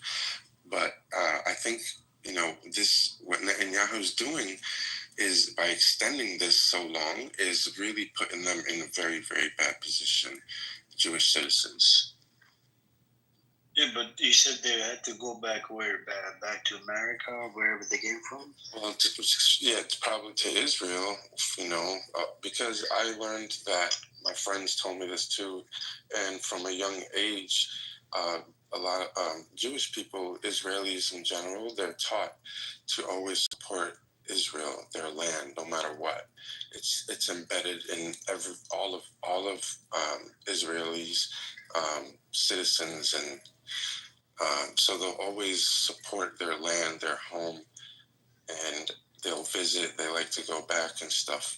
So I think when all this bad stuff is going on, a lot of Jewish people left Egypt and a lot of different Arab nations and went back to Israel because of this, or came here to America. Yeah, but the thing is, also, if you look at the historical facts, there's actually an Iraqi Jew. He wrote a book, how they were brought into Israel in the first place, right? They did fake attacks. Mossad did this. Their Zionist buddy did it, and just to scare the people, the Jewish folks, to move from Iraq to to Israel, to populate Israel. That's from the first place. Now, the indoctrination, yes, they do teach Jewish supremacy. There's yeshivas inside Israel. They teach them that they're above everybody. They're the God-chosen people, right? They're above the Arabs that are living there, and it's crazy, right? This type of mentality, they need to change this mindset. And but if you if you look at the historical facts, it's just like their narrative is, oh, we went to war and the Arabs lost, and and we took over the land. They don't realize how much that is a big of a lie, because the war happened in 48. In 47, that's when they started ethnically cleansing the Arabs, the Palestinians, out of their own homes. Even the Jewish neighbors, they sold them out to the Jewish militias that were ethnically cleansing them from one village to another and the third. So all I'm saying is there's this context to it that they never mention. And then they'll bring up the point, oh, we bought the land. Motherfucker, how much land did you buy? 6.6%. It's available all over. If you Google it or ask Gronk or whatever, it'll tell you 6.6% land was purchased. Not the full 100%, not the full 50%, not the 75%. And the British decided not to give these people a stay because they terrorized everybody on that land, British and Arabs. So what I'm saying is it's just scary. How from that point to now, it went from, being Palestine on the map to being Israel? At what point did everything go wrong for them? Lack of an army, lack of agreements, and having a conversation between both sides in so many years. Like, what happened where now, they're fenced up somewhere in a part of their own country? There's if you look at the wars and whatnot that took place after the ethnic cleansing, that's why UNRWA was created in 49, to look after the refugees in Gaza, right? And Gaza was controlled by Egypt, right? And what they did is ethnic cleansing. Nakba did not stop in 48. It stopped all the way up to 1956. What they would do is that there was leftover Palestinians. They wanted to control how many Palestinians would be allowed. They had to keep it at 20%, and then the rest of them, they would load them up in the back of a truck and dump them, in Gaza, whatever. And up till now, there's been deals, but every deal always missed out on the right of return. There's a UN resolution that says right of return. More than 750,000 that were kicked, they're allowed. They're supposed to be allowed back in proper Israel. They have keys, deed, paperwork. And that's always off the table. And it's always, if you look at all the deals that they have, there's always missing pieces. One deal, they missed out on the East Jerusalem. The Jerusalem would be controlled by Israel. According to the 67 borders, when you look at it from the UN side, it's actually West Bank, Gaza, and East Jerusalem, right? That's where the Masjid al-Aqsa is, to be part of, Palestine. But what they do is they always play around. In the West Bank, do you know how many checkpoints are there, Mohsen? 920 checkpoints in the West Bank. You know what? I think the responsibility equally falls on the Arab nations that are sitting there silent. I think that they are taking political stances too serious and are forgetting what really matters. And it's more of a brotherhood than borders and nations and being your king or the president. It's more of a brotherhood. It doesn't matter if I know you or not, if I know you're Muslim, the respect and the love, just how I was raised, right? And I can't understand that part. I can't understand it. Like, if I see me as one leader of this nation and my brother and my friend and my cousin, and when we're all leaders of all these nations, I just don't understand how we can't get on the phone and stop this in 5 minutes. I cannot understand how these leaders can't get on the phone and have a conversation and can't put a stop to this by making one phone call. And when they make that phone call, the other person feels that conversation. And I can't believe that this has not been done yet. And as Muslims and as an Egyptian, an American citizen, watching this, it's unbelievable to me, seeing Israelis storm into a mosque as sacred as Al-Aqsa, and for nobody to say anything. Like, what's going on? Where's the belief, the trust, the brotherhood, the camaraderie? I just can't believe what I'm seeing, man. And it's, for me, I just don't understand it. I'm 44 years old, about to be 45. I don't understand what I'm watching right now. There should be a NATO amongst all Muslim nations. Every president that comes into America destabilizes an Arab nation. It's like they have a to-do list in the White House, and like number one is to destabilize somebody before their 4 years is up. We've seen it with Iraq, Afghanistan. Like, they're always doing this. And until all of those leaders that are sitting here on social media and all these bulletins that we see get together and create their own NATO, this is going to continue to happen. And the power is going to lie in where the West is controlling. It's how it's been since I was a kid. I woke up seeing the towers getting smashed and Iraq getting destroyed and Saddam coming out of a cave and Bin Laden and the trial with Saddam. Like, this is unreal what we're seeing here, guys. And I think that the West has controlled and done a lot of operations, CIA operatives, and through the years that we found out about. But for me, man, the one thing that is most disappointing is just, these Arab countries not standing up and ending this. Yeah, but they're puppets of America, man. So, look, America protects Israel. Okay? If America stops protecting Israel, Israel will be finished. It would have been finished a long time ago. It's thanks to America. That's why Israel exists. And that's why all these nations, they don't want to, touch Israel because of America's protection, America backing. And these puppets that are in there, Egyptian government, Jordan government, the Hashemite kingdom, you got people, even in the West Bank, the PA is in bed with Israel. And that guy actually, there's a documentation that he makes money off occupation. How do you feel about Putin? Putin, I don't know, man. To be honest with you, I mean, he's a genocidal maniac as well.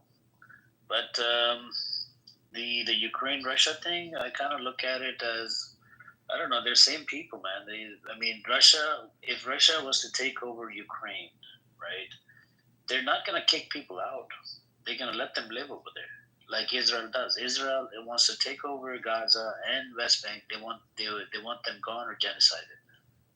You see the difference there? So and the war with Ukraine Russia, I feel like it was started from the NATO side, the Ukraine side, and I don't know. Why would you start something with Russia, man? So, and their claim is that there's a puppet that Russia planted in there, for a while, and blah blah blah, bullshit. Did you hear Putin's interview about Trump last week? What did he say? He basically said that Trump's living in a reality show, and he talks peace, but he sends 2 nuclear submarines. Well, we have more, positions in place against the U.S. than you have against us. Dude, he really went. Look it up. Last week he went. Dude, he destroyed. He destroyed Trump in the interview. He destroyed him, man. It was like the whole interview, he was just bashing him. Yeah, Trump is just an idiot. So the warheads, I think Mario Nafo, the guy on Twitter, he did a space on his. So he had this video on his Twitter page. The video showed how they would be activated, and apparently Russia had 4,500, I think, warheads. America has 3,900 warheads. You see what I'm saying? Yeah. And let's say if they were to annihilate Russia, right? Like do a full nuclear, right? So it would automatically activate the system for the nuclear. And then apparently their warheads are hidden outside of Russia somewhere. We don't know where. They would get activated, and they will automatically be, towards America. They will come towards America, and America won't be able to do shit. You know what I'm saying? America is our target. Yeah. And Russia produces 5 times more weaponry than America does. Yeah, Putin's not playing, man. He was the head of the KGB or whatever they call him, and then he became a president. Intelligence. Yeah, the last guy, he kind of put him into office. It wasn't really, a democracy kind of scenario. It was just like, hey, let me introduce you guys to Putin, and then boom, he was the president. So, I think also that Israel wants that Gaza's portion of Gaza, because they want to do that canal, like how Egypt has the Suez Canal. They want to build that I think they call it the Ben something canal, where it will challenge the Suez Canal. Canal? Yes. I don't know, man. So I kind of feel like it won't be possible without, Hamas or somebody coming in and bombing the shit out of it. You see what I'm saying? So they would either, if they want to build a canal of any sort, they would have to genocide everybody in Gaza, or and not do it. Either or. Because if they build a canal and let's say they have a small piece of land, they take over, but then what do we do from the other side? They could have weaponry from the tunnel, whatever. They can shoot that shit, and that could damage the canal. And it's a multi-billion-dollar project if they were to build a canal. So yeah, that's what it is.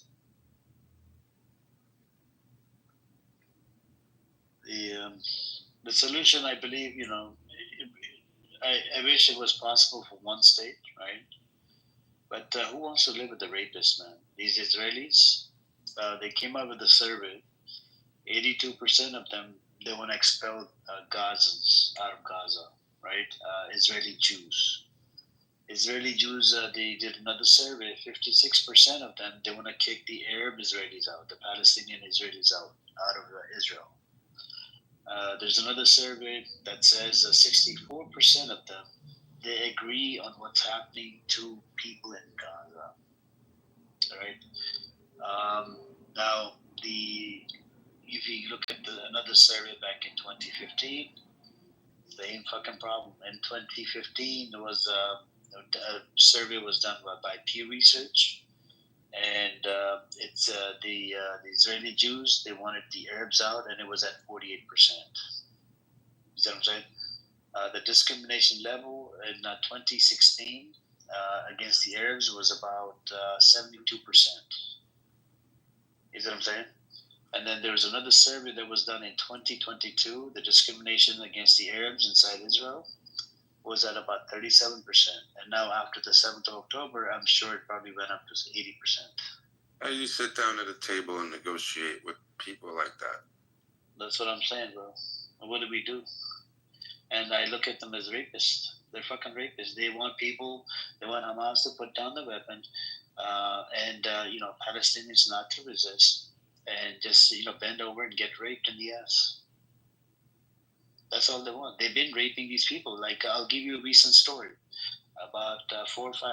This was, I think, last week. A Palestinian American from the same place where you're from, Tampa, Florida. This young kid, he was 18 or 19. I know, actually he was 20, I think, or 19. He actually owned an ice cream shop over there. You probably know him, man. You're in Florida, right, Mohsen? Yes. So this kid, 18, 19-year-old, he was sitting on a porch inside in the West Bank, right? And he's chilling, whatever. These settlers, they pull up. And they start, messing around with the trees they had in front of the property, start building a tent or whatever. And then he told them to get lost or whatever. They started beating the shit out of him. They beat him to death, and he died. The ambulance couldn't even make it in time because of the fucking checkpoints and a whole bunch of shit that was in the way. The kid died, and they arrested, they took some of these settlers in, the IDF, and they were let out. They let them out. Yeah, I've heard a lot of stories. They ask America for help, and the American government is just garbage. It's fucking piece of, it's a sell-off. They're sellouts. And then, you know what happened to his brother? His brother, apparently, they're making the claim, IDF, that his brother threw a rock at IDF truck, right?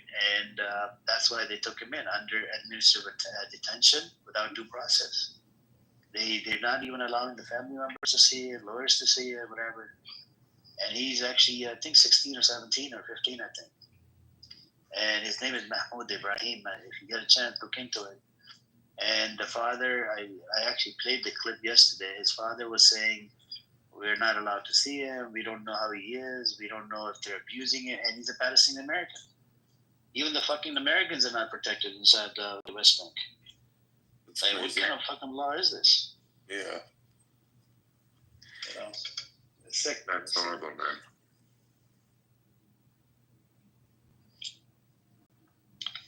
Hey, welcome, Christ and Not. You guys want to chime in?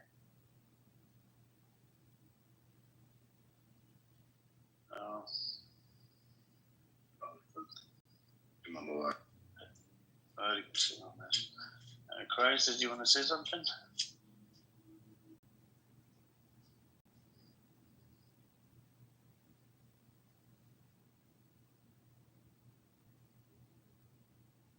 Anyways, I think she's busy.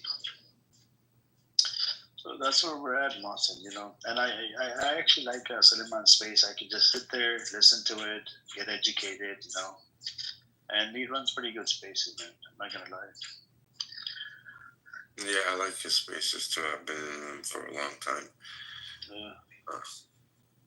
He's got a lot of breaks a lot of news too in his spaces. But they took his verification and something else. They basically shadow banned him on Twitter. Yeah, they demonetized him. They took away his blue check mark. He can't make money off any of this, and his posts aren't getting too many. What is it called? Algorithm. It's not in his favor.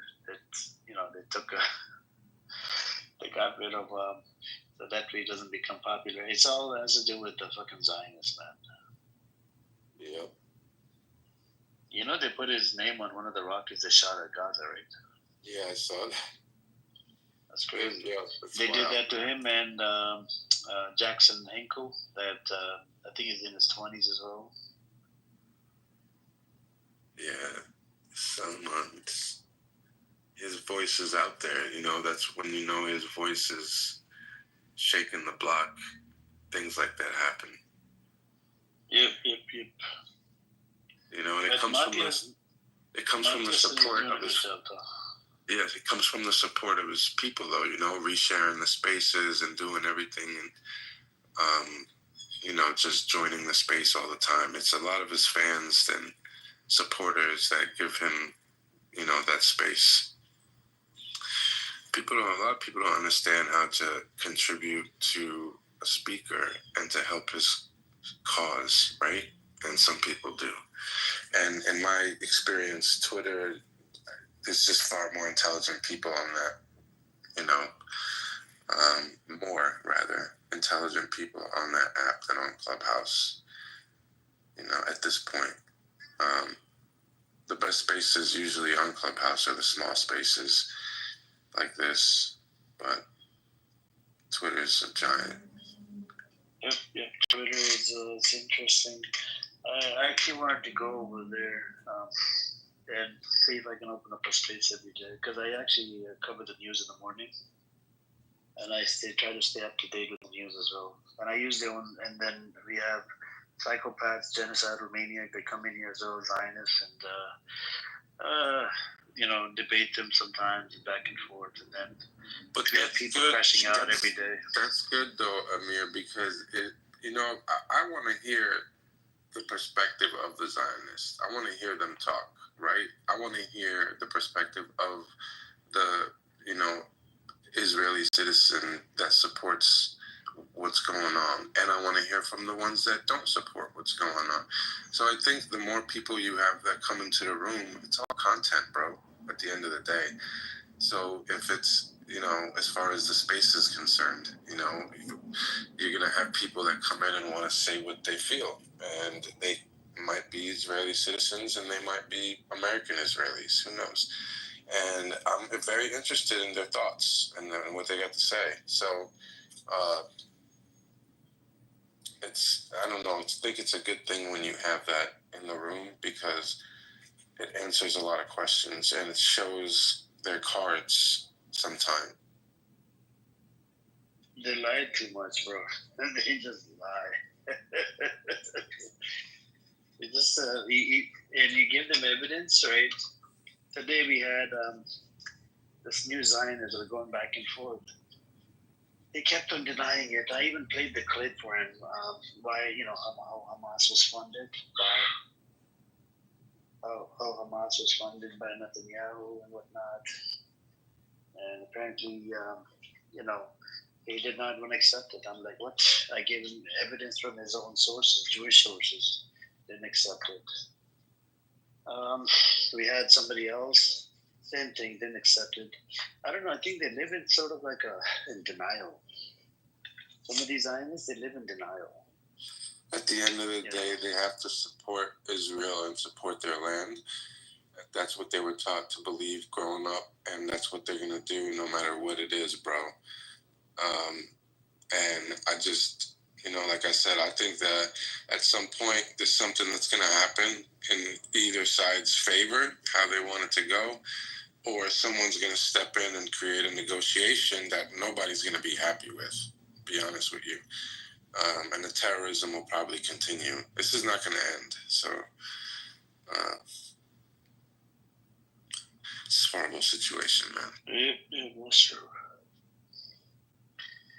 We're gonna see what happens, man. It is terrible. But I heard somebody yesterday, because in the Twitter spaces, I heard people in Gaza talking, and I heard they have all kinds of people in there. And one of the guys was telling us that they only control a portion of Gaza. I think like they were saying like 30% or 20% of Gaza, and they're telling the other 70 or whatever percent, you know, to basically lay down arms or something. and whoever is fighting right now, the resistance is the refusing, and that's basically where it's at. So, but I don't think they control all of Gaza. Yeah. So let's say even if they were to put down their weapons and surrender, do you think that the Zionist entity would let them live? No, it's gonna be bad. Bro, there's about 4 members. They came out and they said they don't give 2 shits about the hostage. Yeah, it's gonna be bad, bro. Yeah, it's just a bad scenario. No matter how you look at it, it's just bad. And nobody wants to step in and take action, which is even more confusing. That's true. And that's where we're at right now, man. I don't know. Hey, welcome, Nazi. How you doing today? Assalamu alaikum. Walaikum assalam. Yep. So that is what it is, my friend. I mean, we had look what this blue guy wrote in the chat. He's half German, half Israeli. Right? Look at what he wrote. He goes, "Just wanted to say that without lies, Palestine dies. Thank you for the attention to this matter." This guy doesn't even believe in that Israel is starving children. He's a Zionist, born in Israel. The ChatGPT slogan. What did you say now? The ChatGPT slogan. Maybe, I don't know. And he doesn't believe in that it's apartheid. He doesn't believe that it's a genocide. You know, and then you talk to him, intellectually dishonest. Every time you try to make a point, you know, he wouldn't even answer the question. He'll derail the fucking topic. That's all it is. It's people. And then some people, they tend to crash out here. I mean, every day we have crash outs, you know, 2, 3 at least a day. People, you know, crash out on Zionists. Some Zionists, they get triggered, they crash out on pro-bellies. It goes crazy, man. But anyways, I think this room has served its purpose. Anybody else want to speak? And I think I probably ended. Jama water to you guys. Happy Friday. And I think I'm going to hit the bed now. Anybody want to speak? No? All right. So it was nice meeting you, Masan. Keep coming in, bro. I open the room every day, right?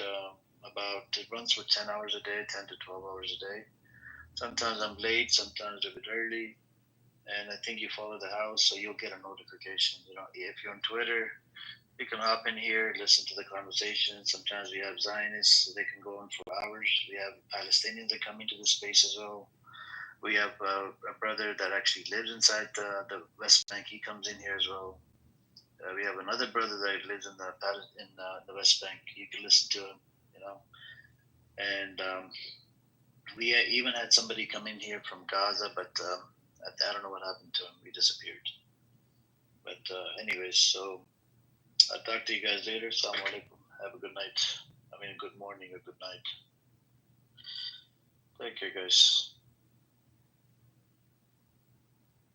More likely to get a pardon, and they often do, or get a commutation. But, you know, I agree with you. I just wanted the acknowledgement that this is what happens, right? These people donate to someone's political campaign, or they donate to someone's thing, or they're huge donors, or and then they end up getting political favors that benefit them, which could be a pardon, could be a commutation, could be, you know, whatever.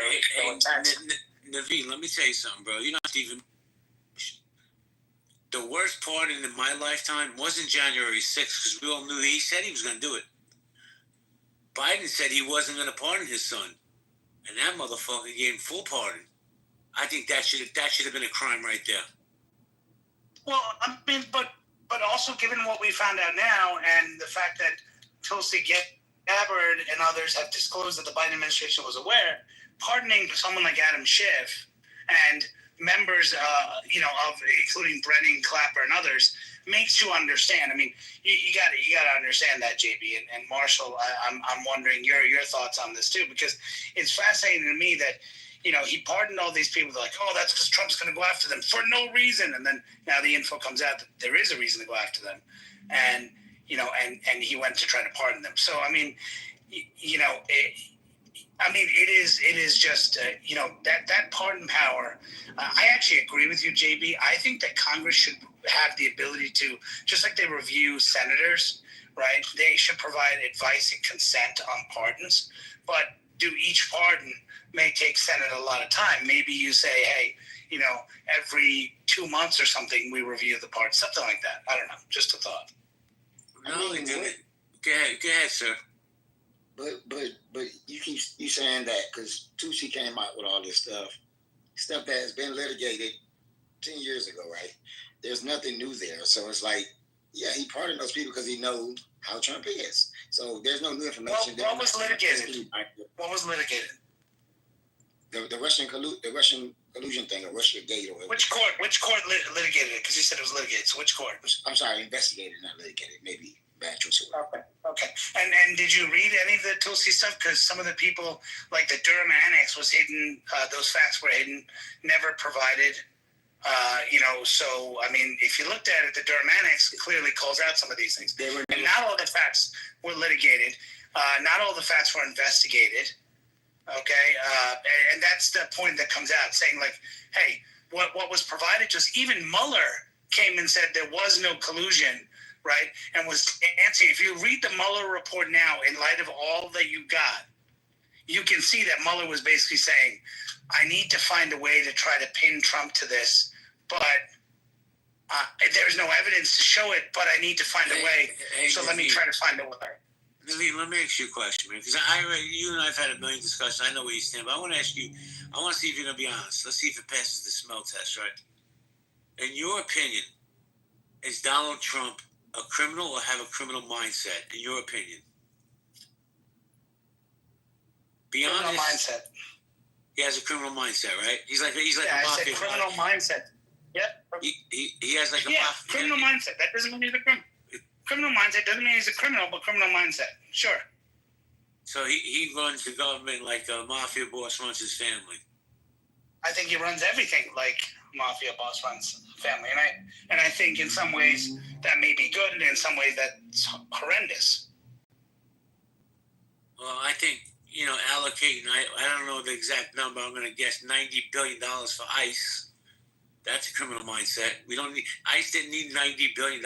They could have taken 75 and taken another 15 billion with a B, and put it in other places that need it. Like, I know this is going to sound stupid to some of you people, but to cancel PBS, public broadcasting, they couldn't find the money for that, but they're more worried about fucking Pedro coming over from Mexico. That's some bullshit, bro. Just my opinion. And it's 150 billion for ICE, right? Isn't it?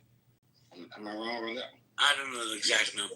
Well, it's for USCIS. Hold on. To be fair, it's for USCIS overall, which is all the immigration processing, not just ICE. But, you know, people say it's for ICE, but it doesn't specifically. If you look at the legislation, you look at the proposals, none of it does actually say ICE. Hey, Naveen, let me ask you a question. Just between you and me, because nobody's listening to us, right? They couldn't have taken, let's say, $1 billion out of it, just $1 billion, $1 billion, and hired some new judges to expedite the process, or no? Well, that's the problem. That's the problem is, you know, he's saying moving forward. So Trump's mindset is the people that came under Biden vetted it all, right? And there's some reality to that. If you want to go into this immigration discussion, I'm happy to have it. But, you know, these people weren't vetted. And there's proof of it. I mean, you take people from South America, many of those countries don't have the proper vetting system. So if you call and say, I'm here with, you know, I have Pedro here. He says he's from your country. We don't know if he's there. Oh, I'm there. Well, we don't have any system to verify who he is. We don't know who he is. Well, okay, so we have to take his word that he's from Colombia? Okay, so how do we know where this guy is from? And so now we'll let you in. Okay, now you're in the country. You're our problem, right? So the view is get everyone out. Right, moving forward. Now look at the legislation that passed in the Big Beautiful Bill. It majority has more immigration judges that are in there. So you're right. At the beginning, he took the approach of, hey, we're gonna put this money in, we're gonna double down, we're gonna go and pull all these people that came out that we have no idea who the hell they are that came into this country, and now, moving forward, we're gonna make it really difficult to come in by, putting more judges and putting other people in there. So while I agree with you that the approach and the strategy in which he did was kind of egregious. I'm just telling you what my belief is. Thank you, Naveen. Let me just say, I'm going to do a quick room reset, but I'm going to say something before I do it. And this is going to trigger some of you people, and that's okay. It's 7:30 in the morning. Good morning, Hector. To me, the ice reminds me of Hitler's Gestapo. It really does. This is Healthy Debates, guys. This is Coffee and Conversation. The link on top on the Jumbotron is a link to my chatter room that I'm going to be hosting later. I'm hoping everybody comes. Even Balenciaga could come, hang out with the cool kids if he wants. We'll let you in. Thank you, sir. Thank you. Good morning, Jamil. Good morning, L. Oh, we got LC in the house. Yo, F. Hector. Eunice, how you doing? Guys, if you have a pink ticket down the VIP section, cash it in. Sin, I don't even know why you have a pink ticket. But Sin, I looked through your profile. That picture of that flip-flop, man. And I got kicked out your room by El Romo because I called him. Can I finish my fucking reset, bro? You just want to make me the demon every time I come here. I know. Because you have no mic. I'm in the middle of a reset, and you just because it's more important, you have to say what you have to say. If El Normal kicked you out, there was a reason for it. There wasn't no reason. He kicked me out because I called him an evil Jew. An evil Jew? Yeah. Okay. Well, did he have the green bean? Yeah, he did. You gave him the bean that day. Well, then there you go. Show more respect. I don't know what to tell you. So that's disrespectful to call him an evil Jew when you know what's funny, and I just said it before you got in the room. The hypersensitivity of men on this app. It's fucking bizarre to me. Who gives a fuck you got thrown out? Who gives a fuck what I say to you? You're a fucking man. Squeeze your balls, bro. Who cares? It's a free fucking app. Like legit, bro. You cry every fucking day, and the thing is with you that I don't understand. You're actually a little smart. You're not a lot smart, but you're a little smart. You could get in the conversation, but you want us to be stuck in your feelings from 3 days ago. Who gives a fuck, bro? Like legit. We're having a great conversation about Trump and pardons, and you want to cry about El Normal, who's not even in the fucking room? I'm sure he had a reason to throw you out. If you feel he's an evil Jew, that's your business. You have to deal with God, not me. It's fucking crazy, man. You dudes need to get some fucking testosterone test done. Anyway, if you have a pink ticket, cash it in. Hit the link on top. That's for my chatter room later. Yo, Doug, you're more than welcome to come up. But come on, stay on point, bro. You're smarter than that. I know you gaslight my rooms. You gaslight my chat. I'm okay with that. The haters are what stokes success. Keep hating. See how far I go. But, bro, let's stay in today. Today's fucking Friday. It's a beautiful day here in New York, man. Anyway, guys, we're going to go popcorn style. Monster, you try to jump in? Yeah, I was going to say labeling Norm an evil Jew it's being more than an asshole. Norm's not an evil Jew. You may not agree with Norm. He may come off as absolutely obnoxious, but that doesn't make him evil. Also, hey, Marshall, check this out. If you said he was an evil black man, this app would be on fire. But it's okay, he can spew what he wants. He has that protection, which I think is bullshit. If he thinks Norm's an evil Jew, then he really needs to check his fucking moral compass. Well, it also means like he doesn't know Norm. Or like both of us know Norm. Norm may be obnoxious, but he's not an evil person. And like the reducing down of Norm to being an evil person is intellectually lazy, to say the very least. Anyway, let's get back to the conversation. We're talking about pardons. I like when Naveen comes in my space. He don't leave his square, but at least he's respectful. So Naveen, man, I think not only do we need Congress to interject themselves with these pardons because they're out of control, I think there should be term limits on Congress, Senate, and the Supreme Court. Marshall disagrees with me, but let me tell you something. You want to root out corruption? Get rid of the fucking Nancy Pelosi's of the world? That piece of shit? That's how you do it. But also, I think, and I'm going to agree with you on that, JP, not only term limits maybe, but also getting the kind of the money out of the politics too. You know, I think that's the issue also. There was a bill that came up about Congress can't use insider trading, and that bill failed. Trump even came out against it. It's like, because that's crazy. How can you do insider trading, but people like Martha Stewart gets put in jail behind that. Like, so it's like because there's no law preventing do as I Congressmen say, and senators from doing that. So because there's no law preventing Congressmen and senators from that's doing what I'm saying. Yeah, that's what I'm saying. So there was a bill to prevent. There's a Republican, I think, bill, matter of fact, and they voted or they shot it down because it's like, you know, they keep making the money. But I'm agreeing with JB and all of that. I agree. Bro, do you know how much Nancy Pelosi's made since she's become a congresswoman? Hundreds of millions of dollars. Right? If any of us on this stage, in this room, on this app, in this world, did the shit that she did, we wouldn't be in prison. We'd be under the prison. We'd be all over the news. We'd be called Bernie Madoffs and all this other bullshit. She's a crook. Chuck Schumer's a crook. Donald Trump is a crook. But this is what we put into power. I don't get it. You know, now we got this idiot Mamdani. He's going to run the largest epicenter of the world in New York City. And this city's going to burn down. You people think I'm being hyperbolic. I'm not. He's already said he's going to slash all public services by 25%. 25% across the board. How the fuck are we going to survive? We barely survive now, man. But what makes you, and again, this is maybe my ignorance, but what makes you think, so, I need to go research this. What makes you think it's going to burn down? Is he saying redirect these funds to help people like homeless people or redirect these funds to do something else? Like, is it already loaded? And I go look it up. I just haven't been a bit lazy. Right he wants to take he wants to take that money and help illegal immigrants. That's what he wants to do.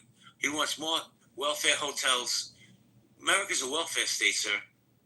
And he wants to keep people in welfare. He wants to empower the immigrants that come to New York City. Because remember, we're a sanctuary city. So he wants all that money to go to these people that, other than the people that deserve it, like the taxpayers.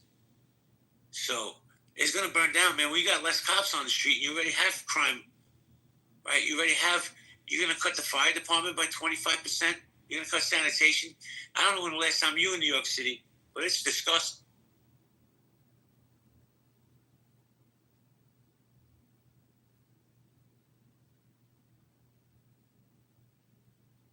I ain't been in New York in a while, so but you got it on that one. Evil of God. Let's see what you have to say. Those people are not crooks. The system allows them to do that. You always blame the individual, which is what the system of, I don't even know what that word is, financialized system is supposed to allow. JB, you have to stop behaving immigrants as if they're the ones stealing all the money when you know fully well who enriches themselves in Congress. Stop blaming immigrants. I'm not blaming immigrants. I'm blaming the politicians. I'm blaming any fucking mayor that gets up there and says, make me a sanctuary city. And then all these fucking other states, like Texas and Florida, send us their immigrants. That's who I'm fucking blaming. I don't want to be a sanctuary city. We have enough problems on our own here.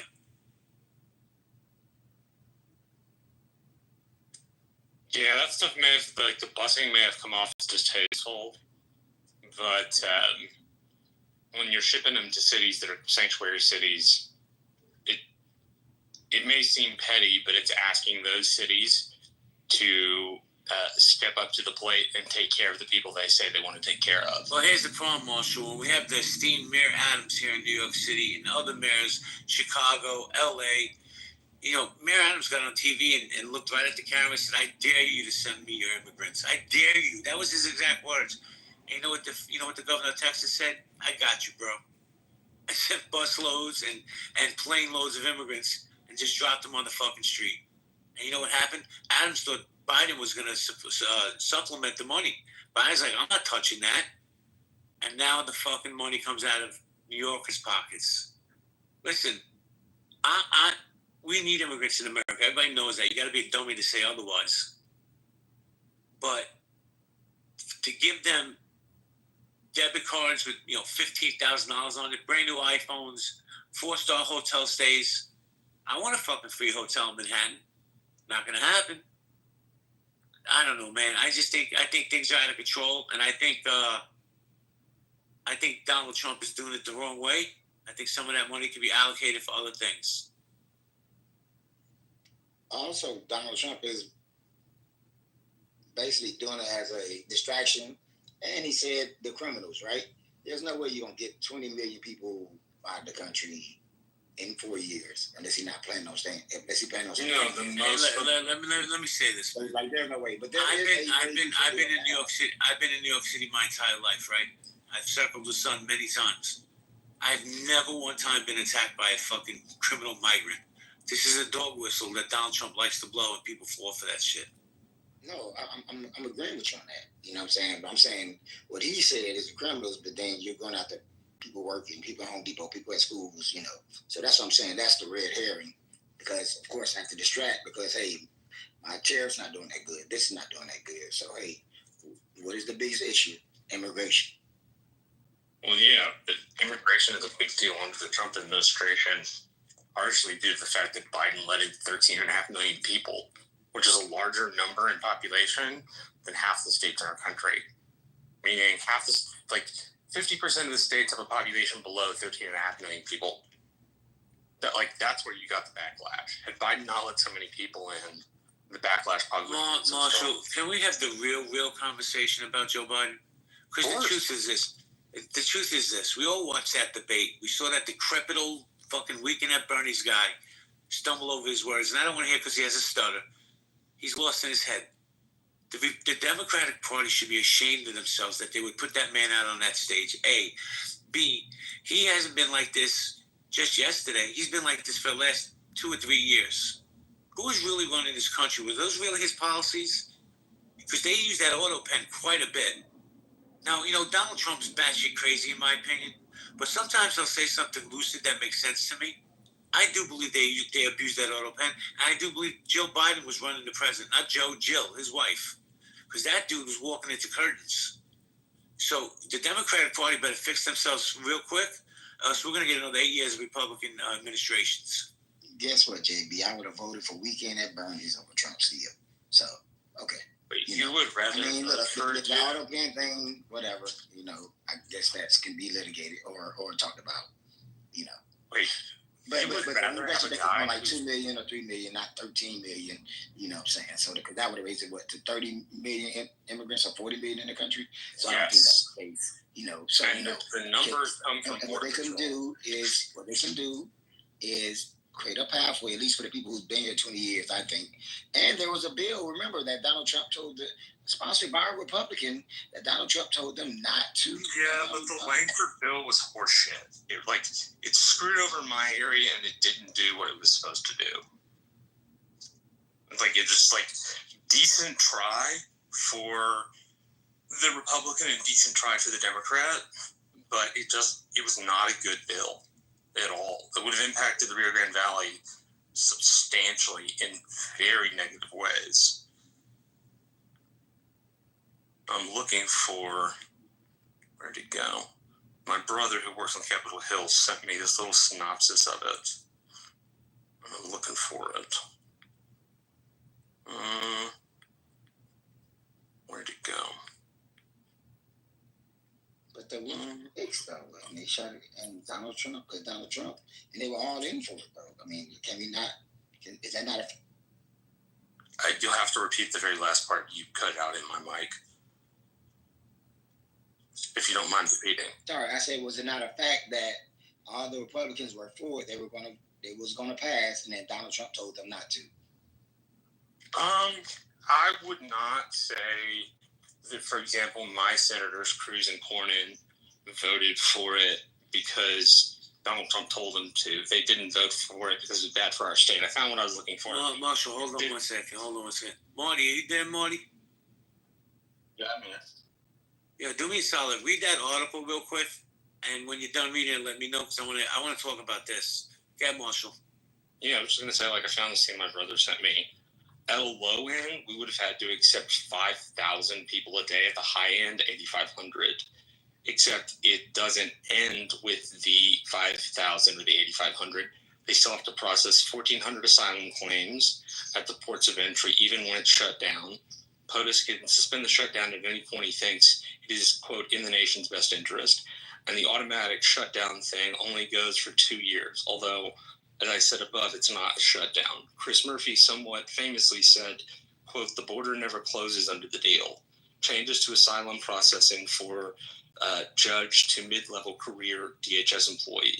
Basically, a line officer with their supervisor can grant asylum, which are supposed to go before a court is the reason it's not a good idea.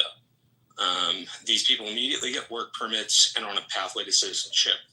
Unaccompanied children from non-contiguous countries are in that 5,000 and 1,400 number.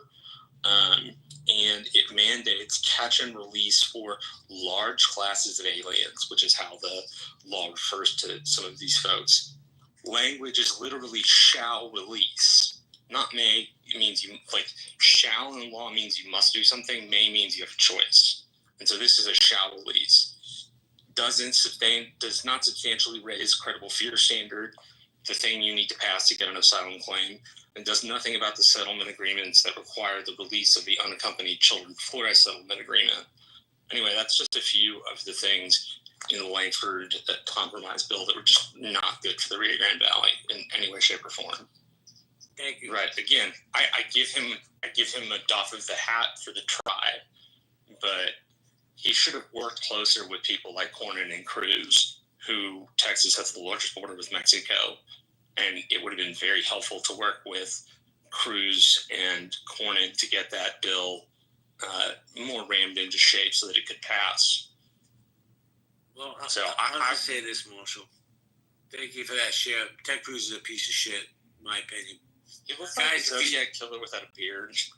Yeah, he's a fucking weirdo. Guys, on top on the Jumbotron is a link to my room tonight on Chatter at 4:45 Eastern Standard Time. I hope everybody comes in. Marty, did you read the article? Yes, I did. What are your thoughts? Because I have a feeling that you and I are not going to agree. So I do believe most Israelis don't want this. Not that they don't want to have military and be in safety from Gaza. It's the fact that Gaza's a fucking welfare state before the war started. They depended on the world to feed them and to give them electricity and give them all the things that we said that we were going to cut off because we were giving them for free. So they've always been a welfare state. So they're really tax burden on the Israeli society, and I don't think it's actually good that we're the ones who's taking care of them, and Hamas is just profiting and keeping the cash for their own military expansionists. Do I think listen, in the Middle East, you only lose a war when you lose land. That's the reality of it. If we think of an Israeli win without taking land, and then it might work in America, in the West. This is the way you won, you proved yourself. But in the Middle East, it means shit. And I really do believe these are the types of things that are being in place because in reality, soldiers' lives to have pieces of land that we get absolutely nothing out of, and at worst, we have to actually continue pouring our tax dollars into it. It's not a great thing, but at the same time, Hamas being left in power to do another October 6th, October 7th, these are it really does play a part in this. So I don't know where I even stand on it because in reality, it's such a messed up situation, but I don't see other solutions in the matter. And I don't think it benefits. I think it benefits the people of Gaza, but I don't think it benefits the Israelis in any sort of way. Thank you, Marty. So here's my thought. Do you disagree with that, though? Not all of it, but I'm going to say what I think. I think that it's enough. It's enough. I mean, look, people. All I ask is let me finish what I'm going to say, and then everybody's welcome to push back. But here's my thought. People are saying that this starvation thing is fake. I don't believe it's fake. I think these people are really starving, right? How could they not be, right? There's almost no building standing. It's all rubble. And I get it. Hamas is stealing the supplies and the aid. But here's the deal. If Hamas came out today and put down their weapons and said, okay, you guys win, we're done, you know what's going to happen? Hamas 2.0 is coming up tomorrow. And I'm going to tell you why. Because when you kill somebody's mother, brother, father, sister, uncle, I don't care what relative you kill, that puts a seed in somebody's head. How the fuck could I sit in kumbaya with these people now? How could I sit down and break bread with any Jew? Now, as Marty, you know, I'm a Zionist. I'm pro-Israel. I'm pro-Jew.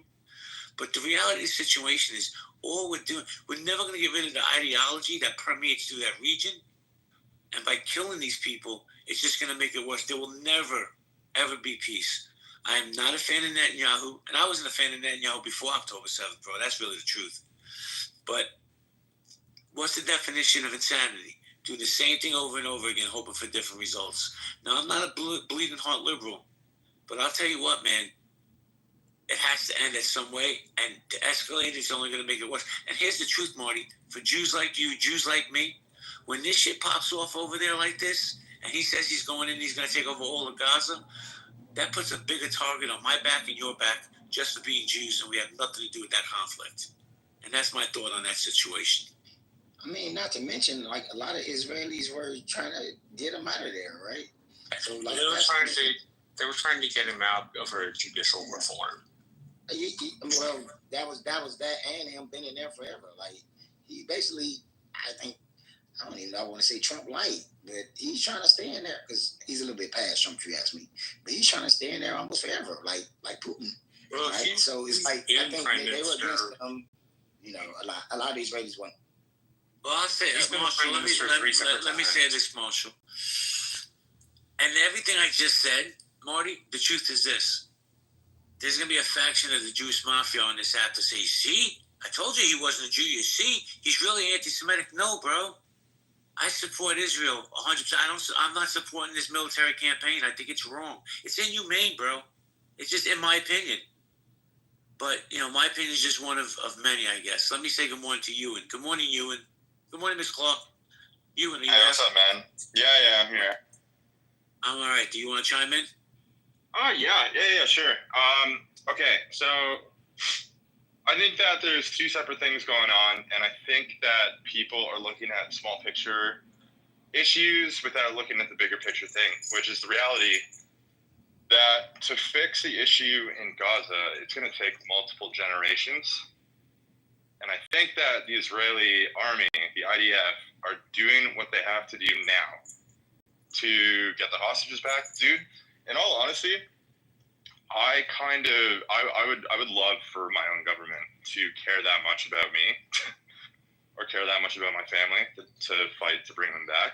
It's kind of sad that we don't have that standard in the rest of the world, to be completely honest. And yeah, I understand where you're coming from too. I think that it's a humanitarian crisis, but at the same time, I really do think that these two issues are sort of different issues, and I think that it's going to be multi-generational work to try to get the Palestinians to, did you hear about what happened in France, for example? JB?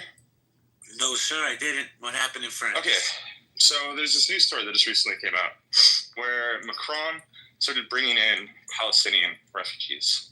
Within the first week, he put a stop to it because a Palestinian refugee went around screaming at the top of her lungs that she's going to exterminate all the Jews. First couple days in France, and I think that there's this bred in hate that isn't going to stop them at this point, and we need to figure out a solution. But this is going to take generations. This isn't going to be fixed in a year or 5 years or probably even 10 years. So that's just the reality of the situation.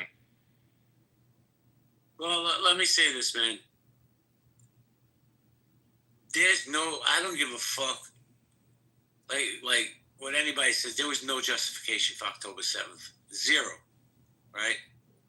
But I think what Netanyahu, the IDF, has done is they went in blind. I don't really believe there's a plan.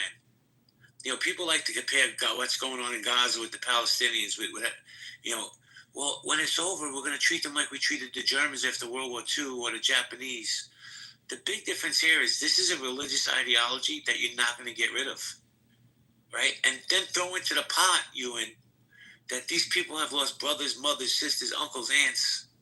You know, there is not going to be forgiveness on the Palestinian side. There's just not. I don't see it happening. And I think they need to come up with a different plan. It's just, to me, it's just not working, man. I'm sorry, it's just not. And you want to escalate things? Okay. And then there's going to be blowback to the escalation. Listen, Jews are the most hated people in the world. I woke up today, I was already hated. Didn't do anything to anybody, but just because I'm a Jew, they don't like me. I get it. But when you escalate and starve people out, bro, that puts a lot of bullseyes on a lot of Jews around the world. I really believe that. How do you consider this an escalation? We do have already military control of the land. Hamas has only small pockets, or they're underground, hiding like little rats. I don't see this as escalation. It's just basically staying in the area and now securing it and making it more areas where Hamas doesn't have to take control. And these are also working on the fractions in Gaza. I know it's not mentioned much, but there's areas of Rafah border where, I forgot the guy's name, he basically said there's no war. The war has ended. We control it. Hamas is not here, and that's why we're good. So there's more to the puzzle that isn't being spoken about. I do believe, of course, old people are not going to be able to run to aid. I understand they're going to be, it's going to be hard for them, and I do believe most people live in tents. It's totally, like, I understand. But at the same time, these are not, I believe that the right move would be if they want to leave, and want to come back when things get picked up again, which could take years. I think they should have the option to leave it, and the fact that we're not allowing them to leave because of some gaslighting talking point is the reason why they're suffering. And, hey, Marty, you know what I think about what you just said? I agree with you, bro. I don't know why Egypt hasn't opened their border, right?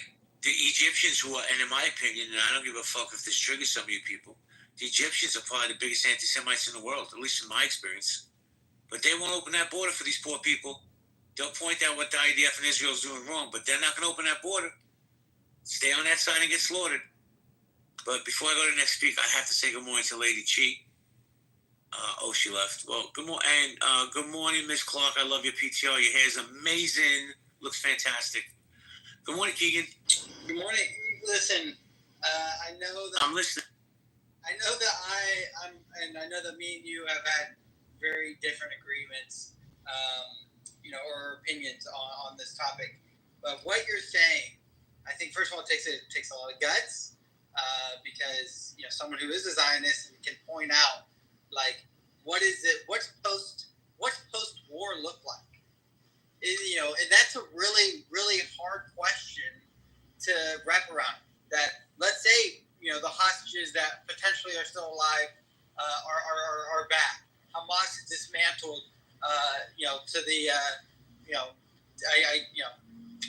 Just dismantled. What does this look like?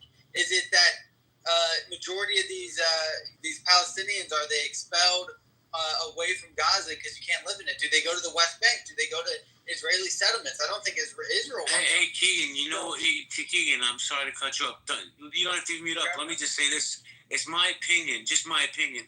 All Israel, the IDF is doing over there is create more fanatical extremists. Yeah, that's what I've been saying this for over a year now, is that when you kill, it doesn't matter that my brother's a Hamas member. If you kill my brother, and then you also, because he's a Hamas member and he was hiding in a house, and you kill my mother and my sister with him, I now hate you. It doesn't matter that he was a Hamas member. I now am going to say, well, now you've killed my family. Just because my family was harboring a Hamas member doesn't give you the right to kill them, in my opinion, right? I'm just basing off myself. If I was holding if my brother was a KKK member, and the United States said, well, we're going to kill him, and we're going to end up killing your whole household, I would hate you. I would hate you to my core, and I would want to fight you. And so I agree with you. And so it's like, what does this, everyone looks at World War II and what we did to Germans. Well, listen, we expelled the Germans from a lot of Eastern Germany, Poland regions. 12 million Germans immigrated away, and then 2 million died between 1945 and 1952. So, what it seems like, where term genocide comes from, is that it will be they will die from starvation. They will die. They will be expelled from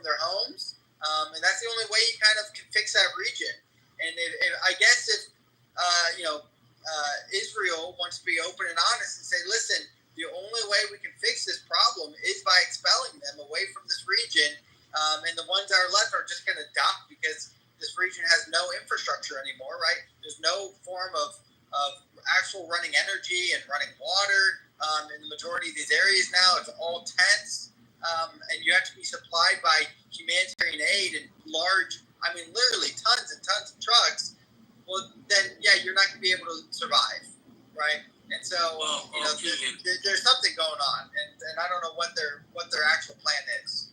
Well, Keegan, I don't like, and thank you for your share. I don't like the comparison of what happened after World War II, because this is a religious ideology. And I know some of you people, this might trigger some of you people, but that religion wants to eliminate my religion. Not all Islam, but there's certain fanatics in that religion that if they could push a button, poof, all us Jews would be gone.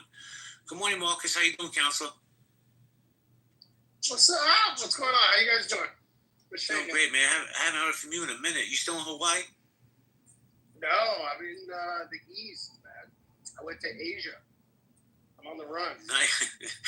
I'll get you a list of all countries that don't have extradition. What do you think about what we're saying here? I mean, we know why Egypt isn't opening the border, right? Like, Egypt just let Palestinians in before. They've seen what happens when you let Palestinians in. I mean, it's not a mystery why they're not opening the border. It's not like, oh my God, what's going on? We know why they're not doing it. They're not doing it for the same reason Jordan didn't open the border for Palestinians again. They know what happens when you let Palestinians. Oh, 100%. See, people don't talk about that, Marcus, how when Egypt let the Palestinians the last time, what happened? It didn't turn out too well for anybody. So let's just be honest about what's going on. There's a reason they're not opening the border. So we're like, how dare Israel not do all this stuff? And we turn a blind eye. Well, I don't know why Egypt did. No, we don't. We know exactly why. We're just not talking about it. But we know exactly why. I just have a really hard time. And granted, I'm actually probably closer than you guys, but my heart's still in America, right? I have a hard time telling someone on the other end of the world, like, I don't want a genocide. I don't want people to die. I don't want people to starve. But, like, I'm not going to tell you from far away how high your fence should be. Or, like, if you need to defend your house with barbed wire or a gun or electric wire. I think that's something you guys sort of need to take care of in your neighborhood. So I'm all for saying, like, shit's way out of line. We got to fix it. But the nitty-gritty, how it's going to happen, I have a real hard time when we look around the other side of the world and say, hey, there's a problem in your backyard, you better fix it, but I don't like the way you're fixing it now. It sort of rubs me the wrong way. Like, it's hard for me to articulate, because it's hard for me to say how I would tell someone to do that when I'm not letting you tell me how I'm going to get rid of my in-laws who won't move out of my house. You know what I'm saying? Like, we all have problems, and I can tell you when you go too far. But to say, you're doing the best you can, and it's just, there's a lot of problems with the way everything's being done. Because the problem is, and we keep seeing it every time people ask the question, all right, so what do you do on October 8th? Well, everything was wrong on October 7th. There's literally no way you can do the right thing. And what a lot of people also aren't talking about, which I'm coming to terms with, is that Israel decided on October 7th that this is not a PR war. They are not fighting the PR war, which is weird for people who are supposed to be in control of the media and so good at this shit. They just decided, hey, we're not going to fight. Wait a second, Counselor. Counselor, hold on. You're telling me Jews don't own the media or the banks? Oh, no. I didn't say anything about the banks. I'm not allowed to talk about it. But what I'm saying is, he just said, we're fighting a real war. If you guys want to argue on Twitter, go ahead. I think it's coming back to bite them in a lot of ways. But I think they said, we're going to focus on what's important. The simple fact is, if they had done everything they've done up until today, in the first 2 weeks after October 7th, you'd be hard pressed to say that the world would have come down as hard on them now or then as they would have now. But because they tried to do it as humanely as they claim they tried to do it, as it seems they tried to do it, from what I've seen, I think they're getting the worst end of the stick because of it. Doesn't mean Netanyahu's a good dude. I mean, clearly, that guy's fucked up. But when you have an unwinnable solution, I can't blame someone for making the wrong decision. You know what I mean? But that's, I don't know, Marcus. That's kind of, Americans tell people all around the world what to do and what to stick it. So, I mean, that's kind of, yeah, and I don't think that's exactly what I'm telling you. Okay. But what I'm saying is, though, I mean, because you're saying if they would have did this and we're telling them how to do it, I mean, I maybe can agree with you. After 2 weeks, if they would do what they did, people would have been like, okay, it's enough. But when you just flatten, and I understand the whole thing with them being attacked and everything, and this stuff is, I think, complicated to fix, if you ask me. But it's like, of course, up to now, it's like people can see and people are like, okay, now come on, you don't flatten the whole area, city, whatever, and it's like now it's becoming the guy. It's like the Rocky movie.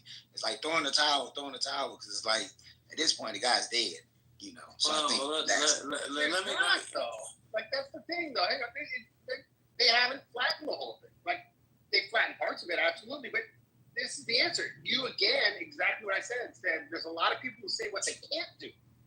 What are they supposed to do? You can't give them aid. Because when you give them aid, we saw what happens. You can't not give them aid, because if you not give them aid, that's a fucking piece of shit. You can't not do that. You can't flatten it, because that's not moral. That's not good. But you can't go in and lead with love, or you can't unilaterally pull out, because they tried to unilaterally pull out, and that didn't work. So now we have a long list of things that they can't do, but we don't have even one thing on the list of what they're allowed to do. And at some point, and I mean, I hate to say this, at some point, or you and I are arguing over a pizza, and who gets to eat the last piece, it either gets to be in, one of us is going to eat it, the other person is going to be, or we're going to fight over it, right? And if we can't agree, or you're just not going to give in, we might have to fight over it. And well, Marcus, if you fight with a fat guy over a pizza, you might get your hand bit off. And I think that's part of what we're seeing happen. Well, Marcus, let me say this, a couple things real quick before I go to BB. If you're a real Jew, you're not eating that last slice because you're going to feel guilty. So I'll say that. But I'll say this. Here's the narrative that's being spun. And you know what I mean. Because I was sitting at the table, I'll be like, no, Marcus, you could have the pizza. No, Jason, you could have the pizza. Anyway, here's the narrative that's being spun. And I don't know how to push back on it. So Israel's going to take over Gaza City. They're not going to leave, right? And what that does is it spitballs into, well, I told you, BB. It was always about the land. It was never about Hamas. Good morning, BB. Good morning. If you don't mind, can I play the interview with Bibi Netanyahu on Fox News? It's like a 2-minute song. Be my guest. Okay, hold on. I'm gonna make coffee while you do that.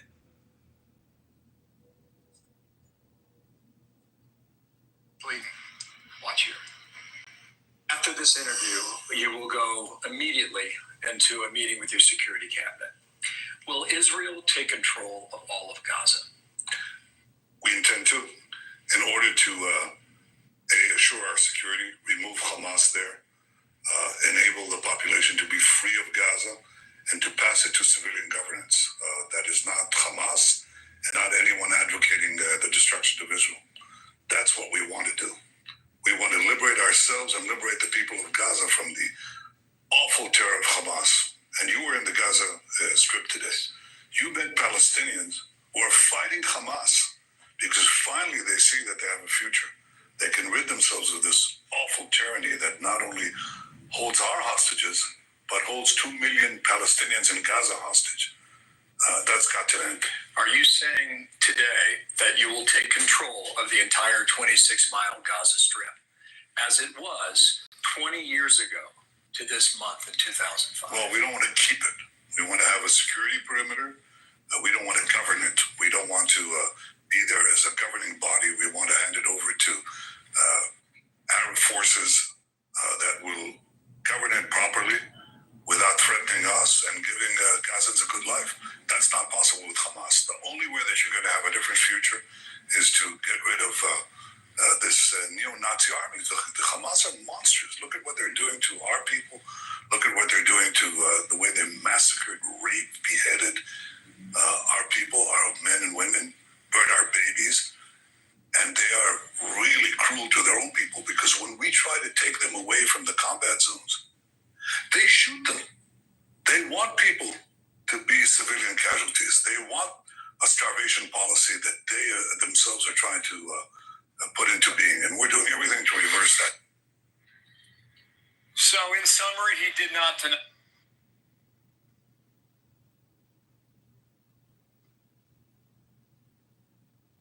What do you guys think?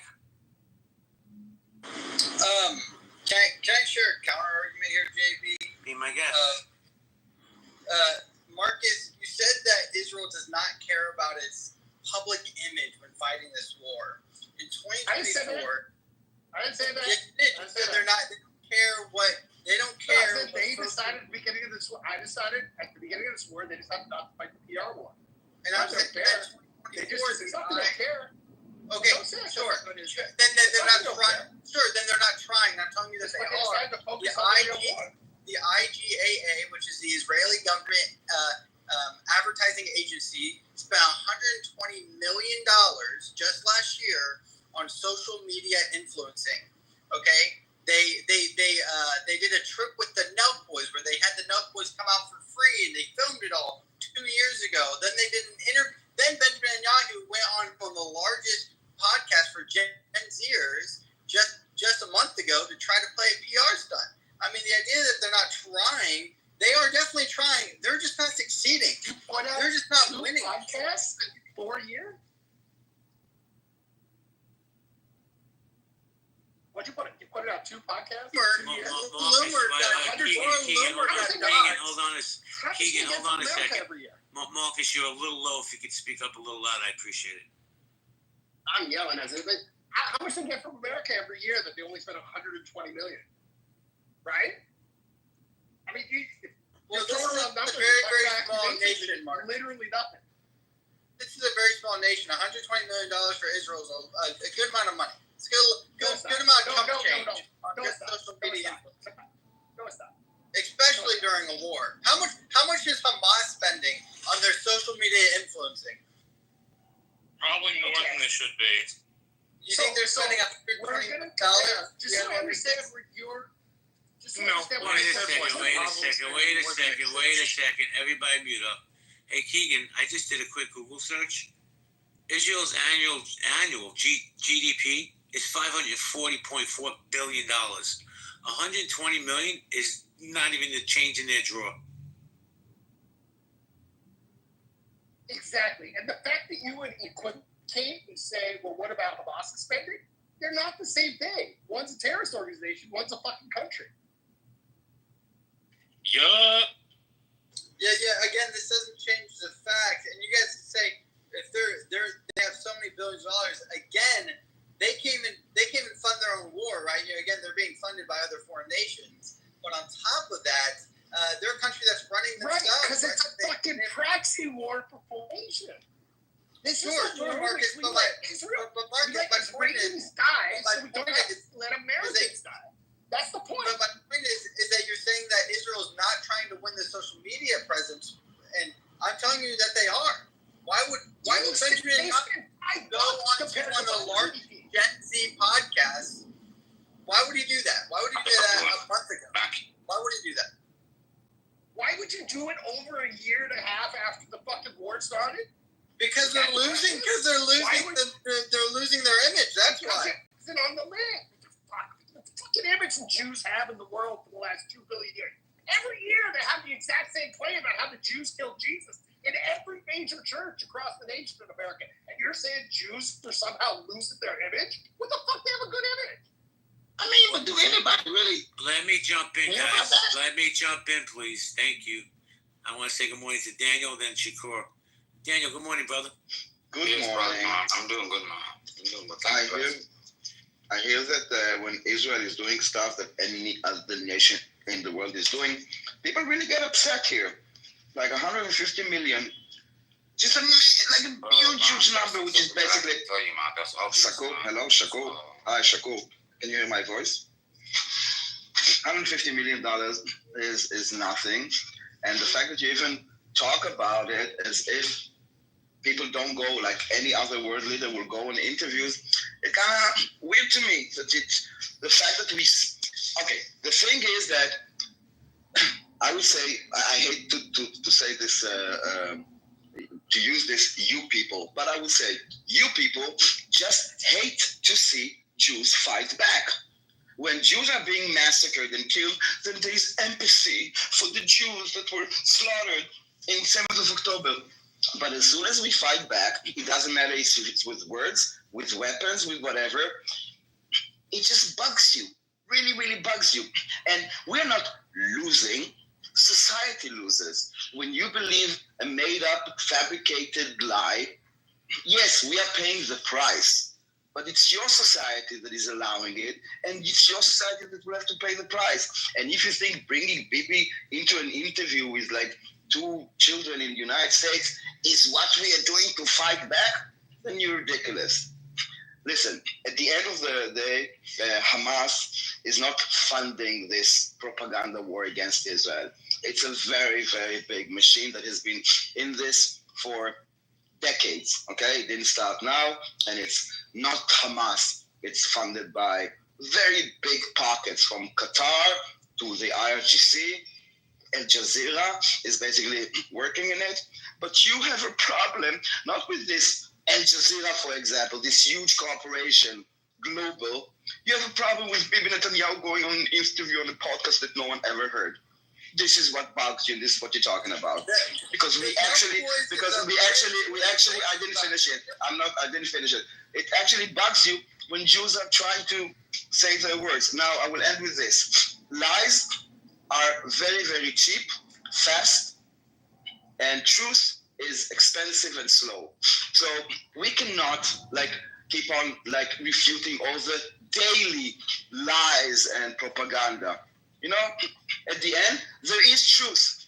You want to believe, you're talking about image. I will tell you that image for us is not the first place. Our first place is survival. So if we have a bad image, but we are alive, so be it.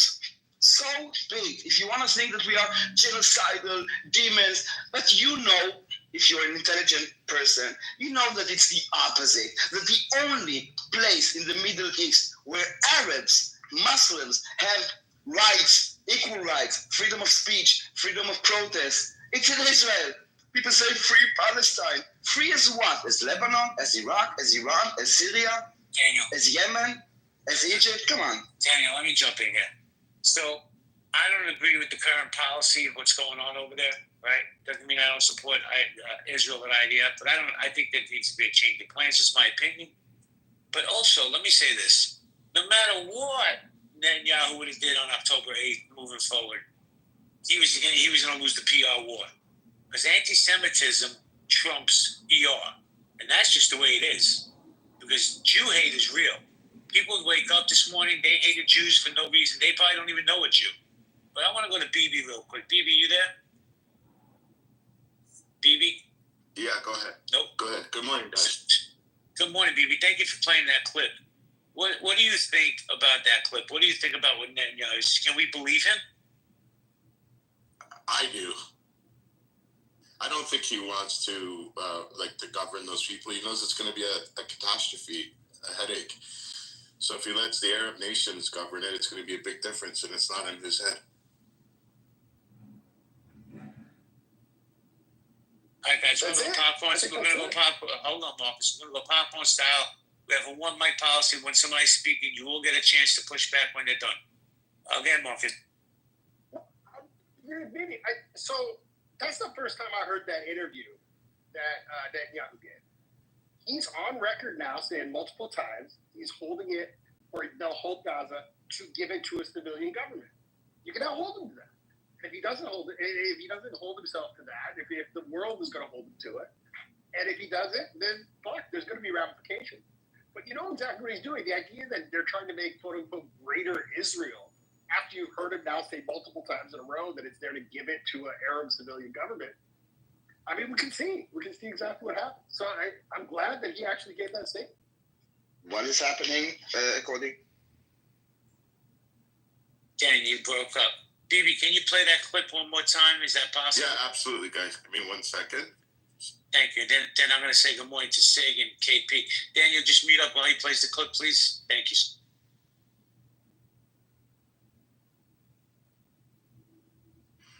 25%, a quarter of Gaza has, at the moment, as to where he is leading. Watch here.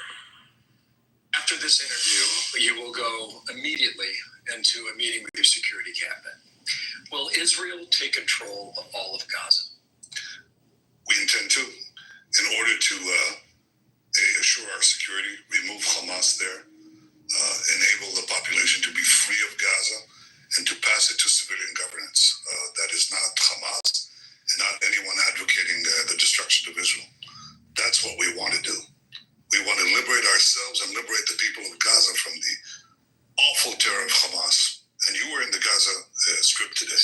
You met Palestinians who are fighting Hamas because finally they see that they have a future. They can rid themselves of this awful tyranny that not only holds our hostages, but holds 2 million Palestinians in Gaza hostage. That's got to end.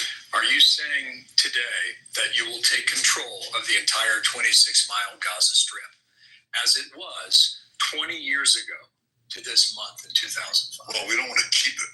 We want to have a security perimeter. We don't want to govern it. We don't want to be there as a governing body. We want to hand it over to Arab forces that will govern it properly without threatening us and giving Gazans a good life. That's not possible with Hamas. The only way that you're going to have a different future is to get rid of this neo-Nazi army. The Hamas are monsters. Look at what they're doing to our people. Look at what they're doing to the way they massacred, raped, beheaded our people, our men and women, burn our babies. And they are really cruel to their own people because when we try to take them away from the combat zones, they shoot them. They want people to be civilian casualties. They want a starvation policy that they themselves are trying to put into being. And we're doing everything to reverse that. So, thank you, Bibi. What do you guys think about Benjamin Netanyahu's interview just now? Bibi, you want to chime in, and I'm going to welcome Sig and KP to the stage. No, I want to know what Daniel thinks about that interview. So sorry, Daniel. I think that it's a war, and I think people don't realize it. So, a statement like this, it's basically telling Hamas, 5 days ago or 5 days before the interview, Bibi said that they want to have a deal to release all the hostages, meaning basically to end this. And then a few days later, they came with this threat, which they are willing to go through, to take control of Gaza, not to occupy Gaza, yes, words matter, to take control of Gaza. We now have control of 75, to take control of 100. And basically all those statements to the world means to Hamas, this is what's going to happen. This is your last chance. And even in Hamas, there are debates whether it's serious or not. And Naim Qassem, I think, no, this is from the Hezbollah. Who was there? Never mind. I don't think people know here, people from Hamas, was saying, we should take this threat serious. And some don't. But the thing is that this pro-Pali support is actually telling Hamas, stay on your ground and don't surrender. It doesn't matter how many people die. So at the end, it's not necessarily a plan for now. It's a threat. And we hope we don't need to do it because we don't really want to occupy Gaza. No shape or form.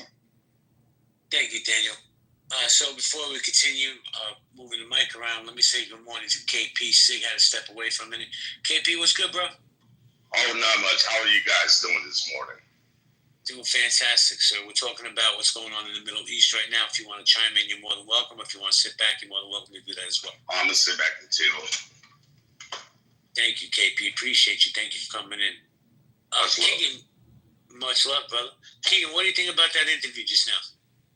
I mean, listen, I think that anyone who listens, it should be concerned that, listen, we don't want to govern the inside of Gaza, but we, of course, are going to have to maintain a military control. I mean, this is just what Gaza's always been, right? Is that they're going to say that they don't mind, again, whoever governs the inside of it, but we're going to control the outside of it, meaning that this region will never grow, never prosper. It would still be considered an open-air prison at some point, even if you eliminate Hamas, because then they're like, well, now the threat of whoever is post-Hamas is now going to be the biggest threat. But my question is for people who are pro-Benjamin Netanyahu is, after the war is over, do you guys think that he should be held accountable for October 7th with how he reacted and how they weren't? I think there should be an investigation, but George W. Bush knew some stuff about 9/11, and we didn't hold him accountable in that way. Why would they hold Netanyahu accountable that way?